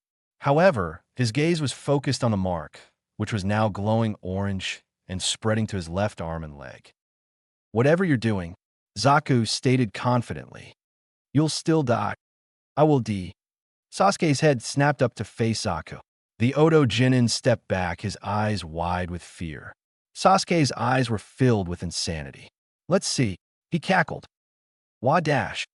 Zaku was kicked to the ground. He looked back to see Sasuke grinning madly at him. Why, you were there a second ago. How did you dash? You like these arms very much, huh? Sasuke's grip on his arms tightened, his foot placed on Zaku's back. Say goodbye to them then. A crack was heard as Zaku shrieked in pain. Sasuke kicked the older boy away and looked around, intent on finding something to attack and kill. This worthless, pathetic boy had teammates. 2 of them. With a delighted cackle, Sasuke was about to return to the trees when he saw Naruto landing in front of him. Dosu landed on his feet soon after. Sasuke cracked his knuckles, the evil grin on his lips failing to fade. Within the bushes, Kabuto had an equally evil grin. Sasuke. Naruto frowned. Is that you? Shut up, Naruto. Sasuke snapped. Let me kill this fucker alone. Ha ha ha ha. He lunged towards Dosu.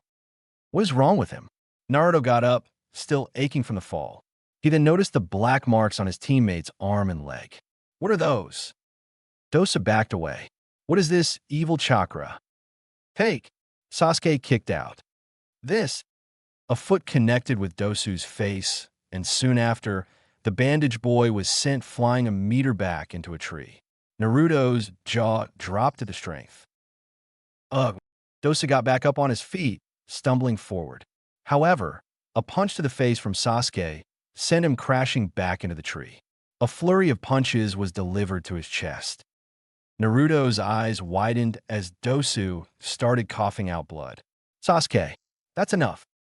Sasuke ignored his friend, grabbing Dosu's face and tossing him away like a rag doll. Please. Dosu was barely able to get up, but he mustered just enough strength to.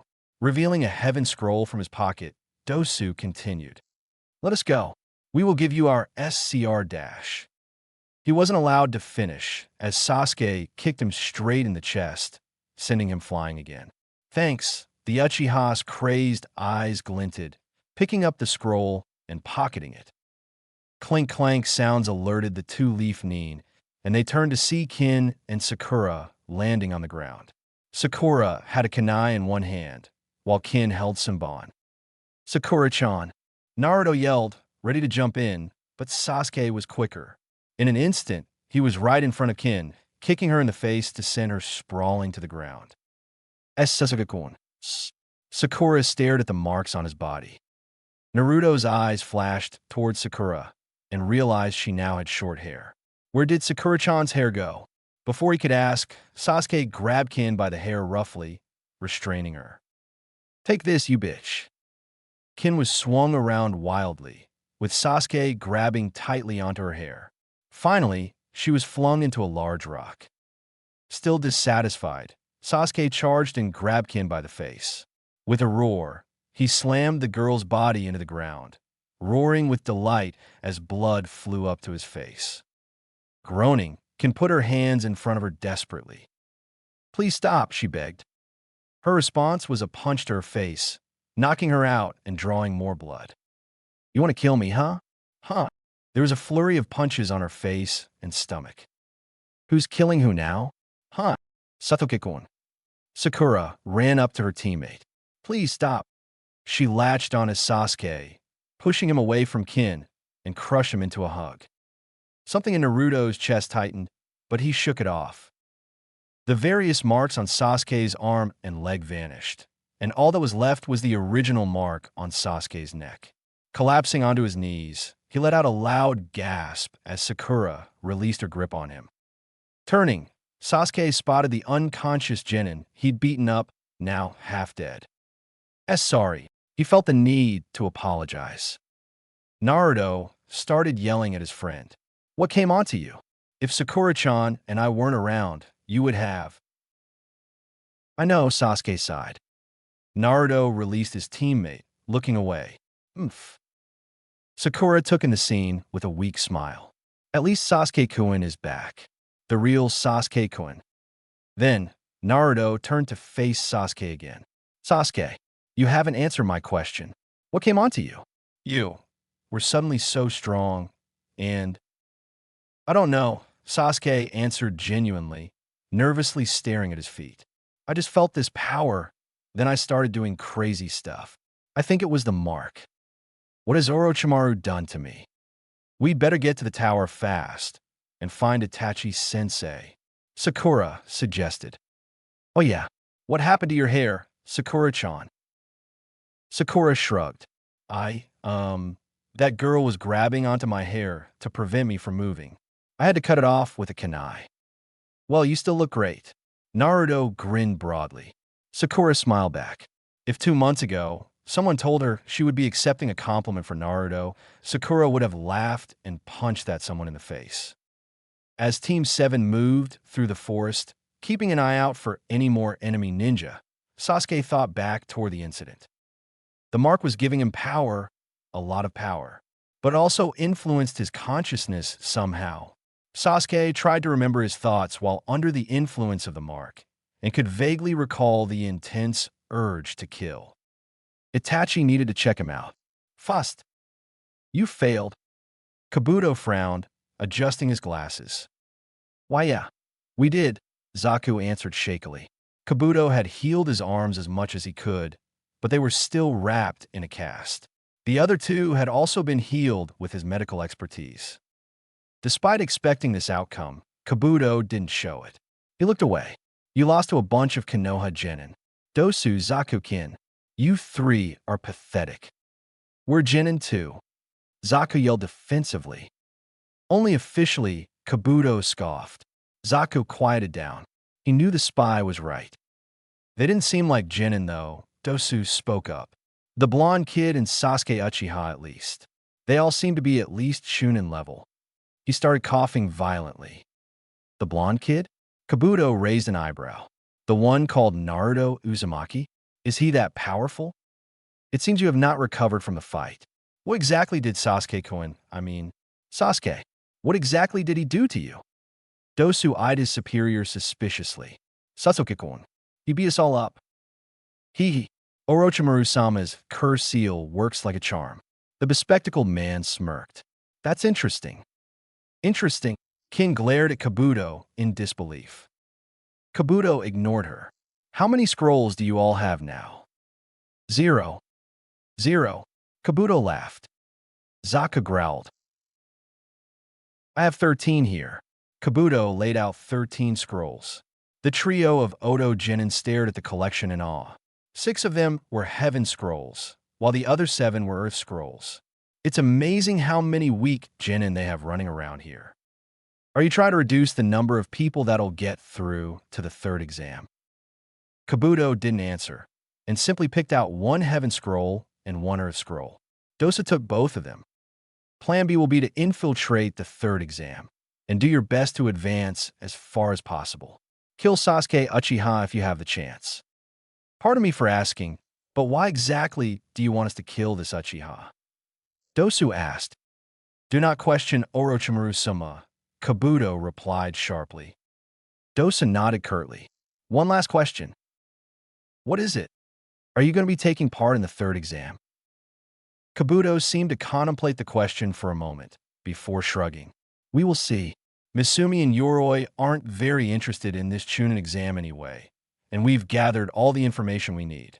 Orochimaru-sama will be there personally at the 3rd exam, in disguise obviously, so I don't see any need for the rest of us to be there at all. We should get to the tower now, Kin informed her team. Kabuto shook his head. Rest for a bit. I won't be giving you scrolls again if you lose those too. He gestured towards the items in Dosa's pocket. When Zaku snorted, Kabuto waved his hand dismissively. I'll see you all later. He then disappeared with a teleportation jutsu.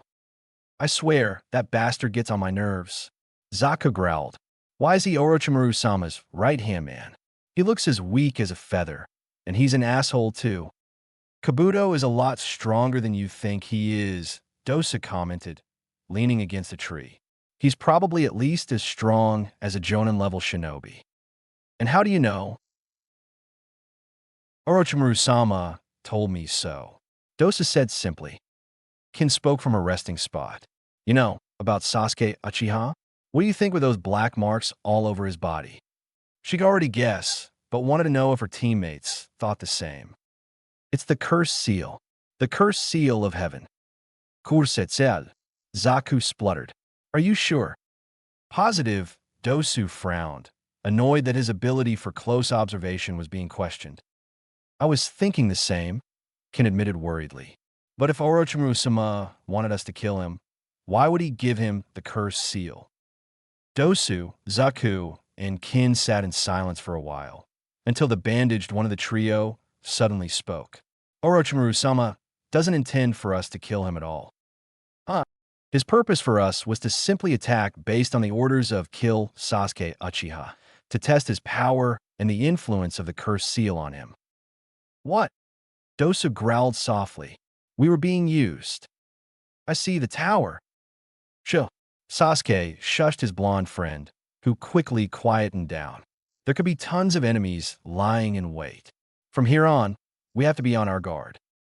Team 7 had been traveling through the forest of death for the entire afternoon, only stopping for the occasional break. So far, no one had bothered them. It worked out for Sasuke, who didn't want to fight anyone. He didn't want this strange mark to activate itself again. I'm a little hungry, Naruto complained. Bear with it. The last thing we ate was a few berries, and that was 5 hours ago. He was annoyed. No ramen for 2 days could do massive things to him. Fine, Sasuke sighed. But as soon as we eat, it's full speed to the tower. The trio dropped from the trees onto the ground. They were in luck, as Naruto quickly spotted a river with fish. Hungrily, he dived into the water, intent on catching one. Naruto, you idiot! Sakura scolded. You can't catch a fish like that. Sakura's right. Naruto, Sasuke frowned. Come up. I got one. Naruto grabbed onto a huge fish, but it was slippery.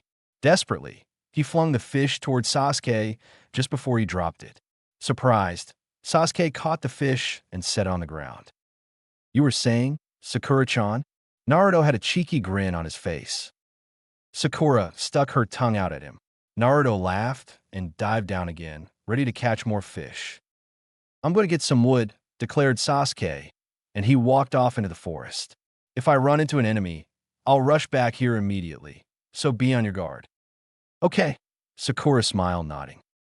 All right, Naruto yelled, rising up into the air from the water before sinking down again. Sasuke was back almost immediately. He set the wood down and was amused to see 3 fish on the ground beside him now. Naruto was a natural fisherman. Fire style, fireball jutsu. With his flames, the Uchiha set a fire with a small fireball. A sharp pain invaded his neck. Sasuke's eyes widened. I forgot about that. Fortunately, the pain died down after a few seconds. Sasuke's expression turned into one of relief. So, the initial pain is a warning kind of thing. If I persist in using the Sharingan or my chakra, the mark begins to break out, and if I continue even after that, I lose control. Sakura hummed a happy tune as she threw the fish into the fire, unaware of what had just happened to her teammate. Naruto arose from the water, throwing one more fish over to Sasuke. Good job, man. Thanks, Naruto grinned. Training to perfect the leaf style, Crescent Moon Dance did a lot to help my speed levels. And it always helps, Sakura added, smiling. Itachi sensei always knows best, huh? She grabbed onto the tail of cooked fish. After a hearty meal where the ever-benevolent Sasuke had given half of a share of the fish to Naruto, Team 7 had their stomachs filled and were ready to continue with their journey to the tower. It didn't take them long to reach their destination. Naruto let out a yell of excitement as they neared the entrance. We're here, he announced cheerfully.